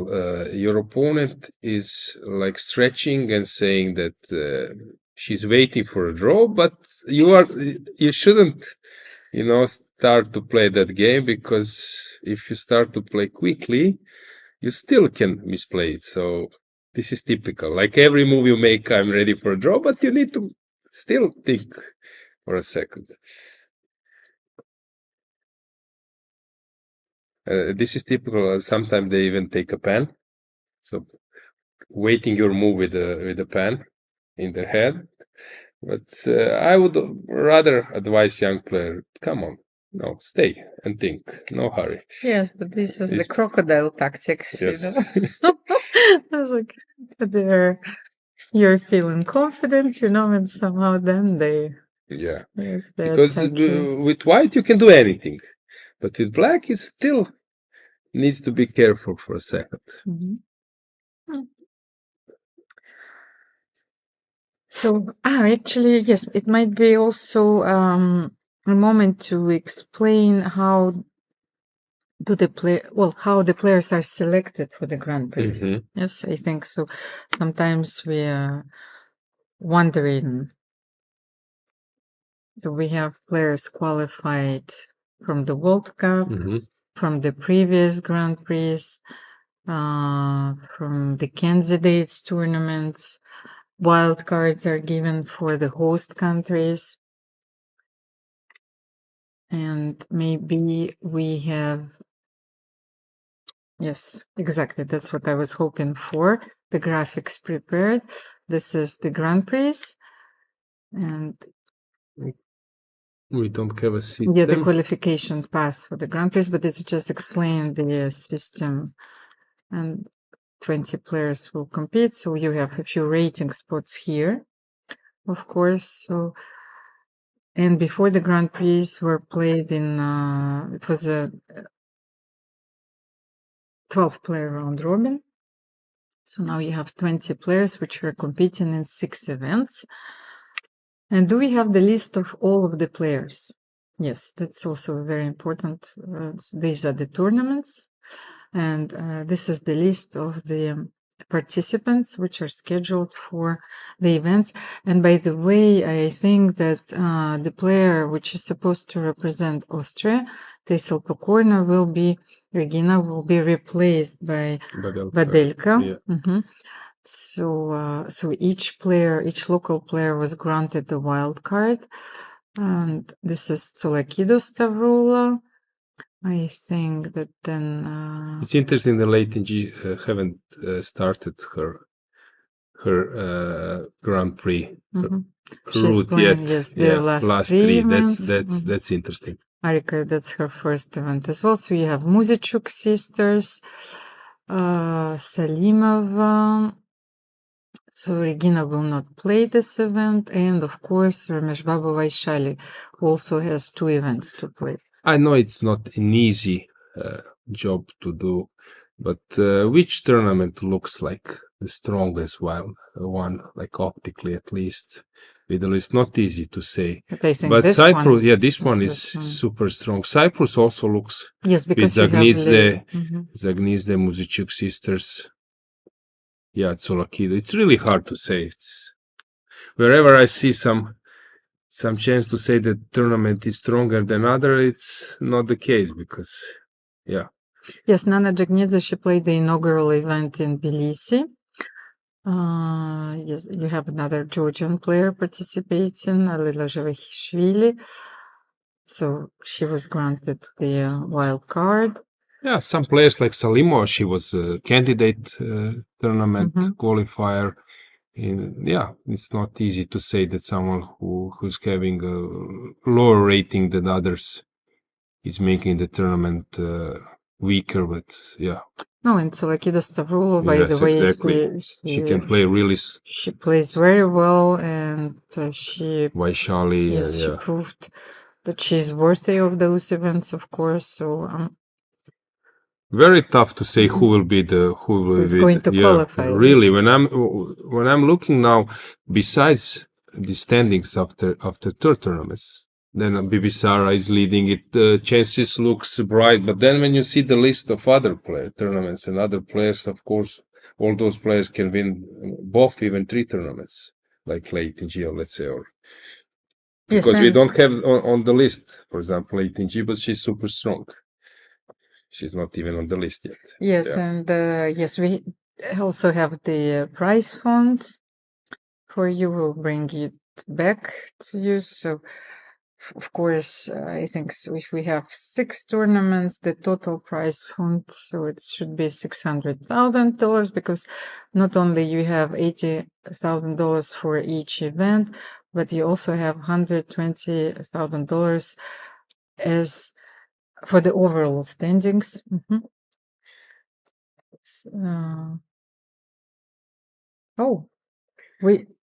Okay, let's get back to the games, because I just had a look at the game between Zhongyi and Batkhuyag Munguntuul, and I think that Tang What had happened? to give up her knight. So we left around here. So King E7 was played, and she played Knight C7. King D7, she missed something? Yeah, she missed She that. missed King D7, Rook C5. She's dropping and I guess she missed this. What is the other explanation? So Knight C7, Rook, King D7, Rook C7. Okay, now it's draw. Actually, I was always the one not being unhappy with the piece against 3 pawns. Usually you can somehow. But I think fatigue plays crucial role during those moments. So something unexpected happened. It's like it's a circuit. So C5 was played. She was ready for a win, and then suddenly she had to face a few difficulties along the road, and now she will certainly try. But very often you will end up sacrificing your knight against 2 pawns, and this will be it. No, but I want to congratulate you. You mentioned this C5, and actually that move brought probably a draw to Munguntuul. Yeah, that C5 was the move. We can just once again show it to our viewers. Because you buried her already. Yeah, and I said, so it looked like it was like a game continue. over, but then this C5 came as an important detail. And it was like 4 moves ago only, And suddenly she's enjoying, I would say, a pleasant chance, since after H4, she will bring the knight, I guess, Knight E6, and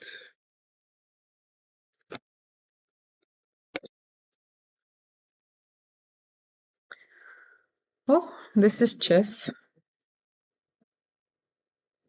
And now 94, and the problem is for white is that king is cut. If the king can come to h3, I still think that it will be a draw.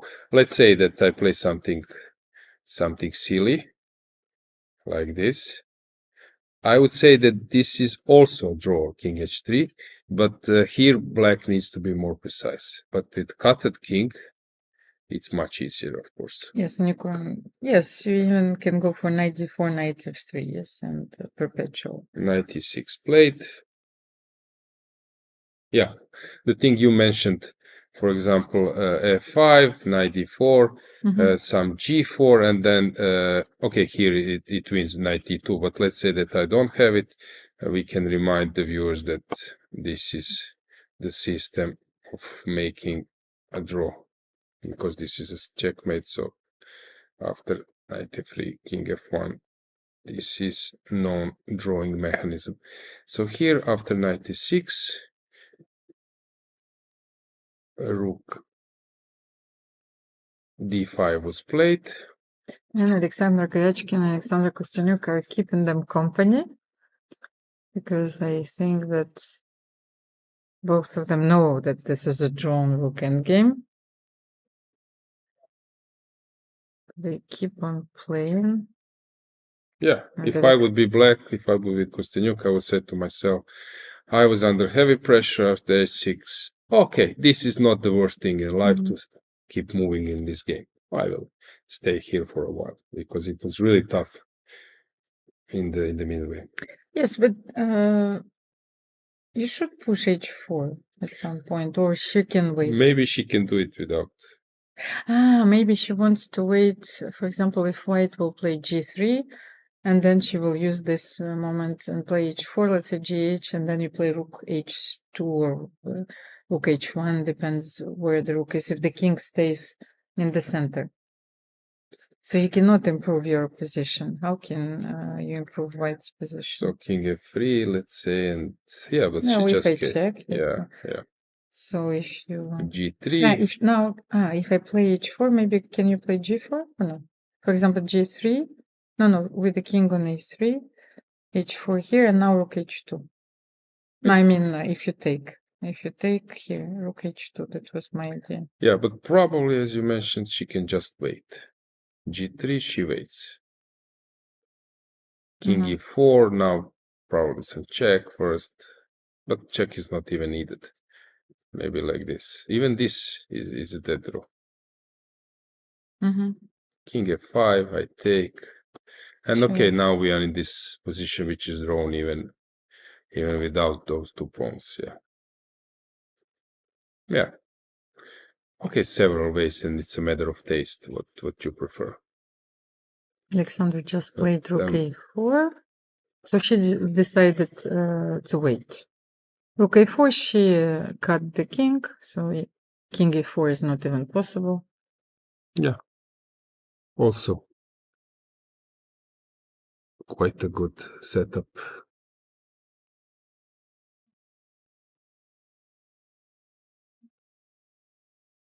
Let's check what's going on in Munguntuul against Tan. Okay, she's slowly approaching now with white. You should also start thinking about not to get into rook and knight against rook. Yeah. Okay. It looks crazy that you will drop all 3 pawns, but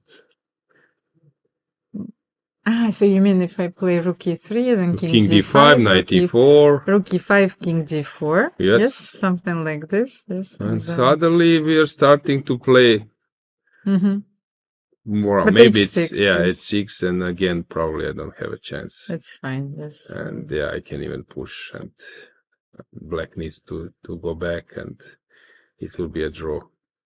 Probably some rook g5. Rook g5, yeah. You need to go rook h8. Yes. Yeah.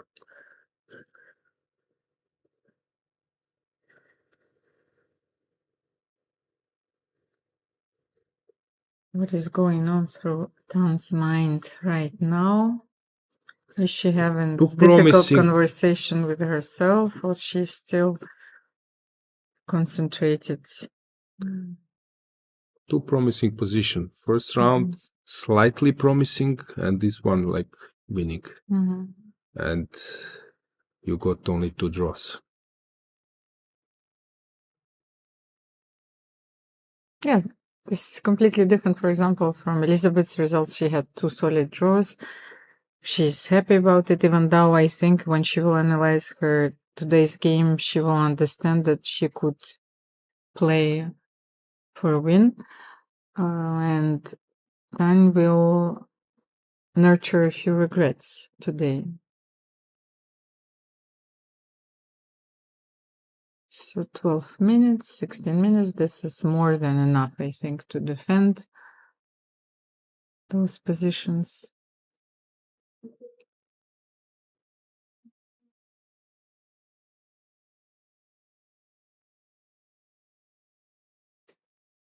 But it means that all games are going to be drawn. Yeah. Yeah. No, Harika. Yes. No, because yes, we thought that that was going to be a draw. Yes, I forgot that we have the position of the day.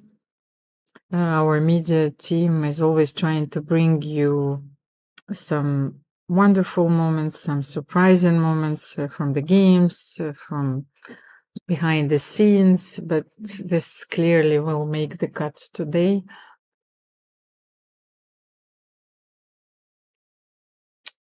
So, what else is here to say?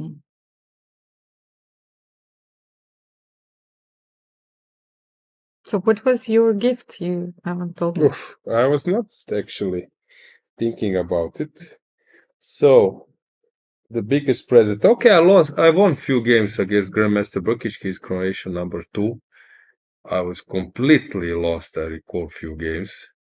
Really, really completely. And then he would say after the game, "What I can lose, no one can." Yeah, that was typical. No, I'm Yes. pretty sure I can, because I have a few of those examples where I thought that it's like my soul was floating and like looking at the board, and I was not even sure who made those moves. But I lost one tournament. The name is Barbera de Valles. That was non-tournament in I don't know if still it exists. Non-tournament next to Barcelona. They have this Catalan circuit, and I was playing that tournament, and if I win last round, I will be first. And I was playing against like 2370, but he was doing very well in the tournament, scoring, and I am not. And I outplayed him with black. Didn't want to make a draw, and I'm minus 15. Engine says minus 15, but it's not one move.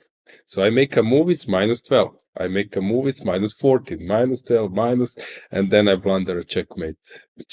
So last round loss, and I'm always joking that usually last round loss travels with you. It goes with you in the plane. It sits next to you in the plane and stays for a while. yes, it's In your family, in your bed.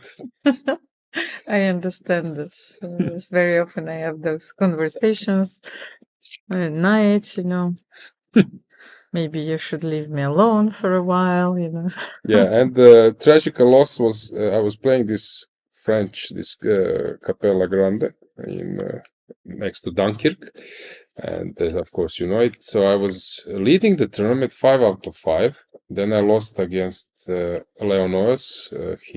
He was second of Vasily Ivachuk. Then I won against Krivoruchko, made a draw against Ipatov, and I'm leading the field. And I need a draw in the last round against Gaevsky, who is now coach of Gukesh.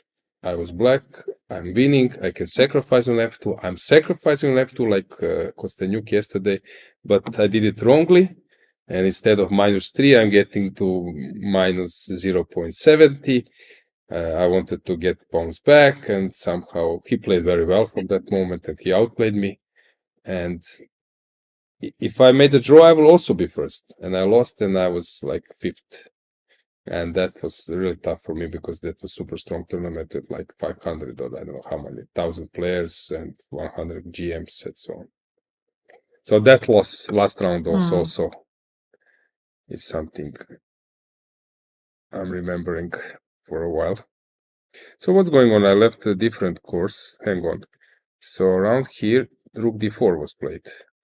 Yes, she didn't allow the king Okay. to D5 square, and now... Yes, now if you keep the rook, like let's say you play rook E3, but H5 is also possible. Okay, she needs to calculate a bit. So if I take, you take, I go to A4. Of course, pushing you are not on time to win because I can come down. And my king will come to collect the pawn. So if you protect it somehow with rook f5, I can go. Yeah, but this is something you don't want to do. You don't want to sacrifice because this is a draw, but still you need to calculate a bit. So instead of sacrificing the knight, you can go knight d4, which is safer option. But then rook e3, then you'll go for knight f5. Yes, or what do you think? You will, Yeah, you will knight still f5, knight f5, need to rook simplify at some d3, point. king to e6. Okay, but without the king, I don't believe that anything can happen. But g4 here? Yeah, knight That's h4, right. yeah. G4. Ah, knight h4, okay. Yes. You're knight not even h4 is- threatening maybe to take. But okay, maybe you do. Mhm. Maybe you do, I don't know. Okay, this is also something maybe you don't wanna. Hang on. After the king e6, g4, if I go knight e6. I have to push g5, I Yeah. thought, yes. And then This is h6. it. But then now you maybe you can take now. Yeah, but What do you okay, think? Knight yeah, and then h6, king yes, f7 or king. something. King. This is also something maybe you don't want because you want a clear-cut draw. Okay, I don't want this. I don't want to calculate. Yeah. How can I don't want to blunder. So what else is left, for me? I agree. I think it's no. you cannot delay calculation. At some point, you need to be very precise, and you have to be sure that this is the way to make Yeah, it she work. must sacrifice at some stage. You're right, Almira. She needs to sacrifice at some stage. So something combined with knight f4. Okay, what do we have at two Alexandras? Okay, now we can go with the camera. Now it's time to call it a day. Let's go with the camera. Yes. Rook h5. Oh, Yes, we will have the different view. So we will show you, well, our team. Hello, girls. So behind the scenes, Yeah. yes, how the documentary is made, how the history is made. So Etienne, show us the technical installations, maybe.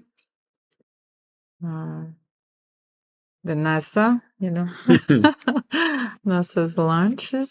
So that's how many screens we have, and we are there at the back. Yes, I don't know if you have both screens. yeah, that's where we are sitting for hours. And I need to praise the girls because they are not actually making any noise. Huh? We have really like super calm conditions.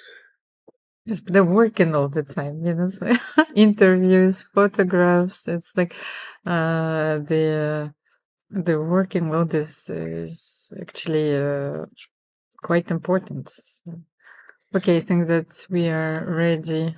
Yeah, just to show to viewers that in this setup with the G pawn, let's say, I will play something to show that black can even just go down. So the worst scenario is that you start with this and there is no way to improve. So I just make my moves and wait, and you climb, and with the G and H pawn it's not possible to do anything. You just king b8, rook b8 goes here, and it's no way to make an improvement. You can do this as maximum, and when you push g7, of course I will then give you a check, but just to show that there is no way to make an improvement. So this defensive resource is available, but of course it's not necessary. But you can also use the Philidor method to have the rook on the 6, of course. Yeah. So it's yeah, we can go full screen because we will have a handshake very quickly.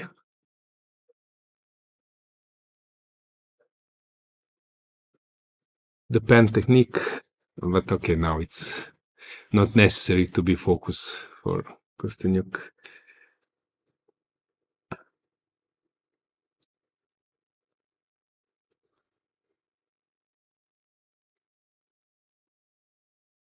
the chief arbiter, Stefan Iskov, who is thinking about the dinner.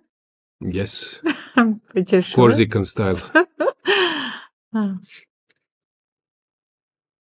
But we haven't shown Jean-Claude. Mine. He's around always. Jean-Michel is always here. Yes. Jean-Michel is our bigger supporter. I'm not sure he sleeps. Have you seen No, him sleeping? I think no. he's always working, yes. Yes, Yes. I think that he just spent 24 hours on chess.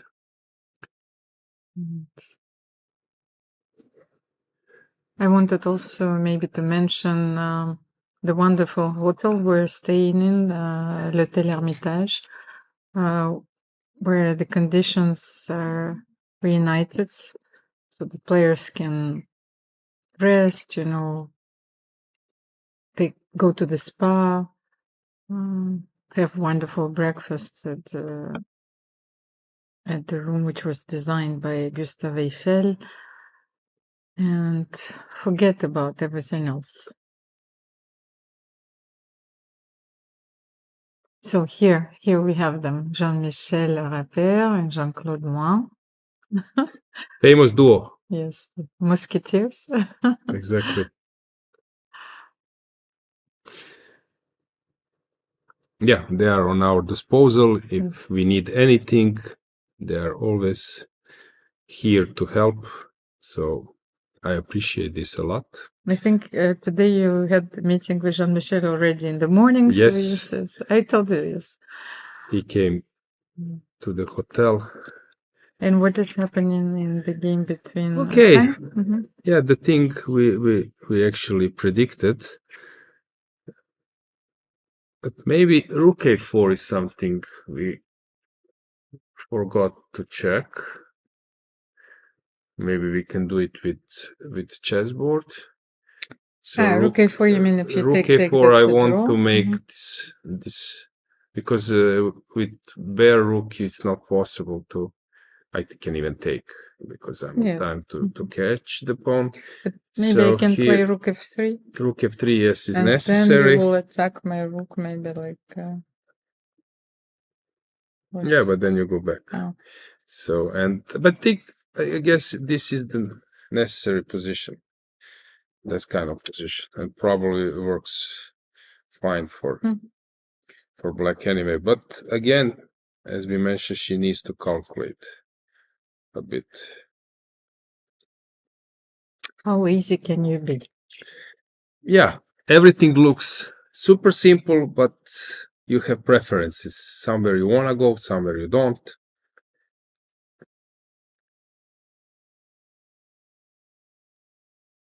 But kudos to Munguntuul.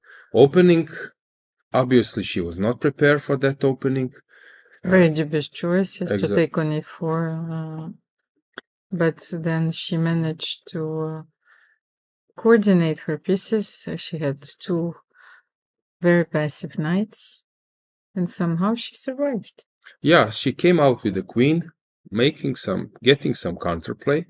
Later, it was not easy. She was sort of outplayed, which is not so surprising since Tan is. Okay. Yeah. And we have a draw in the game between Alexandra Goryachkina and Alexandra Kosteniuk.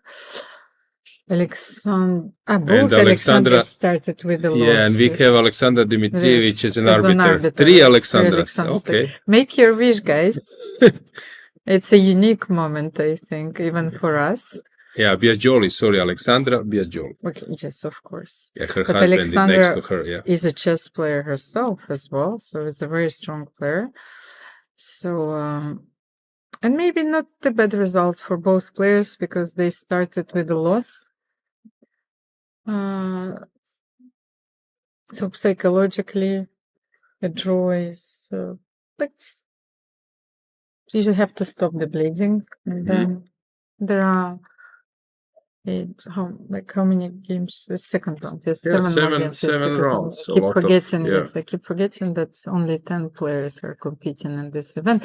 By the way, this is one important announcement that I wanted to make, and since I got the confirmation from Jean-Michel that during this event there is going to be a special beauty prize. So players are aware that at the end of the tournament, the jury will choose the most beautiful game according to their choice, and the prize which will be awarded for this game is going to be a Cartier watch.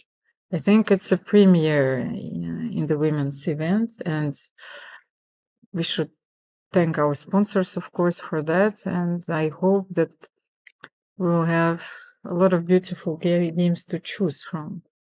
Yeah, This was a tradition for me, like almost in every tournament before, and somehow it disappeared, Alojzije. So I think it's important to maybe to keep this tradition alive and even to have this ritual yeah, of course, to motivate the players. Yes. exactly. Someone can say it's important that you have like a normal structure, prizes, conditions, but as you mentioned, that was some tradition, and it's sort of probably you're not playing a game. I'm forcing to get a beauty prize, but if you made some nice achievement, it's really nice to have. Yes, it's a appraisal, yeah, recognition, yeah. of course. I think Alexei Shirov won so many of those beauty prizes.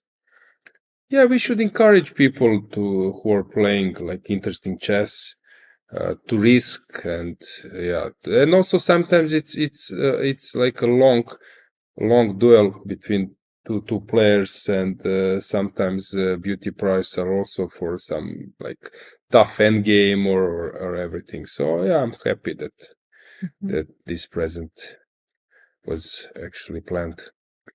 So yes, you have the results which were brought on your screen. So this is the last game of the second round. Tan Zhongyi is desperately trying, and we have the interview right now.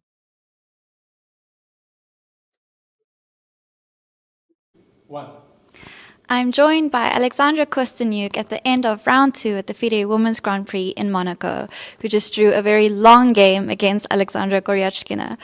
Alexandra, this was a complicated game. You've played this line for white before. Tell us about how it went. Yeah, well, I was happy after the opening because it was not my very first game in the French defense, but one of the very few I've played. And well, still there were some decisions that I took I was not so sure about. The first critical decision, I think, was after she captured on c5. I'm not sure about this move. And here I had the possibility either to capture back on c5 or to take on b5, and I was not sure that my decision, my move was the correct one. And then another interesting moment, I think, was when I attacked her pawn on e5, and I took with the knight on d7. I had the possibility to take with another knight c to e5, and the idea being that if she captures with the knight, then I can capture with the queen.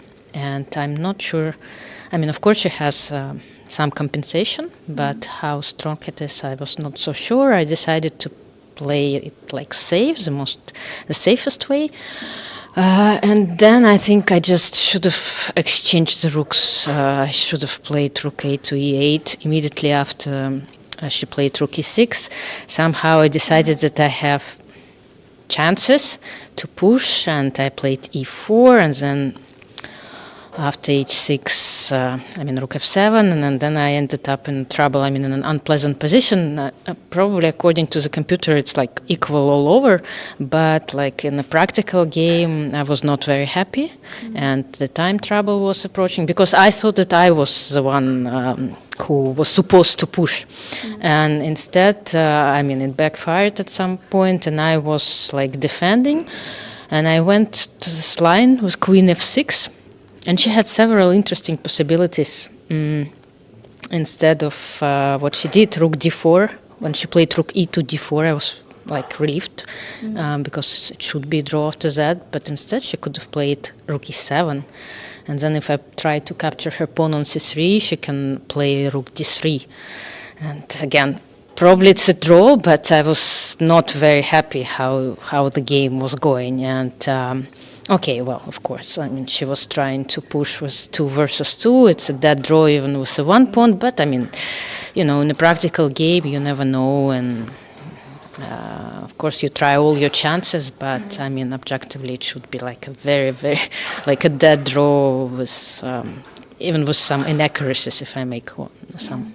But at some point she had some kingside attack, with queen coming in, and then instead of rook e5, I think c4 there for her was better. Did you see that? Did you ever think there was trouble, or just were you sure about a draw as being a logical conclusion? No, not at all. I mean, when I played e4, I overestimated my position. Instead, I think I should have just exchanged this rook on e6 by playing rook e8. And then probably rook f7 is not accurate. I was thinking about rook f5, but c4, I didn't like c4, so I decided to play it like safer. But she had some possibilities. Actually, I missed, because my initial idea was that after queen g5, like when queen h5, rook d8, queen g5, I was going to play king h8. That was my idea, trying to play g takes h6 and doubling the rooks on the g file. But then I realized that she has queen takes d5 due to my back rank, weak back rank. And somehow I missed this queen d5, and then again, but it was clearly that I did something wrong, because again, when we just reached this position with rook e6, I think that I should be, okay, maybe not like much better, but at least pressing due to her bad pawn structure, like the pawns on c3, and my a pawn, which like makes a lot of endgames like clearly in my favor. And I think that's what I should have, I should have done. I should have tried to get to an end game instead of like playing a complicated middle game. Yeah. And coming off of yesterday's game, first of all, I noticed that you played the opening quickly. Yesterday time was an issue. How did you recover from that? How does your mental like today going into today's game? Well, I have a lot of experience, unfortunately, with losing unnecessary games, and yesterday was just a very bad luck because my opponent blundered. Okay, I took some with bishop d3, and normally when you blunder such a move, your position is just, collapses.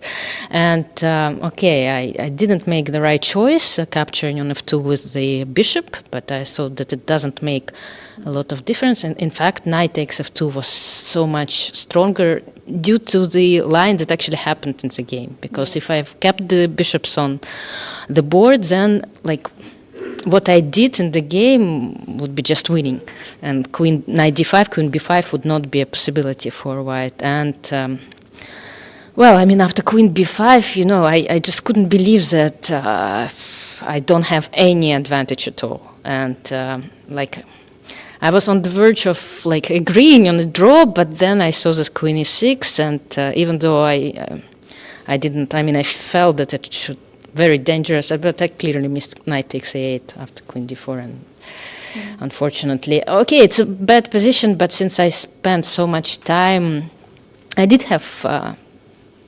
possibilities to play better in my time trouble. She did give me chances, but I couldn't. Queen d3 was definitely the last drop. If I'd played rook f2, then it's not so clear. So I was very, well, I cannot say that unhappy, but a little bit unsatisfied with my performance and with the fact that, even though she blundered like the whole pawn, her position didn't collapse, and instead I just overcomplicated and lost. But okay, again, I have I have a lot of experience, and unfortunately, with my style of play, it's never easy. Usually tournaments never go, my way 100%. So I need to fight, I need to adjust, and try to do my best. That's a very healthy mindset to have. How are you feeling for the rest of the event? Well, seven games to go, but as usual, at the moment of my career where I'm not really thinking about like getting any more titles or something. I'm just focusing on my play, and I'm just, when I come, I just try to play a good game. And that's my ultimate goal, just to play a good game after game. But it's seven more games to go. It's not going to be easy. Thank you so much, Alexandra, and good luck for the rest of these 7 games. Thank you. It's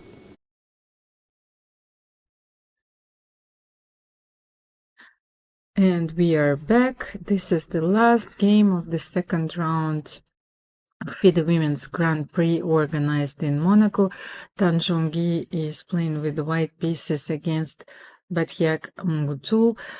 It was a very interesting game, complicated, but at the end, I think, Alojzije, that it's going to be a draw. Yeah, I like this battle. The 3 pawns against the knight, against the piece. But the thing is, king is out of the play, and yeah, it will be a draw. Probably and most likely, Tan was expecting to push in this game. She was actually close to winning. Yes, she was starting this round, I think, as not only as a clear rating favorite, but in their personal score, she was leading. They haven't played that many games, so I think she was rather confident. But you mentioned that you like those positions, and it's also very instructive for our audience, for our viewers, because you don't get very often those material balances, especially like, okay, draw is concluded, you don't know why, but here we can follow it.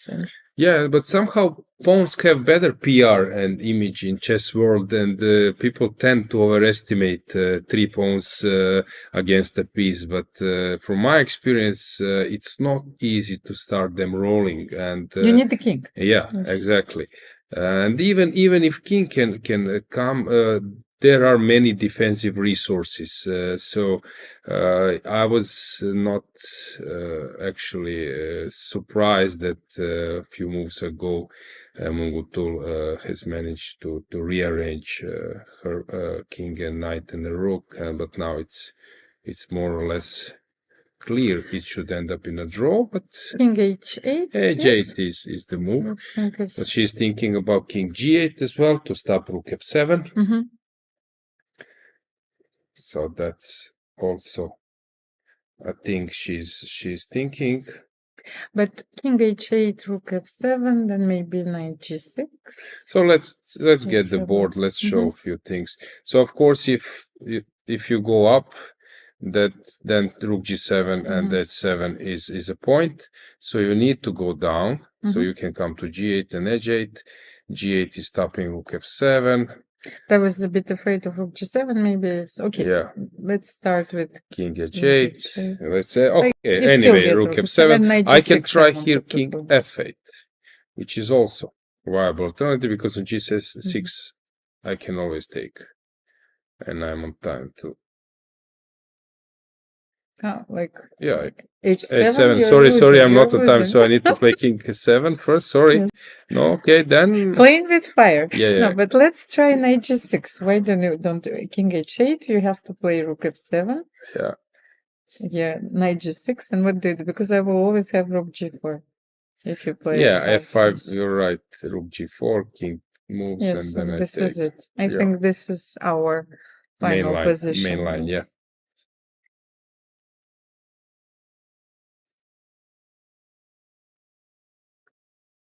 Or maybe... So she played rook d8, now they're repeating the moves, and rook f8.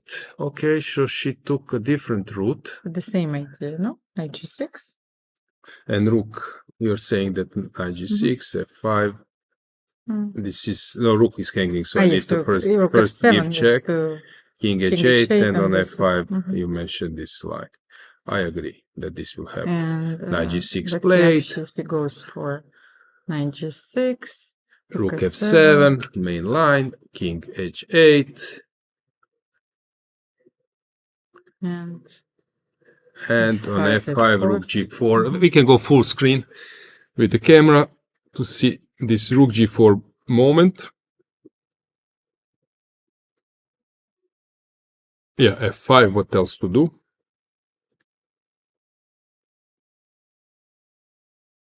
f5 will be played, pawn push, and then rook g4 as a final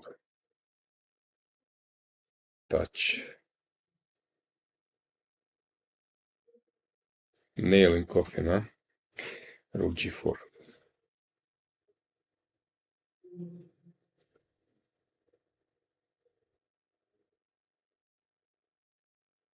And Batkhuyag is doing very well in this event. So she avoided a loss today. She defended very well, so she will draw Zhongyi, I wanted to say, one of the strongest players in the world, challenger for the world title with black, and she won yesterday with the white pieces against Aleksandra Kosteniuk. So this is quite a performance. We will bring you the pairings, of course, after the round. Yeah, round's and now rook conclusion. g4. Rook g4.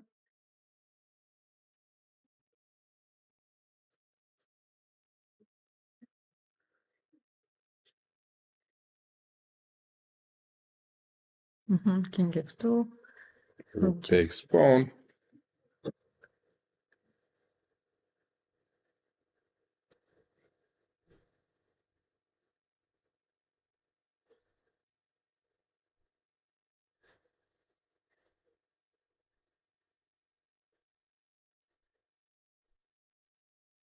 And draw is agreed. Yeah. Final moment. Very interesting game. Yes, so the second round. Only one decisive game today, however. Yeah, but many interesting games, so actually I'm not regretting the events. Actually, Sarah won the game, which looked that there is no chance for her in that game, and some other players were having chances, like Paehtz, like Tan. Oh, yeah, but anyway, like Goryachkina. Anyway, that's normal because players are putting tough resistance. So let's bring the standings. 1 second, yes, and then the pairings.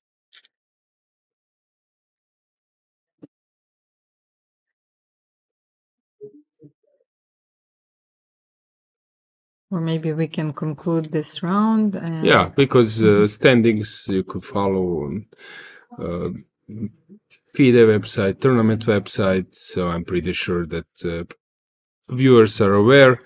I think that, yeah, tomorrow, new day, new events, players need to recover, and yeah, interesting days ahead of us. Let's wait a second. I'm just checking with our team if the interview will follow, or we can conclude this round. Okay, so we will conclude this round and the interview will follow tomorrow. The round starts at 3 o'clock. Thank you so much for watching and stay tuned because live interview is coming next.